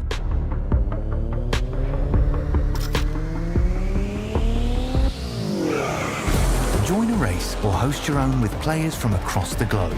Race against the computer or in a league with friends. Feel the thrill behind the wheel. Visit iRacing.com.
Basket can't defend. He's got the outside line for the second part, and he can't hold on. Going the long way around. We're going to be 3 wide for the lead as they all come to the line. Who is going to take it in the end? And here comes Lockwood. He's going to make the move to the outside. Quinn tries to force him off a little bit, but there he goes.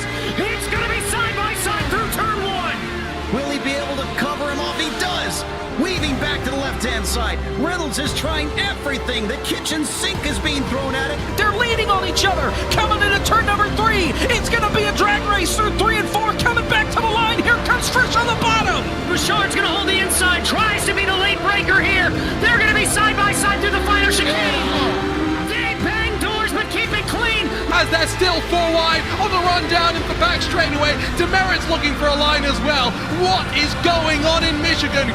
Novak into the fence. They're still beating and banging. Oh and to the line. He is much faster coming through there. Is there damage Challenger. Aphrodite is ahead. There's going to be a race to the line. Who is going to get it?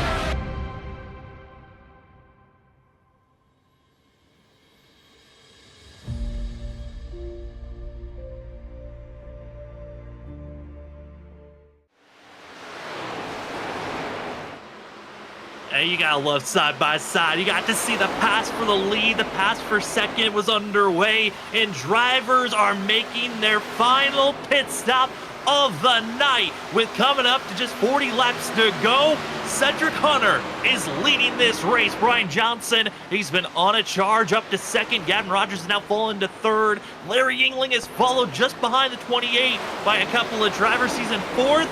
And it's all come down to this. My name is Sam Dyer. With me is Zach Hall. You're watching the Gamer Outreach 600, the charity race. What a run it's been. Huge shout out to our latest donator. That's Christian Gomez with a $10 donation. Thank you so much for donating. And Zach, we're down to this. The pass for the lead. We right on board with the 28.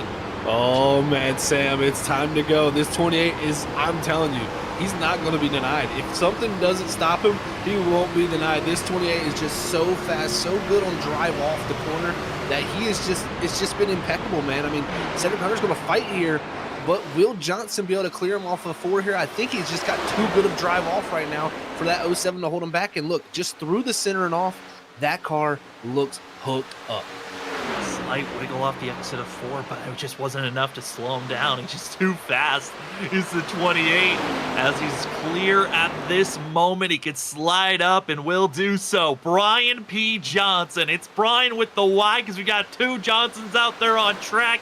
He is trying to hold on, but here's the crossover move. Cedric Hunter trying to take the position back with 40 to go. About to be less than that, but keep in mind, these drivers still need to come into pit road. Dalton Alexander, who was in 6th at the moment, pitted back at lap 357. He's going with the undercut.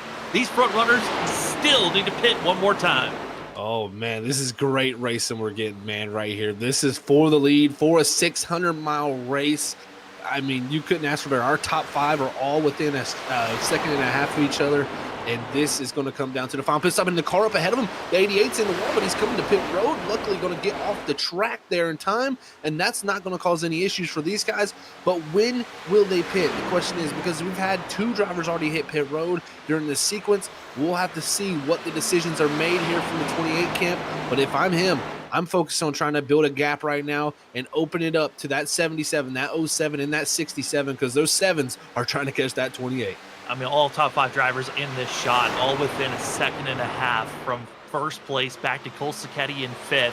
They all have an opportunity to change up their strategy and still be in the mix of this race. Cole Sacchetti's starting to fall back. His pace is starting to drop, but this is incredible to see how close this field is with the laps that are still left in this race. You would have thought by now Brian Johnson would have been about at least 3 or 4 seconds ahead. The cautions have loomed and laid, and with also the last caution being the 28 of Brian Johnson and Larry Yingling being involved with one another, they have to make the decision of, do we want to be aggressive with a potential chance of being caught in a wreck and Gavin Rogers into pit road?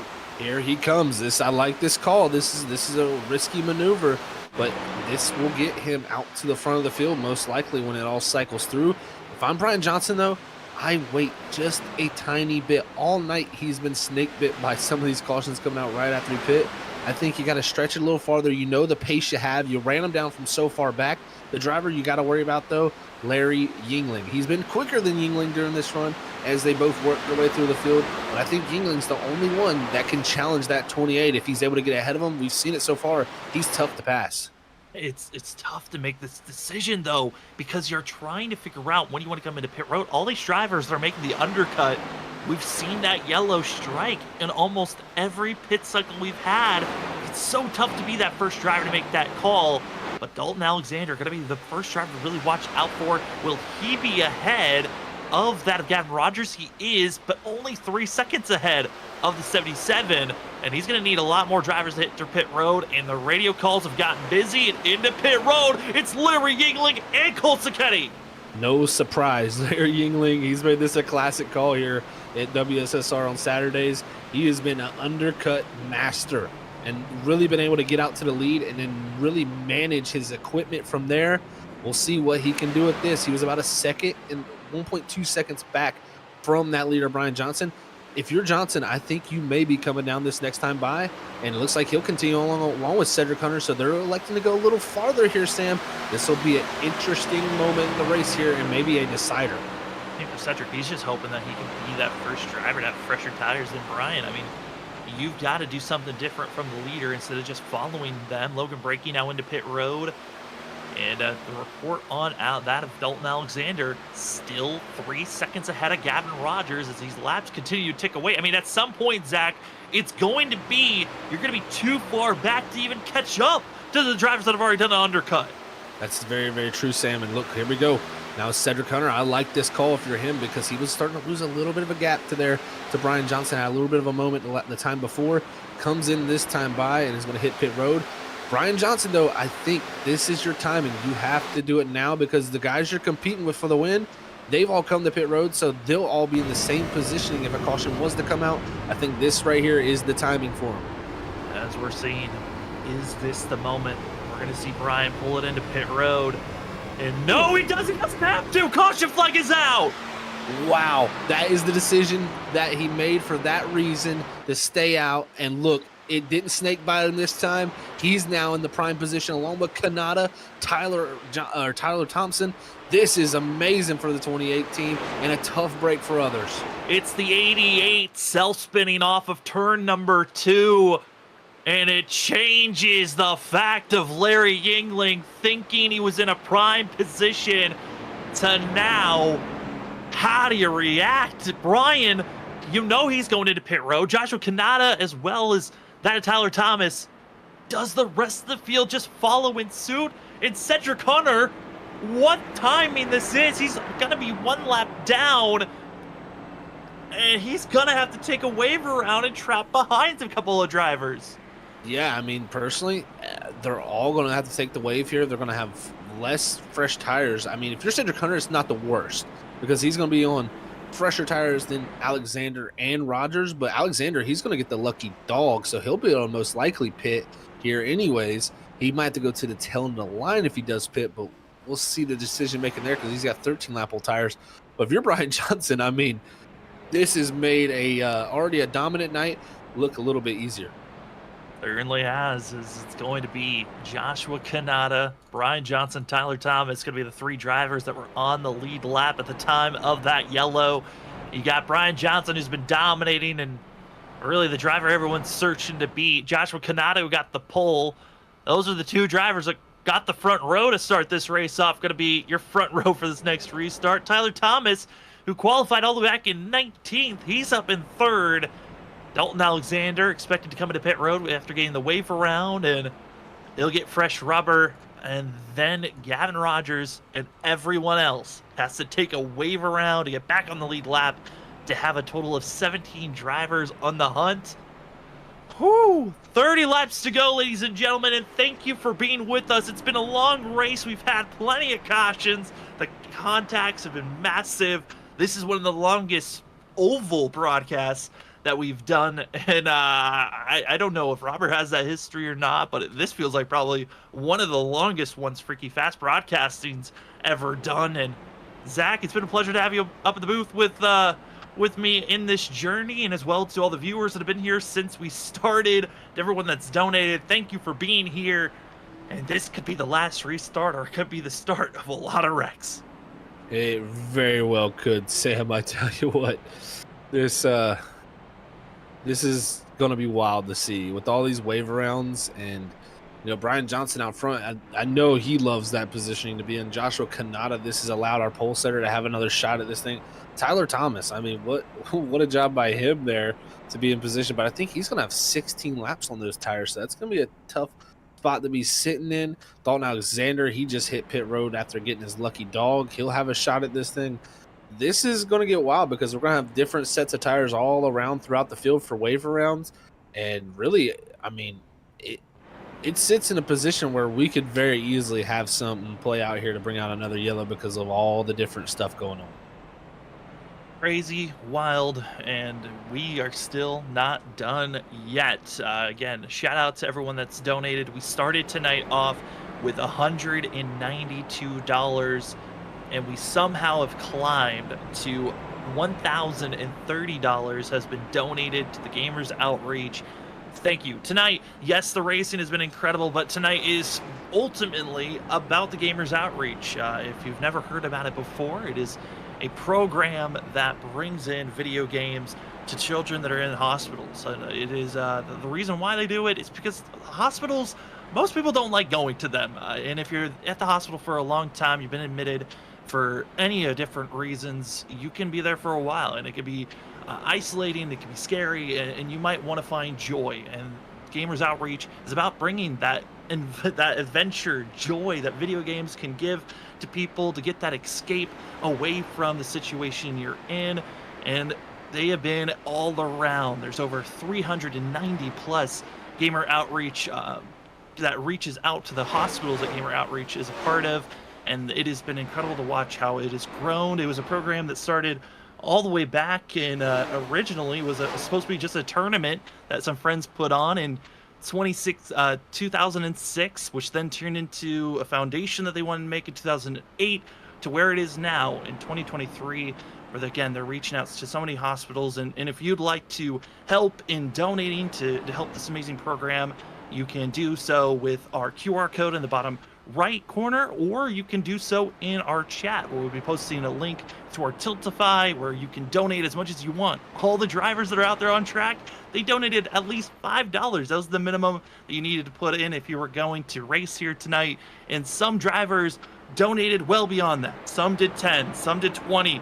Dalton Alexander went crazy and donated 137 because that was his car number, and he wanted to go well beyond and beat out Rich Jameson, who donated 100. So it's been wild, it's been crazy, and thank you to everyone that's donated so far. It's time for us to get back to racing. Less than 30 laps to go here tonight. The Gamer Outreach 600 is back underway. What a start there from Brian Johnson. Launches out the restart zone box, and look at this though.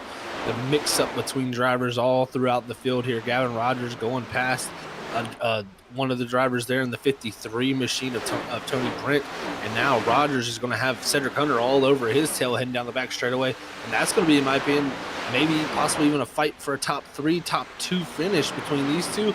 And you can't forget about Larry Yingling. He's back there fighting. Larry Yingling back in 7th place. He's trying to get still through lap traffic. Gavin Rogers has been able to get by Tyler Thomas, as well as Cedric Hunter, just utilizing the draft and working as one to get by the 32 machine. Tyler Thomas, you might be up front, and it's been a pleasure to see you there. These drivers are cruising by. Cedric Hunter, Gavin Rogers recognize the goal. Maybe you have to work as one if you want to go after Brian Johnson here.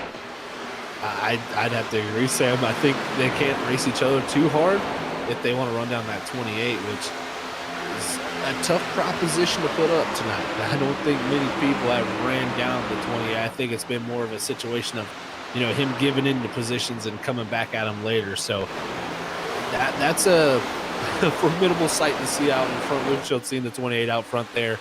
But still, there's a lot on the line. These guys want to get up here in the top 3, and they want to, you know, talk after this race. Certainly do. Brian P. Johnson leading the charge. Last lap by Joshua Kanata in 2nd, Dalton Alexander in 3rd. Put down their fastest laps of the whole entire race. I think they got a little bit of wording on the fact that they need to get going to be up front and challenge the 28 machine. But it's just looking almost impossible, but it certainly is probable for them, for Brian Johnson to win, but impossible for anyone else to catch him. But gosh, is it looking like they're putting their best foot forward for Kanata and Alexander, because they're slowly chipping away at this gap again. Yeah, and Alexander, I mean, fastest lap of his race and fastest lap overall in this race for him. So that's impressive stat there to take home with him so far. And it probably won't be matched by anybody because, you know, the tires are just going to degrade. So that's a great job by Dalton Alexander. He'll be able to try to fight for that 2nd spot. But back here it is on still. You got Brandon Colley. He's running down Ryan Bird right here. This will be for a top 10 position. Trenton Jump up ahead of him. Cole Sacchetti. And all these drivers, wave around drivers, pretty much on the same set of tires as they pit under green at the same time. Yeah, we have to keep our cameras back here on top of when we go forward because these drivers have the potential of bringing out a caution that can reset everything and put Cedric Hunter and Gavin Rogers back into the mix. And seeing the 33 of Zachary Lovelace on the outside, Eric Kralik on the inside, side by side. This is battling for 13th position. And they just continue to go back and forth, and it's getting wild out here. It is definitely getting wild here, Sam. And man, this race has been so long, but so short at the same time. I feel like it's gone by so quickly because we've had so many different scenarios playing out. And right now, David McConnell in this 4, he's trying his best to run down Lovelace's teammate here. And also, they got Kralik right there. So these are positions on the line, and these drivers are on the lead lap trying to battle for possible top 10s. And top 10 finish with how tonight's been, you'll take that. And for some of these drivers, they'll take just finishing this race with 20 laps to go. The fatigue, you've ran 380 laps so far. For some, just running 60. They're drenched in sweat with how hard this is racing these vehicles. I mean, Zach, I could not imagine what these drivers are feeling physically, let alone mentally for this race. I'd have to 1000% agree with you. I think they're going through it right now, same as you would say. I mean, this is getting down to crunch time, and you're trying to make every bit of your last little bit of a dash to the end here and not make a mistake. And that's one thing that's super easy to do, is make mistakes. We've seen them pop up all night. With 19 now to go, it's anybody's game for when it comes for those mistakes. It could happen to the best of them out there, and you never know. It could really come back to bite somebody here. As right on board Ford of Dave McConnell, he's trying his best. Top 15 finish. He's staying attached to his back half of the group that's kind of banking on a caution flag to come out to get them back into the mix and fray of a chance to go for a win. But I want to go bouncing up to the front. Our top 3, I don't know how they've done it, but our top 3 are within a half a second of one another. Dalton Alexander almost wooing Joshua Kanata to just keep inching closer and closer to Brian Johnson. He is just getting there, man. The top 3 have just gotten so close. I don't know what's going on, kind of like we figured Brian Johnson, he's drove away all night long up front, but these 2 behind him have kept the pressure on, man. It's just a wild thing to see here that they are able to stay this close to that 28 machine. So it's still on. I mean, even Cedric Hunter, he's coming back. He's in the 4th place position. If something happens to one of these guys up here, he's going to take advantage of it. So right now, our top 3 is very much in contention. My question is, how long will the tires stay on for these 2 behind him? Because that's where Johnson has shined a lot tonight, is being fast and keeping the long run pace. We could see Kanata and this 37 Alexander really fall off a cliff possibly if they're overworking those tires. I think it's starting to show. They just lost the 10th to that of Brian Johnson, and I'm looking at the rest of the field. Brian is still leaps and bounds ahead of everyone else. Now it's done it. Who's going to get second? Is Kanata going to be able to hold off Dalton Alexander, or will we see Cedric Hunter and Gavin Rogers get back to them, or can Larry Yingling close in on the gap as our top 6? 4 seconds is the difference, but that is a tough task if you're the 67, 77. I think Cedric might be the only one that might be able to fight for 2nd place, but he's got a lot of work to do to get to that point. He's still got a ton of ground, yeah, for sure. Because, I mean, our top 4 all in the 30-second bracket, while from Rogers on down, other than Tyler Thomas and Brandon Colley, everybody in the 31-second bracket. So that's just showing right now the tires are starting to degrade a little bit, fall away, and it's going to make things very, very interesting coming down to this event. And again, the last time by, though, Kanata, though, somehow reaches down and finds a good lap time and is the fastest car on the racetrack. Finds it, gets rolling, and he will take off for himself. Just wild to see these guys trying to find that little bit of extra speed, and also wild. Got to give a huge shout out to that of Elliot Lang. Late donation. No, he was just out on track, but he'll donate himself $20 to that of the Gamers Outreach. Now putting our total up to $1,050 with 13 laps to go. How many more donations can we get? And who's going to come away with 5th place with Larry right there? It looks like Larry's closed in on Gavin Rogers here for a top 5 position, and You know, Yingling was hoping for more, but the more positions he can gain here, if we get a late caution and we come to pit road, that gives him a shot. We've seen how fast he's been at the very starts of runs. He's been so quick. Was being able to take the lead away from Brian Johnson. We're the only driver to do it tonight. And I tell you what, he would love to get this position because that would allow him to be that much better off heading into a caution period. So we'll see what he does to get past the 77, but both these drivers here have been quick all night. As drivers continue to keep the pace going, at one moment Josh Kanata cut the gap down to 2/10. It's grown and ballooned to 4/10. And it just seems like every time Kanata closes up to the 28, he just falls back for a second. And we were talking about how past Brian Johnson was so dominant. It's scary to look at. This is exactly what Brian would do in the past, is he would build up a gap and then let the driver catch up to him to save his tires for a quick second, then gap him out again, and then just play a little bit of back and forth to a point where you just never could completely catch up to him. You're exactly right. It's really been his MO all night long, dude. He's just been in a different zip code when it comes to these long runs. You can close him down for a little bit, but then he just slowly breaks away and chips away at that gap you have to him. So if Johnson doesn't get it done here tonight, he definitely proved that he was the fastest car on the racetrack when it came through and throughout. But right now, I mean, any mistake could be the thing that holds him up here, and that's what we'll have to see if he can just make it back for 10 laps. I mean, you know, if this was a next-gen car, I would say this race, if we don't get a yellow, is pretty much over. But one big slide, that's all it takes, is just one big one, and you will literally lose tire. You'll gain that tire temp, and you would be struggling to get it back off. So we'll see if he can be picture perfect here down to the end, like he's been for pretty much 400 laps here tonight. But it's definitely been a show to watch out front. 9 laps to go for our inaugural Gamer Outreach 600. The Gen 4 Cup cars at Charlotte have put on a fabulous show.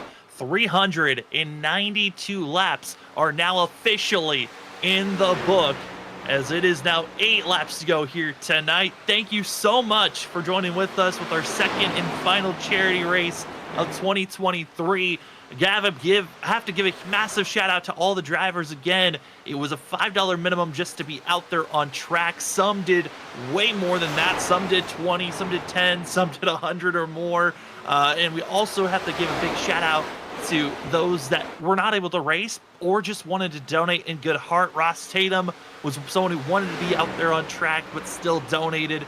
Thank you to Colley's mom who donated, to everyone at the Freaky Fast crew that donated into this, to Priscilla, to Get Some J, to the biggest donator of the whole entire campaign that we had, which was the 77 fan, to then all the anonymous donations that we had throughout this event. Christian Gomez and that of Elliot Lang, who did a late donation, doubling down to his other donations that he's done. Thank you so much to everyone. What a wild night we got to have here this evening. And now it's down to just 6 more laps to go, Zach, and Brian Johnson wanting to get another win in his books. That he does, Sam. He has been picture perfect all night long. Has had a few hiccups with some strategy and some untimely cautions, but he has not been denied. That is the fact of the night. This man has been put back to the really pretty much the mid part of the field there. The contact between him and Larry Yingling up front, and I mean, he just recovered. I mean, you can see it here now. I mean, he's just continuing to open the gap, and it's just so impressive to see. But I will say one thing that's starting to happen.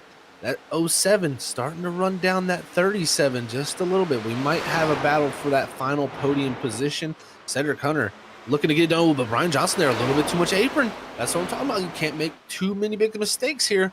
One big giant mistake can erase that lead very quickly. Still 9/10 between first and second, 8/10 between second and third, 7/10 between third and fourth. And it's completely gapped out to 2.3 seconds from first to fourth place. Still all there waiting. Who will take out Brian Johnson? Could anyone, or could a late caution just change everything here tonight? 4 laps to go. Brian continuing to pull away, and looking at a pack of drivers that may bring out a caution. There's a duel for 7th place between Tyler Thomas and Cole Sacchetti here late, as well as a big pack battling for that of 10th position. But with 3 laps to go, Brian is crossing his fingers and just hoping that this race continues to stay green. He does not want to see any type of flag other than that white flag, and then of course that checker flag after it. He's saying, well, pretty much the only colors I want to see on a flag are white or black, because literally that is going to mean that he's in victory lane and looking to do it good. Here's 2 mere laps to go, and we'll be through 600 miles here at Charlotte. 600 miles for these drivers. For some, they've been waiting for this race to be done after just 50 laps. For others, it's been the patience game. How do you set up for this moment? 2 laps to go for Brian P. Johnson as Brian with the Y, and he continues to show why he is the most dominant driver here.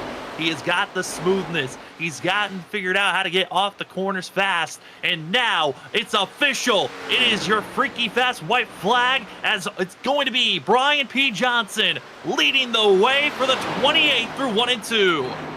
All night long, from sun up to sundown, he has been the man to beat. This driver right here could not be denied and will not be denied. He's just got to go through 3 and 4 one more time, Sam.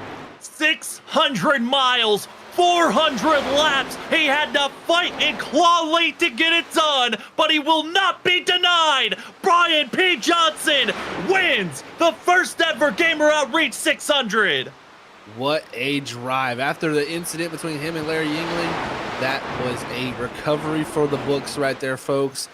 It just, like I said, could not be denied, man. This guy was just unstoppable tonight, and the shades of how well he drove here was the Brian Johnson of old, I know. And I tell you what, he's going to be a formidable opponent for a lot of drivers out there on Wednesday nights. And this has got to be huge bragging rights for that car. I mean, massive for Brian, and just a big kudos to all the drivers that showed up here tonight. It was so enjoyable to see everyone from all the different leagues coming together, and also all from Texas Speed coming out to race here for this charity event. It was amazing to watch, and the trophy smack machine of Brian Johnson gets to have fun burning it down. He got the lead, late caution, the strategy. He waited until the last moment to think about coming into pit road, and the caution struck perfectly to keep him up front, and it gets him to victory lane. Congratulations, this 28 machine. We will talk to our top 3, Brian Johnson, Joshua Kanata, Dolan Alexander, and as well as Spotlight Driver right after this.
Welcome back, ladies and gentlemen, to that of the post-race show of the inaugural Gamers Outreach 600, our second charity race of the year.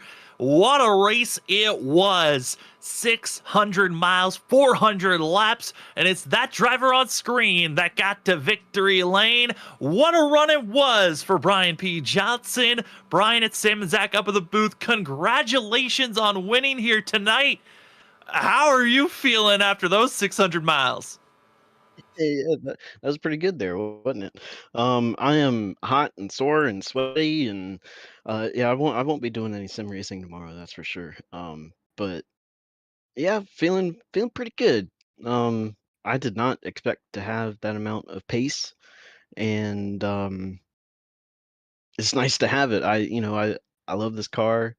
I've missed racing something like this, and yeah, tonight was pretty much the perfect race, except that little hiccup there towards the end. But able to battle back and get back to the front, and then got lucky with that last caution with I was about to pit there in a couple laps, so got lucky with that, and just drove as hard as I could on the last stint there, and all worked out. That it did, Brian. Congrats, buddy. You drove your butt off. I just got to put that plain and simple out there. You led 257 of the 400 laps. That's got to feel good.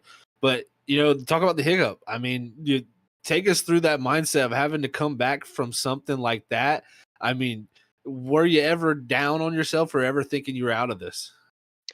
No, not really, for the most part, and, that contact with Larry, that was partially my fault. I was, getting a little impatient, racing side by side with him because I know I was faster, and I had almost cleared him once, and I was like, "Man, like, I just need to clear him. That's all I gotta do." So I was trying to force him up the hill just a little bit and, had a little bit of contact, and, I was worried when, there's that other car. I'm not sure who it was, but it came in a little late there, and I was worried that it had blown my engine completely, and I was gonna have to tow. But luckily, I didn't have to. Got the fast repair, and after that, I was like, all I gotta do is just do the same thing that I did, except except there's people in the way this time, and just kind of knocked them off one by one, and yeah, there's 600 miles. Well, Brian, you did a fabulous job working it back and getting back to the lead position. Congratulations once again on this win, and the floor is now yours for shout outs and anything else you'd like to say. Well, definitely got to give you guys a shout out for putting this thing on. These events always go very very well, and this one was no different. And with that, got to give a shout out to all of the drivers out there tonight. Didn't have any craziness. It went mostly green. I think well we only had like 5, 6, 7 cautions, maybe something like that. So for a bunch of guys that don't race with each other a whole bunch, for 400 laps. That's pretty impressive, and definitely got to give a shout out to everybody who donated during the race tonight. I know we all greatly appreciate it. Going to a great cause, and then got to give a shout out to Zach here. He made the paint scheme for the car that won, so that's two trophy smack cars that went undefeated in their first race. So I definitely like the way that car looks, and I was glad I was able to put it in victory lane for him. Oh, Brian, it was a pleasure to call this race. It was great to see how you worked your way through the field once you were trapped in traffic. And congratulations on this win. Enjoy it and enjoy your break until WSSR starts up again in July. Thank you, sir.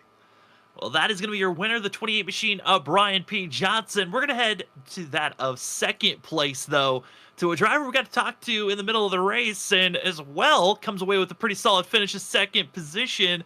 Josh, how are you feeling after that? You got the 16 machine in second place, almost able to take the lead away for a moment, and then fell back. But how are you feeling? Drenched in sweat, sore, exhausted, but that was a ton of fun. I gave it all I had, man. Brian, I think we said it, he's an alien, and he deserved it. I'm just glad I was able to keep up with him for as long as I did. Finally had a caution fall my way as well at the end. That was a ton of fun. I'm glad we put on a good show for Gamers Outreach. That y'all did, Josh. I tell you what, man, y'all willed it for 600 miles. I know y'all are all sore after that. So first off, congrats on finishing the race. But man, you put the pressure on there at the end. Take us through that because it looked like in moments maybe you were going to have a shot at that win there. Yeah, on the restart, I knew I had to try to get by him as quickly as I could because I knew if he stayed in front, he was going to step away, and I was able to get it down to 2/10, maybe 10th and a half, but he found another gear like he has been all night, and I'm just glad I was able to come home in P2. Dalton, I know he was doing the same thing behind me, trying to catch up as well, and it was kind of a matter of whose tires were going to go first, if someone's going to hit the apron or get loose or something. But that was a crazy battle at the end, and like I said, congrats to Brian. He earned it.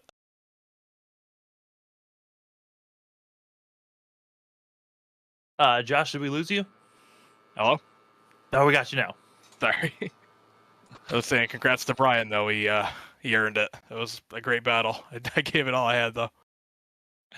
That you certainly did, Josh. Again, we'll let you go get rested after this long race. But before you're officially gone, the floor is yours for any more shout outs and anything else you'd like to say. Well, I mean, thank you for you guys for putting this on, and shout out to Gamers.Reach. I personally, I love everything they do, and we've had a lot of people. I think we all know someone who's affected in some way by that, and how Gamers Outreach can really help people get back on their feet through gaming. And I'm just glad we were able to put on a show. I saw you guys met your goals as well. That was awesome. So thank you guys, and thank you for everybody who's donated. And here's to another one. Well, Josh, it was a pleasure to call you. Congratulations on the pole, coming away second. A solid evening for yourself. Enjoy the break, and hopefully we'll see you competing well on Monday nights for the ISRC Truck Series. Thank you, guys. Appreciate it. Well, that is going to be the 16 machine of Joshua Kanata. Now let's talk to a driver that we haven't talked to at all, and that's going to be Dalton Alexander, third place finisher, the highest of the Texas Speed drivers. Dalton, how are you feeling coming away third after a solid run this evening? Man, that's awesome. What a great event. I mean, there's just everybody that was racing was clean. Looking forward to rewatching the broadcast later. Oh, it was very fun up here. I can say that much, Dalton. I can only imagine how much fun it was out there in the car. But take us through your night because started up in that third place position, kind of dropped back in the mid portion of the race, and then there at the end, you're fighting for a win, man. Yeah, no, it was up and down for sure. About the halfway point, I was a lap down and then spent the next 100 laps, on the lead lap, off the lead lap, depending on who pit and who didn't. And then, at the end of the day, just finished where I started and got a top 5 after 600 miles. So I can't be upset about that. I mean, Dalton, I know Texas Speed came in as a posse. There was a lot of you guys out there on track. How was it running as a team with a bunch of competitors that a lot of you guys probably haven't raced with at all? Yeah, no, it was awesome. There was we got a great Texas Speed team. For the whole month, the whole last, 30 days, we've been practicing together, and it's just been a great resource. Daniel and David. I know Daniel's not racing right now, but they put a great group of people together, and it's only going to get stronger. I guess real quick, I'll shout out Tony Brent, who's also racing. He made the great Wolf replica paint scheme I was running. He made all of our schemes, and they just came out great. And especially under the lights near the end and in third place, you can't. There's only 2 spots better that it could have looked, but third place, it's really hard to do. So. Well, you certainly did a great job there, Dalton, getting to that third place position. And now we'll give the floor off to you for any other shout outs you'd like to say before we send you off. Yeah, of course. My wife, my cats for not, hitting the ignition key at this time. My wife's a huge supporter. And just everybody at the Texas Speed crew. There's too many to name, but we put a great team together and had a really awesome showing. Obviously third is great, but we had a handful of people finish the race, and for a 600-mile race, and not all of them run ovals. I mean, that's all you can ask for. And of course, thank you guys. It's I was really happy to put my donation in and be a part of this feature. And like I said, really excited to watch the broadcast later. It's a great event that you guys put on. Well, Dalton, we are so thankful for the amount that you did donate to be out there on track. We are very grateful on that. Congratulations on third place here this evening, and we can't wait to see you either on our next Freaky Fast broadcast for a charity event or maybe one of the leagues that we cover here on Freaky Fast. For sure. Well, that is going to be a 37 at Dalton Alexander, finishing out our top 3 spotlight driver. We thought we might bring in that of David Conley, and get his thoughts on tonight's race, as the Ford machine had a lot of highs, moments at times, a couple of lows, but comes away with a top 15 finish. David, come away 15th. I know you had some moments that you're not excited for, but you finished out 400 laps, 600 miles. How are you feeling after that? I don't know about you, but I was excited the whole time. There was a lot of sideways moments out there. But yeah, those cars are just really fun to drive there. Uh, just I completed the 600 miles, so I feel really good about it. That you really should, David. I tell you what, man, 600 miles here is no joke indeed. And I mean, take us through the ups and downs of a night, though, because it's got to be all over the place when there's cautions coming out there and pit sequences. How do you stay focused all the way for 600 miles? You just gotta focus on that next car. I got burned by a caution 2 or 3 times tonight, but you know it's a long race. You know there's going to be plenty of opportunities to get back on the lead lap or get back up towards the top 10, and you just gotta stay focused. And most of all, just have fun. This whole event is about fun, and all of us at Texas Speed, we're having the time of our lives tonight, the whole time. So, yeah, these cars are a blast to drive. This event for us we just came into it. It was all about fun. Well, I know for sure for us, it was a blast just to watch you guys driving and going around. Honestly, I didn't feel like there was a lap where it was boring to watch. It was a blast in all the amazing action you gave us. Thank you for all of Texas Speed coming out and racing in our charity event with the 500 earlier this year, and for that of the Gamer Outreach 600. And before we let you go, David, the floor is now yours for any shout outs. Absolutely. Well, first off, I got to give Jonathan Burt a huge shout out. He kept all of our drivers on the same page through all of this. He was putting up practice sessions to get everybody ready and prepared, as well as that of Tony Brent, who painted all these cars. Part of me really can't wait for y'all's next charity event just to see what he comes up with for that one.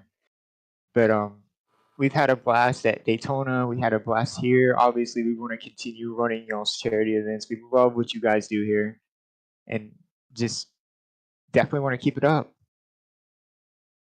Well, we can honestly, after tonight's race, we can't wait for our next charity event. Thank you, David, and for all of Texas Speed joining us with another charity event. And thank you for coming out and racing. Congratulations on surviving the 400 laps. And enjoy the off now of getting off the sim, and get well rested for your next race. Absolutely. Thanks, guys. Well, that is going to be the Ford machine of David Conley, going to be coming away with 15th position. A long night to a point where I'm struggling just to say anything. Zach, I don't know how you're feeling, but this was a wild night of racing as we take a look at the unofficial results. That it was, Sam. I'm thoroughly, I was thinking get through 600 miles, I might, run into some issues, but the way the racing was, really it's not till it stopped that I feel like I've gotten tired because, it was action packed all the way through, and it was just a blast to cover with you and I, man, and Robert up here in the booth. Man, what a race it was, and it's Brian P. Johnson, Brian with a Y, coming away with the win, with Joshua Kanata getting the pole, but coming away second here this evening. Dalton Alexander. These are the 3 drivers that qualified in the top 3. They finish in the top 3. Cedric Hunter, after not qualified, moves up to 4th. Larry Yingling 5th, with Gavin Rogers 6th. 7th goes to Cole Siketti. Tyler Thomas finishing 8th, one of our bigger movers of the night. And then down in 9th is Brandon Colley. And finishing out our top 10 is Logan Breakey. But huge shout out to all 27 drivers that showed up here this evening to attempt to finish the 400 laps. Dude, I mean, it was such a great time up here. I got to thank all the drivers, every single one of them, even the ones that couldn't show up. There's a few guys who were able to make the donations and that couldn't make it in time. I think Joshua Altice was one of them. I know I'm forgetting a few others. I think Dakota Moniz had something come up. So thank you to those guys. I know they didn't get the race tonight, but they still put in the donation, man, and it made our night. I mean, we made the goal. We did what we set out to do. And now I'm wake up tomorrow and shave half my facial hair off and get to take a funny little picture for everybody to laugh at. But I'll be I can be the laughing stock for a few hours while we raise good money like this. This is what it's all about, and personally was one of the most fun races I've had to call ever. I really gotta say there really wasn't a point where I was ever like, man, this race is drawing on forever. And it was a 600-mile race, so it was up in the air, and I don't think I could have asked for a better event. Yeah, this was incredible to see. I know for iRacing giving us the more horse-powered Gen 4 Cup car certainly did make this event as special as it was. These cars, this track, it just worked as a combination. And also to the drivers, again, for all their donations, for everyone else that has donated or shared this event or the link to help out with the Gamers Outreach. Thank you so much. I know we have one other person that wants to say something before I close this broadcast. Robert, what a night it's been. Congratulations on surviving producing this race. How are you feeling after this, and what are some of your final thoughts of this evening? I second to a lot of what you guys are saying. How I feel about tonight's event, I couldn't ask for anything better. You know me, guys, and the fans out there probably are starting to get to know me. I go into these stuff very nervous and scared to make sure I do the best that I can into my background, but then also good driving out there. And these guys showed it again here tonight like they did at Daytona. It was a great event for Gamers Outreach. We do nothing but say thank you to everybody out there that tuned in for the 4 hours, well, however long it is, 4.5 hours now. It's been awesome, Sam. Congratulations to Brian. It's back. These cars are back in his wheelhouse. So if you want to see what he can do, make sure you check him out on Wednesday nights when we start that WSSR back up, as we'll have Benjamin Nelson, a whole bunch of other fast drivers joining in there to see if they can knock Larry and Brian off their little pedestal that they got going on right now over there.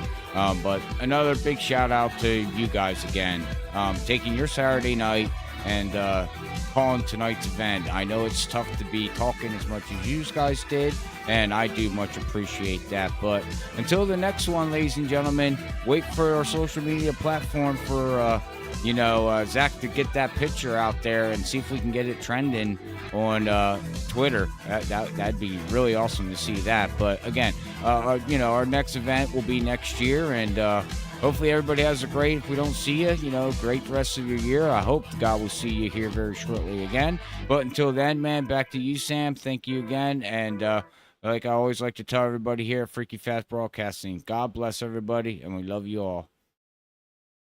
Yeah, I mean, thank you to everyone who showed up here this evening. Those that donated, those with large donations, the smallest of donations. We have hit our goal. Our original goal was maybe we'll get $500, and the drivers beat that out before we even were able to go live on the broadcast. We started this evening at $592. We didn't know if we were going to hit our $1,000 goal.